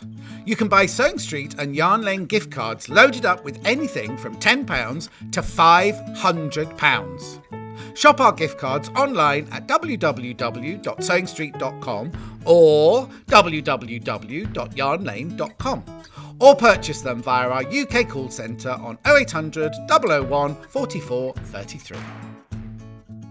Are you a fan of Sewing Street and Yarn Lane? Why not join our growing Facebook fans pages? Just search Sewing Street Fans and Yarn Lane TV Fans on Facebook and click Join Group. It's that simple. Never miss out on the latest news and updates from our presenters and guest designers, special offers and plenty of chat with your fellow fans. Share photos of your makes, ask for advice, interact with your favourite guests and presenters, and be a part of the ever-growing sewing and yarn community. See you there!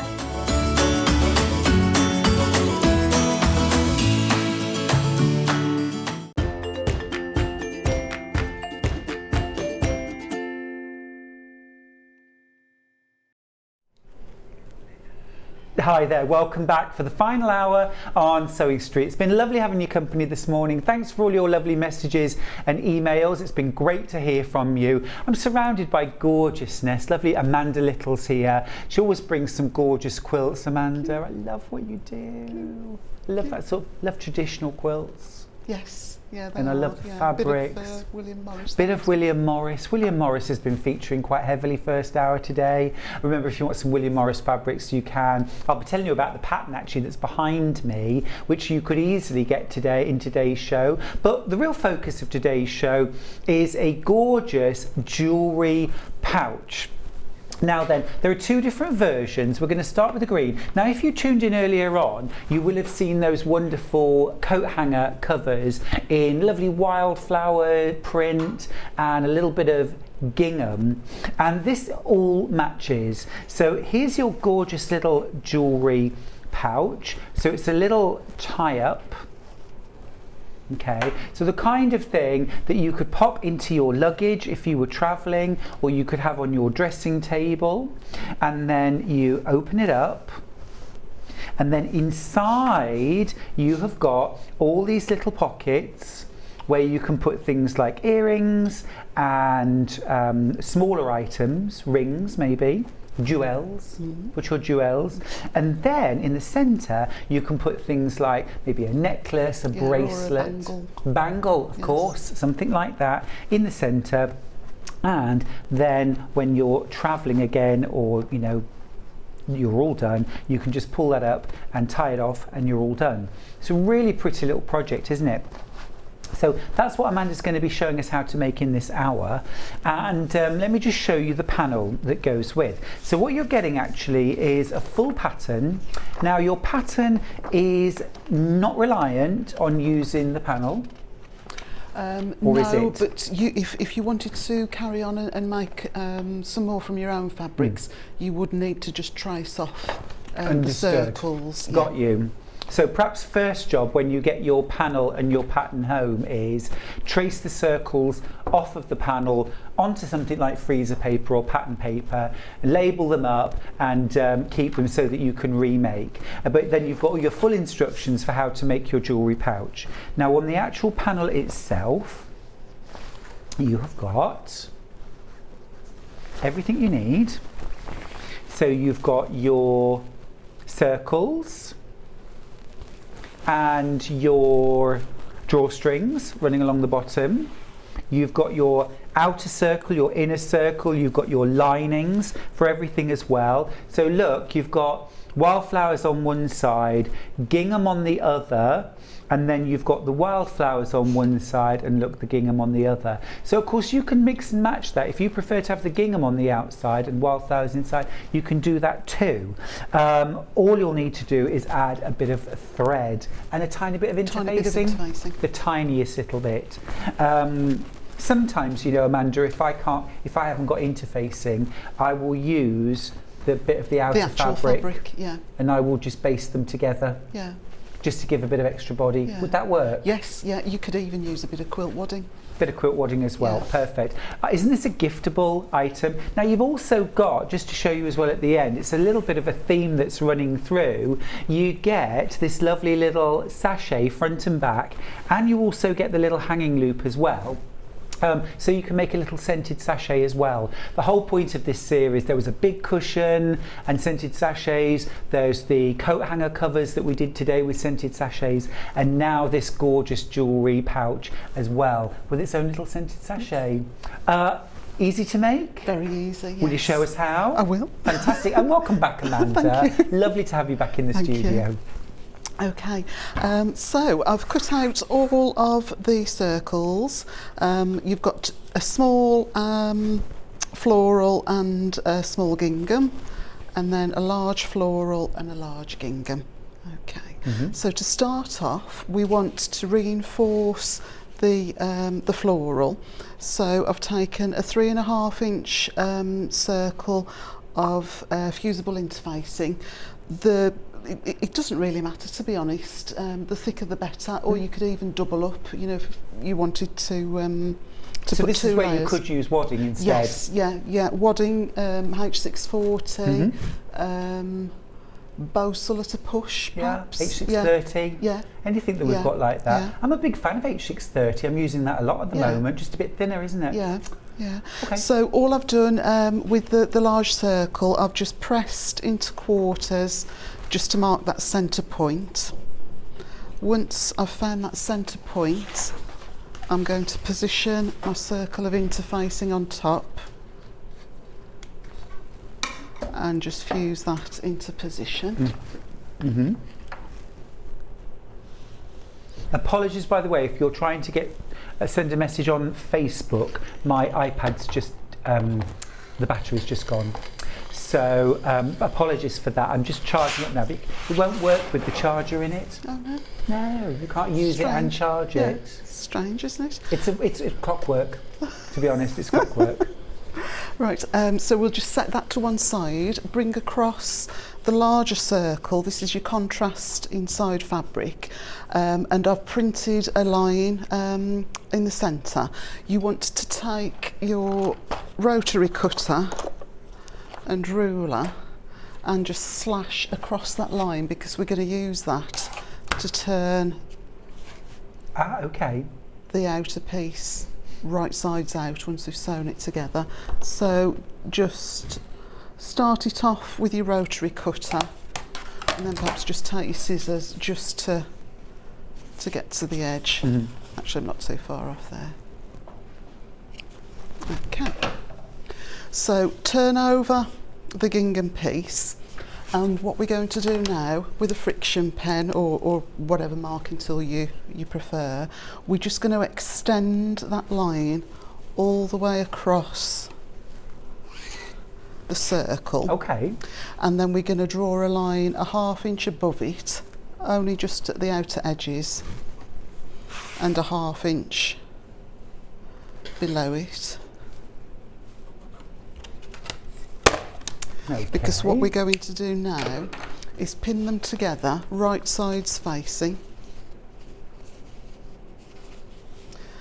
and we're going to sew at a ½ inch seam allowance from that first notch round to the second notch. These areas here we want to leave free of stitching, because that's going to be our casing where we thread through the drawstrings. Okay. And then a semicircle there.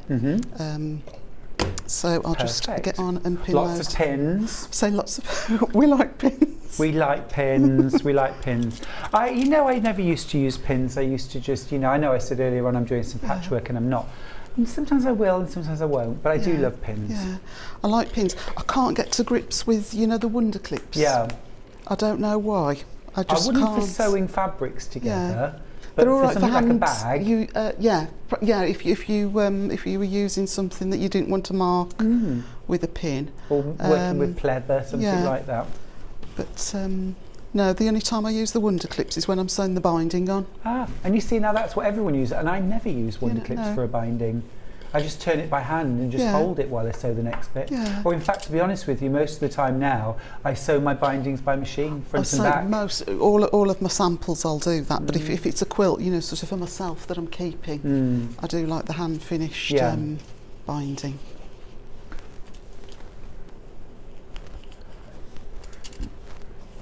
I don't think, if you're going for quality, I don't think you can beat a hand finish. No. Yeah, it is.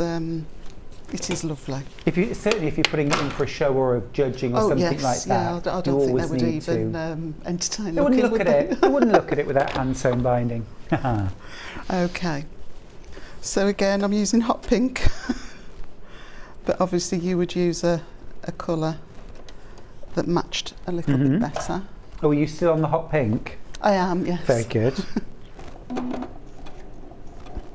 I love the fact as well, like if you want to create a little tray out of this, what I've done here is just pulled up the drawstrings just a little, and do you see how that creates this little fabric tray? That would be good if you were on your cruise, just going through the Bay of Biscay. Oh yes, and you want to keep everything tight. Have you done that? Not yet. We're going in April. You're really setting yourself up, aren't you? Actually, I think we're going up. We're going to the fjords. Oh, lovely. So we won't do right. Oh, Norwegian fjords are absolutely spectacular. Yeah. Charlie and I did a cruise about 7 years ago, 8 years, Norwegian I'm fjords. looking forward to it, but I'm not the best traveller. I'm the person that can be sick on the Ullswater steamer. Well, to be honest, I mean, we didn't have a single moment where the ship was rocking. It was a very, very big cruise ship, in fairness. Yeah. But, you know, it was like being on a mill pond. We did have very, very good weather. Yeah. So I'm going to keep my fingers and toes crossed. Thank you. Amanda's creating the wildflower jewellery pouch. It's really cute. Now, I talked earlier on about the green version and we put details on screen, but I just want to let you know there's also the lavender version. Those details are on screen now, and that's the one that Amanda's working on. So basically all of the green elements have been replaced with this lavender, so the drawstrings, and then inside it's that gingham is lilac now, and also the lining is also a gingham, all in that really pretty lilac. It's a gorgeous little project, this. Yes. Very nice. And again, it just saves you having to take your whole jewellery box, or before now I've put earrings in my purse. Yeah, absolutely. Me too.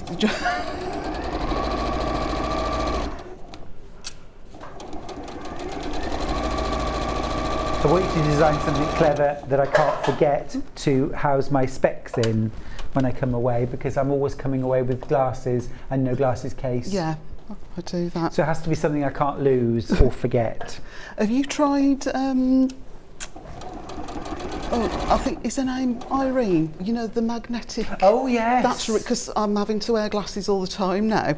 And apart from now when you're sewing. But I've got 2 different prescriptions. Right. They didn't seem able to give me a varifocal that worked, or that I could use anyway. Right. So it's 2 different pairs, but that's really good when I'm, you know, sort of up close and then at a distance. I can just swap them around. So we've sewn then all the way around. Let's chop that off. And what we need to do now is turn it inside out. We've got these openings here. On each side, but before we turn it inside out, you want to trim this seam allowance down. I find that the pinking shears do a really good job because it takes that tiny chunk out, so it's almost like clipping into your seams. It is, if you turn in a circle. It's all notched, isn't it? So I'm just going to quickly reduce that by half with the pinking shears. So down to about 1/4 of an inch. Just to 1/4 of an inch, yeah. Super. And that then will stop it fraying as you you know, sort of put your drawstrings in, because the edges are pinked. Right. It should hopefully stop it from fraying. I don't know about, I've got this problem where I'm trying to line up the pinking shears with the last pinked bit. Oh gosh, really? Yeah. What, so it's a perfect triangle? Yeah, and I don't know why I need to do that, because it's slowing me down. You know what I say, if you can't see it, it doesn't matter. Yeah. It's weird, isn't it, how things like that bother me. Do you do card making? I don't. That's something that has never appealed to me at all. Of course, if you're doing using special scissors to create an edge, you do need to line them up, don't you? Yeah. I've seen demonstrations, but no, it's never really floated. I always think it's a rabbit hole that if I fell down, I would end up really getting into it. I think some of it. Yeah. Some of the colour wash effects and we had Sandra Rushton from Santangle on a couple of days ago. I saw that on Facebook. Oh my goodness me, I was completely drawn into that. Yeah. Oh, love it, absolutely superb. Yeah. I want to go on one of her classes now. Yeah. Or just go and hang out with her in her studio. I might just turn up. Yeah.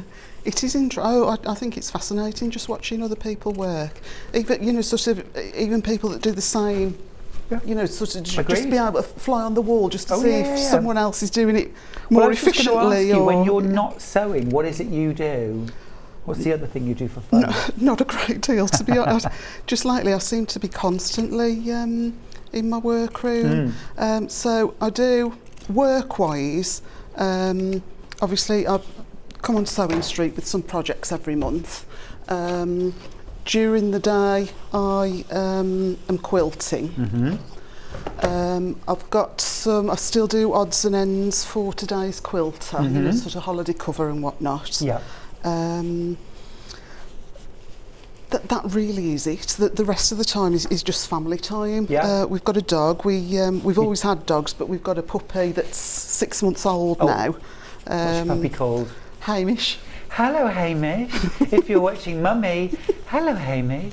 Hello, Hamish. But he's just hit 6 months, so it's a little bit tricky. Challenging, yes, good.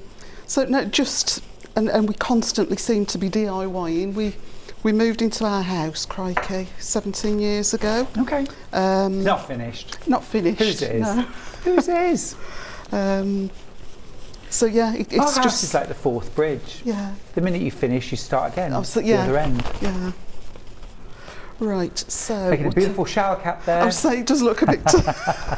No. We did say earlier on with a smaller head, very possibly.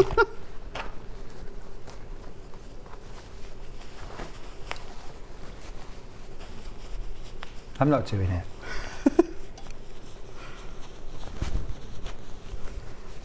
It's like the knotted handkerchief, isn't it? On the, if it was, or like in Australia, the lifesavers. Oh yes, they do have that sort of a thing, don't they?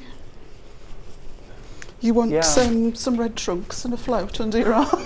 Matching trunks and a floater. Was it Baywatch? No, was it Baywatch? Was it what? Baywatch? Was that the programme? That's in America though. Yeah. Oh yes. Bondi Beach. Oh no. Bondi Beach. Okay. Bondi Rescue. Oh yeah. So you will spend a lot more time than I am getting your edges nice and crisp. You think so, Amanda, but you haven't seen me iron. I'll bring that across. So you want a nice circle, and preferably. And of course, you've left a couple of little gaps, haven't you, opposite I've left each the other? gaps for the casing. Yes. And then what I've done, I'll leave it at that stage for now, so that we can hopefully get finished.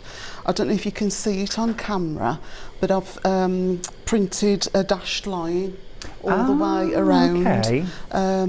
So actually you do need to use these round the way you've said, haven't you, really, because you've got that slash line and you've got that dotted line. Yeah.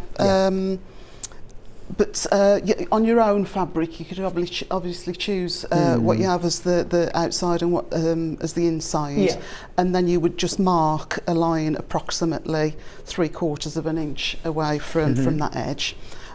Should have just mentioned before I start to top stitch, just take a little piece of interfacing, pop that across that slash line, and that will just keep it nice and tidy. It's going to be covered up anyway, but and that is literally all the interfaces that's you need, all the isn't interface. it? The when I said at the start you just need a little bit. Yeah, it is just a little bit. So we're now just going to top stitch all the way around. Again, lengthen your stitch. And this, I've done the lilac with a lilac dashed line, and the sage with a sage green dashed line. Yeah. So it is quite important to get a similar coloured thread, just so that it covers that line up.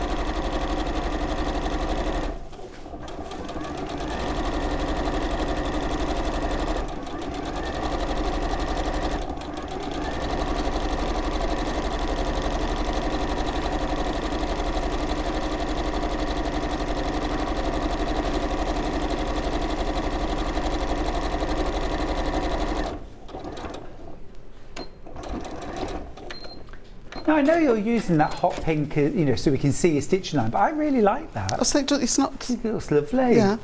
So that's the outer piece, and you can see you've got your little casing openings at the side. So set that to one side for now, and we're going to do something very similar with the inside piece.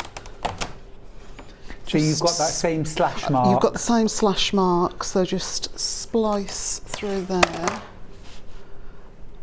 and just check. Okay.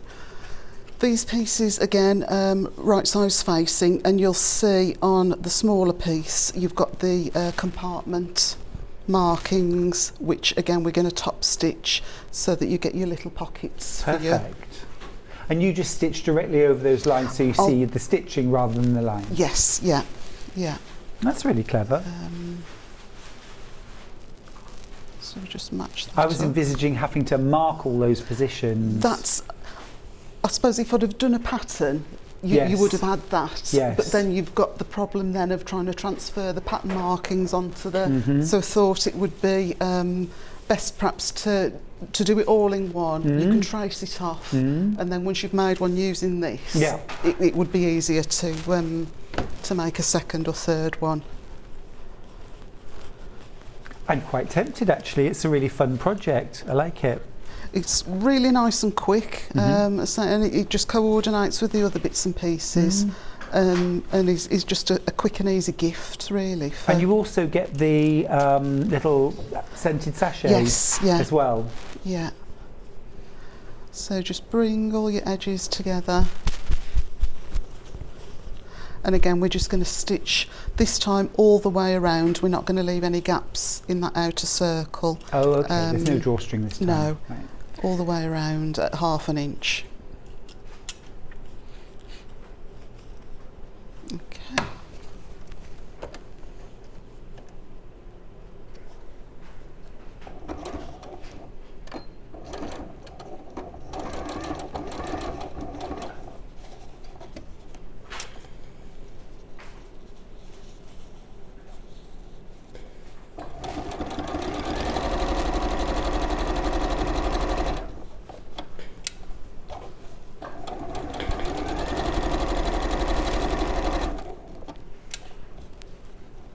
Now I must ask Amanda, what are your plans for the rest of the weekend? I shall go home via my mum and dad's, just call in and see them. Yeah. And then my husband got back in the early hours. He works abroad. Okay. Or has been working abroad a lot. And he got back early hours of this morning. So I've not really seen him. So it'll probably just be curry and slob in front of the telly. Oh, that sounds lovely. Can I come? But we're trying to, well, say we. I'm suggesting he's doing the back garden. Oh, so lovely. when we first moved it, we've got a really odd shaped plot in that we're on a corner slope. So we've got a slope that comes that way, and that way. Okay. So when we first moved in, all we'd got were it was just a single row of slabs in front of the patio doors.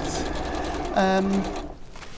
And he terraced it into 3 different levels. Okay, lovely.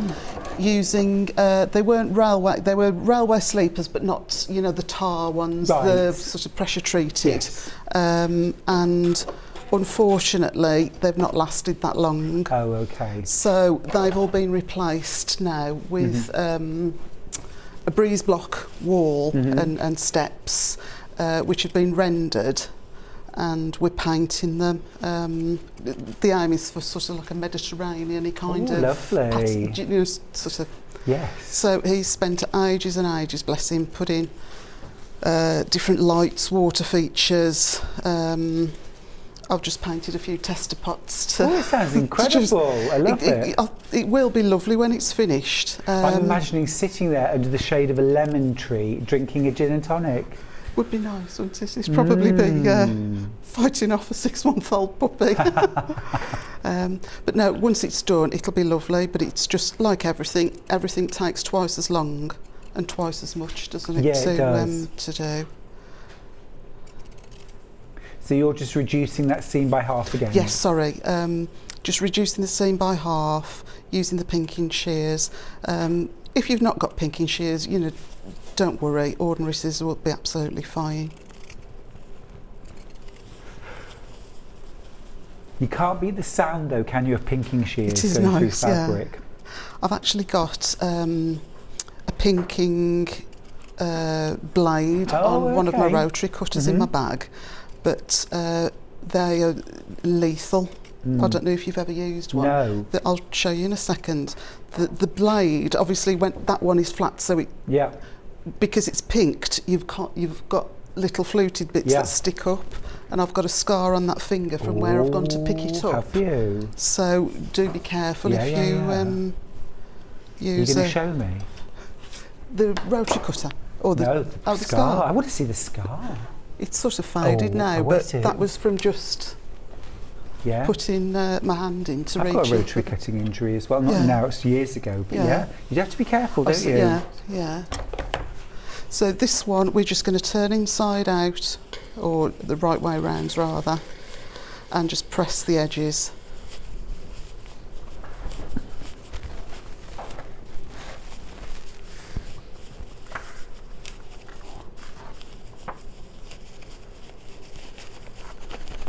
And don't forget, of course, you're getting full instructions. I mean, you do need to trace off the circles before you cut into your panel, and also perhaps mark the divisions. I'd make a paper pattern out of something like freezer paper if it was me. Mark the position of the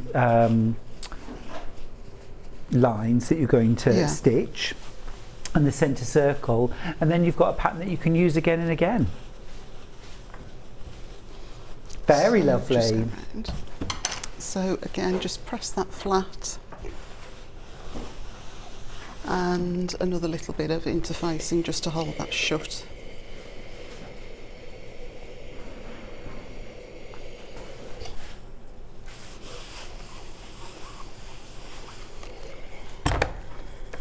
Is that on? Yeah. There you go. Okay. So shall I just, I know this is difficult to see, but your lines, so you've got a centre circle. So you would actually trace that off, even though the dotted lines there, you could trace it with a friction pen. You could trace it. Yeah, if you're struggling to see, because it is, even though it's lilac, it does blend in really well with the floral background. So yeah, if you just need, I mean, if you've got a brighter friction pen, just so that you can see, you know, sort of where you're aiming for. Got you. So we're going to turn the outer piece over and then place the inner piece as best we can on top. If you match up those slash lines, that should help you get it in the centre. And then just manoeuvre. And then just a pin, perhaps in each segment, just to hold it still.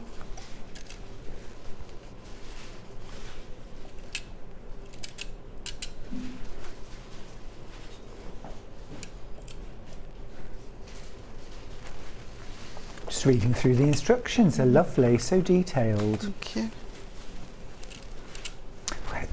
It's easy to assume, isn't it, that like everyone knows how to make a drawstring, but you've gone through all of that in lovely detail as well. So if you've never done anything like this, if you've never done a bag before, perhaps this would be a really good place to start. It would, yeah. It's really functional, it's lovely. Tidy up a little bit. So this, you're not going to be able to, well, you could do it all in one go, but you would have lots of backtracking. So I would suggest that you sew the centre circle and then just one of the spokes, and then just come back and do the other spokes individually. Yes, fair enough.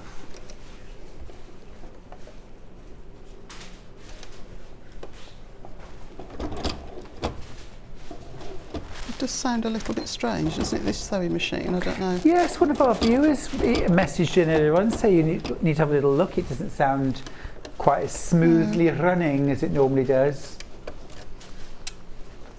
I tell you, one of the things, you know, when I come in as a guest, I just hop on the sewing machine and I'm sure that the needles are never changed. Yeah. And we know how important it is, change a needle every project. At least. Yeah.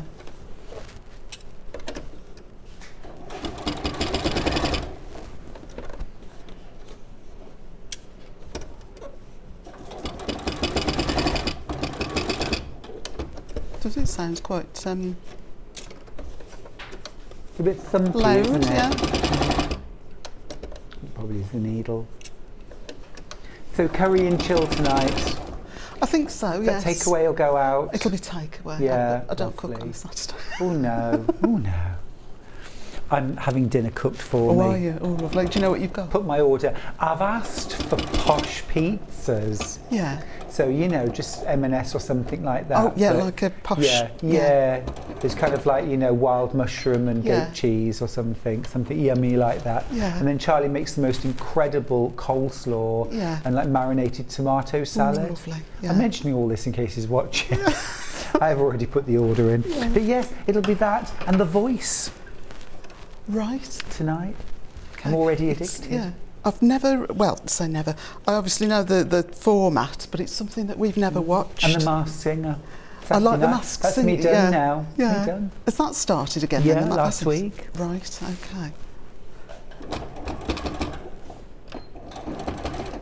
So when you're sewing the spokes of the wheel, Yeah. you're reinforcing at the outer edge. I am. You could, if you didn't want to see the backtracking, you could do the same as you would on your quilt and just leave a tail and then just sink your threads in. Yep. I But suppose it does make the outer edge stronger though, doesn't it? it does, because you're going to be sort of putting things in. It Yes. perhaps just needs to be slightly stronger. Yes. And then if you find this machine's not too bad, but on my machine at home, sometimes when you press the reverse stitch, you can sort of hold it for what you think are 3 reverse stitches, and you'll get a 4th. Right. And, you know, sort of just go over the edge. Yeah, So yeah. if that happens to you, what you can do is start to sew in the wrong direction, and when you get to where you want to be, lift your presser foot, turn and come back. That's a great tip. And you can do that at the other end, and then you'll get really precise stops and starts with no you know, sort of jaggedy edges. How are we on time? Are we? We're good. We're all We've got right. about Okay. 15 minutes or so. Okay. Shall I? So, at that point, you would just have all of your pockets. Shall we move on to the drawstring? Just so this is quite a narrow drawstring, obviously to fit in that gap. Yes. And I've purposely left them oversized. I trimmed mine down to about 65 centimetres, but I left them long, just sometimes because they're so thin, the sewing machine can be inclined to eat the first inch. Right, gotcha. So you've got leeway to chop off. Yeah. You know, I think that's a really good tip. And obviously you've got space enough to get your safety pin in and push it round. Or bodkin. Or bodkin. Are you the person that's got the bodkin? No, I've got an awl. Is an awl the same? Oh, I've got an awl. Yeah. No, it's not the same. the same as a An bodkin. awl or a stiletto. No, a bodkin's different. Do you know what? I think it's Becky Alexander Frost. Is it something has to got a do with bodkin. bag making then, or is it? Well, it's like like you thread through drawstrings and things. I'm sure she Right. whipped a bodkin out Yeah. one day. Yeah. I don't. Perhaps I I've was got very one and I don't impressed. even know it. I was very impressed because Yeah. I've heard people mentioning it. Well, they're always mentioned in patterns, aren't Yeah. they? Use a bodkin or Bodkin. safety pin. Yeah. It's like, who has a bodkin? Okay, so cut out the 2 drawstring pieces, and what we're going to do first off is press it in half, wrong sides together.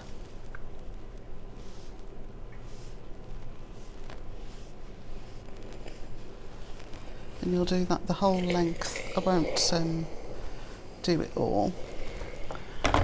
And then fold each raw edge into the centre. So you fold that right into the centre? Yeah, right into the centre. It is, just be careful of your fingers because it is a very skinny drawstring. And then just the same on the other side.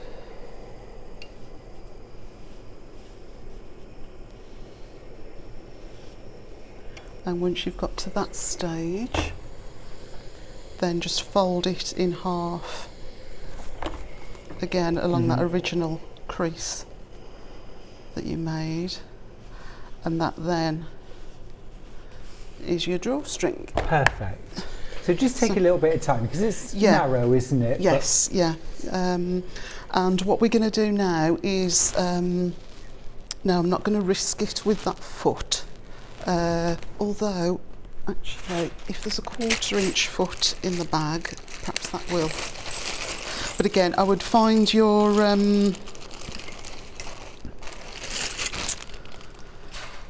blind stitch foot or your edge stitch foot if you've got one, and then set your machine up so that that open edge just runs against the guard, and that you've dropped, perhaps that won't work actually, that you've positioned your needle just so that it's a couple of mil away from the edge.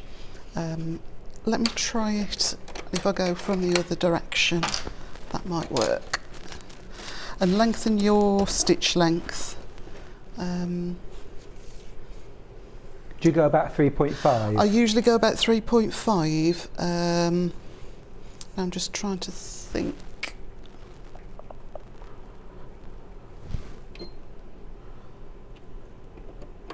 That won't go, will it? It's got to stay there on that one. I'm not sure if this will work.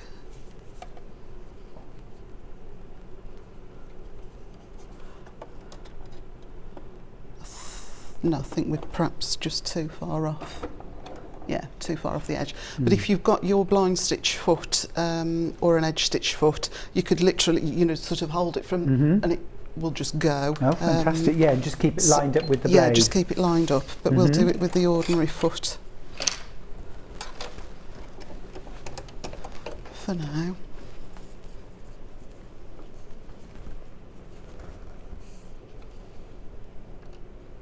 I mean, I wouldn't, you know, you could perhaps fold it wrong size together and do it like a teeny tiny ruler. Turn it through. Yeah. Oh gosh. But that would be really skinny, and it would almost impossible to turn it through, I think.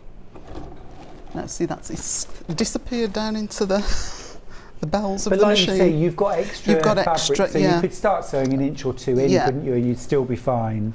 Yeah, so if that happens to you, perhaps just hold on to the end there. I think once it's going,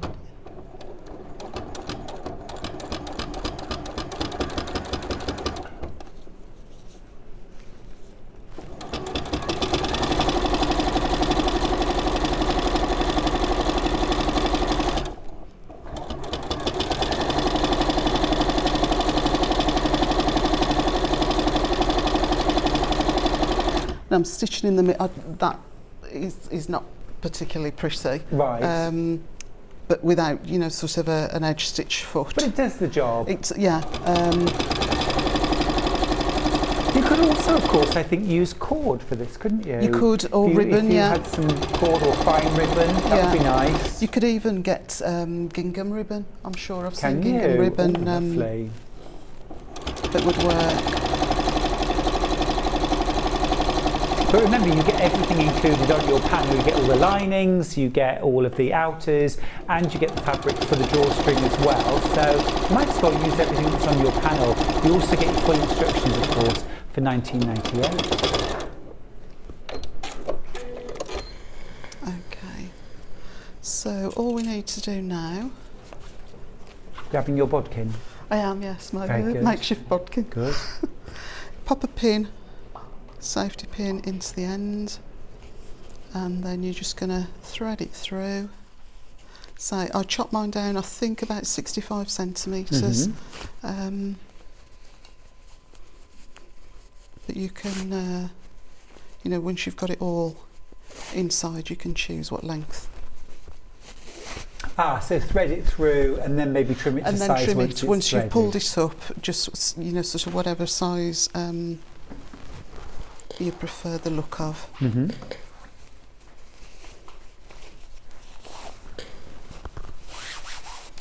And then obviously you would have the other one made, and once, I'll show you from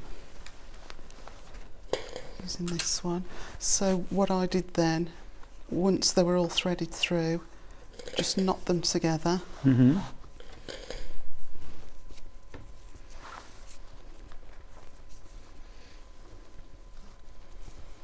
Try and get a nice neat knot. And then just to stop them from fraying, snip them off at a 45-degree angle. Oh, that's a clever trick. And you could, you know, just dip them into fray check. Or there's, I can't remember the name, there's, you know, sort of like a rubberised clear glue. Oh, okay. That would protect the ends and stop them from getting too raggedy. The clear nail polish? Yes, yeah, I've done yeah. that. Although that would, you would feel it, I suppose, wouldn't you? Yeah. Whereas the rubbery one, this, if I show you, that's got the rubbery on the end and there's no trace of it. Oh gosh, or that's well, cool. very little to feel. Like it. Yes, so that's.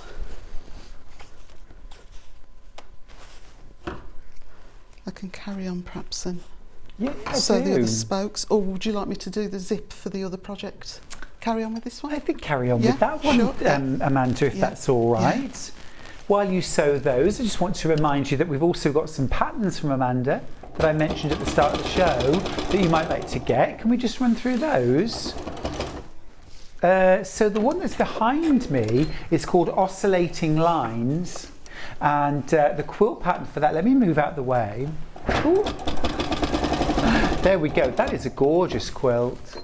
And you could make it larger, you could make it smaller, of course, but it's a great principle. Beautiful. That only uses half a jelly roll. Half a jelly roll. So you could either get two identical, or like you say, twice make the it size. bigger. Gorgeous. That's the Oscillating Lines. Looks really good with William Morris fabric. And of course we had William Morris fabrics first thing this morning. It's still on the website if you want to go and get yourself some.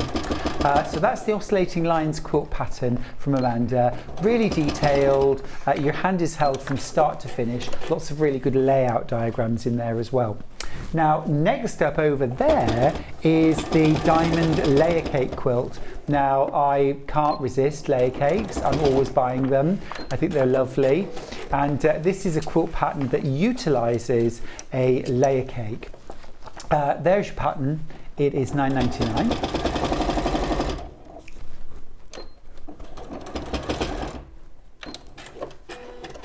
Okay. Now, third up, we have got the Trip Around the World quilt. Now, I love this. We were talking about Trip Around the World earlier on. This is almost like magic carpet. This is like carpet. Yeah, obviously it's not your sort of traditional Trip Around the World where you do your rings and separate them. No. It's done more in blocks. I think that's gorgeous. Absolutely beautiful. I love the way it's laid out, and of course you get your full instructions as well in there. That looks lovely. That was originally, that was in Lady Tulip, wasn't it? It was. It's gorgeous fabric. Really like that Adita Sitar. Okay, and then last of all we've got the Easy Reach makeup bag. This is cool. I like this. Have you got the finished sample with you? I don't think. No. I've actually got one in my bag. I'll just show I you do the pattern use there. it. It is really that is gorgeous. handy. But and it can be used. You know, it's not necessarily got to be for makeup. It could be for if you wear contact lenses or a shaving kit. You know, done in a more masculine print. It will work. No, I think it's gorgeous. I'd probably have to make one for my shaving kit and one for my makeup. Yeah. Large one. So where are you at? So pretty much, apart from the other drawstring not being in, I'm pretty much done now, albeit untidily. So if I, what have I got? Let's pretend. So say if that were your, you know, sort of your earrings. Actually, could I use it for my sewing machine feet? You could actually. I'm just thinking now, wouldn't that be good? And then keep you my could walking even, foot. if you put some wadding under there before you sewed it down, it could be a, you know, a very thin pin cushion, or you know, sort of just to put your hand sewing needles in. Yeah. Oh, I like that. Yeah. Or I'd keep maybe the walking foot and things like that, the darning foot in there, and then smaller feet round the outside edge. Oh, lots of different ways you could use it. It's a lovely little project. Remember, we've got two different options. Now, Amanda's been working on the lavender version, which I've got right in front of me. This gorgeous wildflower fabric on one side, and then the lilac lavender gingham on the inside. and details are on screen for that. $19.98. You get your panel, you also get your full instructions. Now the other version is a green, sage green. So I've got the finished version in front of me here. And if you've done the cushion and maybe you've ordered the coat hanger covers today, this matches. That's your green, and it's a great panel. You've got all of your circles, your large and small wildflower, your large and small lining in gingham. You've got an additional little scented sachet. Yes. Little hanging sachet. Coaster or whatever you want to use. Or a coaster, yeah, absolutely. Or even you could, with some bamboo terry toweling, you could make makeup remover pads. Oh, yes. And then you would get, sort of 2 from each. Yeah, that's panel. a great idea. Just I like that. Pink the edges again, or overlock them. I'm seeing a little dressing table set coming together in the wildflowers. I don't know. I'll perhaps speak to Hayley and see. For next time, please. Next time, yeah. When are you on next? So this is me saying yes all the time. Huh? I was on the 30th of October, but I'm also going to be on the 2nd of October. Oh, fantastic! Just because I can't Just because work a they calendar. asked. Okay. Well, I'm a little bit the same. Yeah. That's absolutely gorgeous. Now, can I ask a favour? Earlier on, we were doing the coat hanger cover, and you said if there was a few minutes spare you could show us how to put the zip in. Okay. So if you watched earlier on, it was the 10 o'clock show, Amanda had these gorgeous coat hanger covers, which I'll show you in a second, and very cleverly inside one of them, so this was the cover, does look a little bit like pants, doesn't it? Oh, it does actually. Jazzy Y fronts.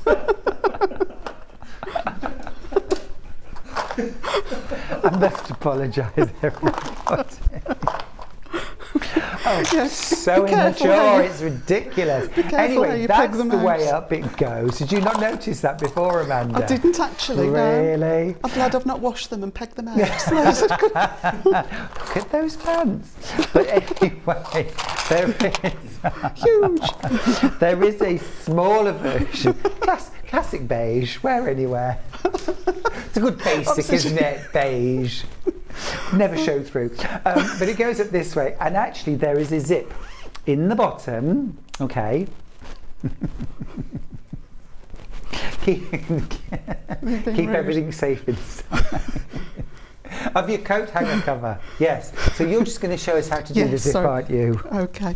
So we got to this stage before we'd sewn our ordinary seams at the sides, set it to a basting stitch, press that seam open, and then from the right sides we've marked a scant 3/8 of an inch rectangle, which we're going to use for our top stitch guideline.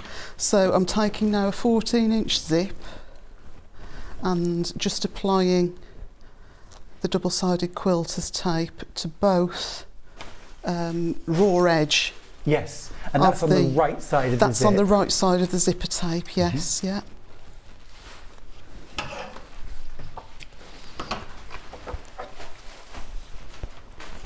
If you want some of that double-sided tape, by the way, we did have it in an earlier show. I don't know if we can just get the details up on screen, might we? Of the double-sided tape. It was in Fiona's first hour, the 9 o'clock hour. Yeah, fantastic, thank you. It might have sold out. It has sold out. Oh, sorry everybody. It is really useful. useful. What it's like, it's great stuff. Yeah. Well, I keep on wanting to buy some, and then I only realise when I'm on air, and then it's sold out. Yeah. So well done if you got yours.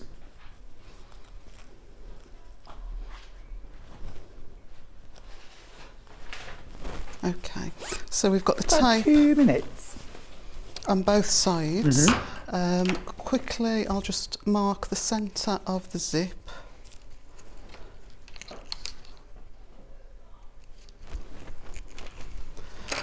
We're going to turn over the inside cover so that we're looking at the wrong side. Peel away that protective tape. I think this is the tricky bit, isn't it? You need your What did you call it? Not your stiletto, your... Awl. Awl. Oh, yes, for flicking the... Doesn't it make you feel like a serious sewer, though, when you've got a tailor's awl? Oh, yes. Okay, so what we're going to do, we've got the centre of the zip marked. It should fall pretty much, you know, sort of, it should cover your seam allowance, but you're just going to double check as you sort of roll it into position that your zipper teeth are following that basted line. And just press it down. When you get to this end here, I always leave the zipper pull out and just try and keep those as straight as possible, but it is tricky. But with the zipper pull out, at least you've got sort of access to it to be able to just open it slightly once it's under the presser foot, and then just check as it goes back that way. Turn it over and then just double check that your drawn lines. So I'm just going to open that zipper there slightly. And nice and flat, so that you're not going over the pull or the stop. And we can just put the zipper foot on. Well, don't worry, we won't have time to sew it, but if you just describe... Yeah, but no, that's good and stuck. You know, you could baste it if you've not got the quilter's tape. You could baste it. I don't tend to pin because that can just make it a bit lumpy and bumpy. Yeah, distorted. But that now is, you know, nice and secure. That little bit of interfacing, it shouldn't pucker or ripple. Perfect. You should get a really nice zip insertion. Absolutely awesome. Thank you so much, Amanda. Thanks for having me. Superstar. We'll see you soon, very soon, in fact. Now, let's do tomorrow's menu before we go. Gosh, we are running right to the wire. 8 a.m, we've got designer fabrics, all about colour. At 9, Jenny Jackson is here with her EPP elephant cushion. At 10 o'clock is sewing tools. At 11, Jenny Jackson's back with foundation paper piecing, lotus bloom quilt. And then at 12 p.m, needles and threads. That's all with our lovely Vicky. So thank you so much for spending the morning with us here at Sewing Street. I've really enjoyed having your company, and thanks for spending it with me. I will see you very soon. I'm back on Thursday. Until then, take care of yourself and each other.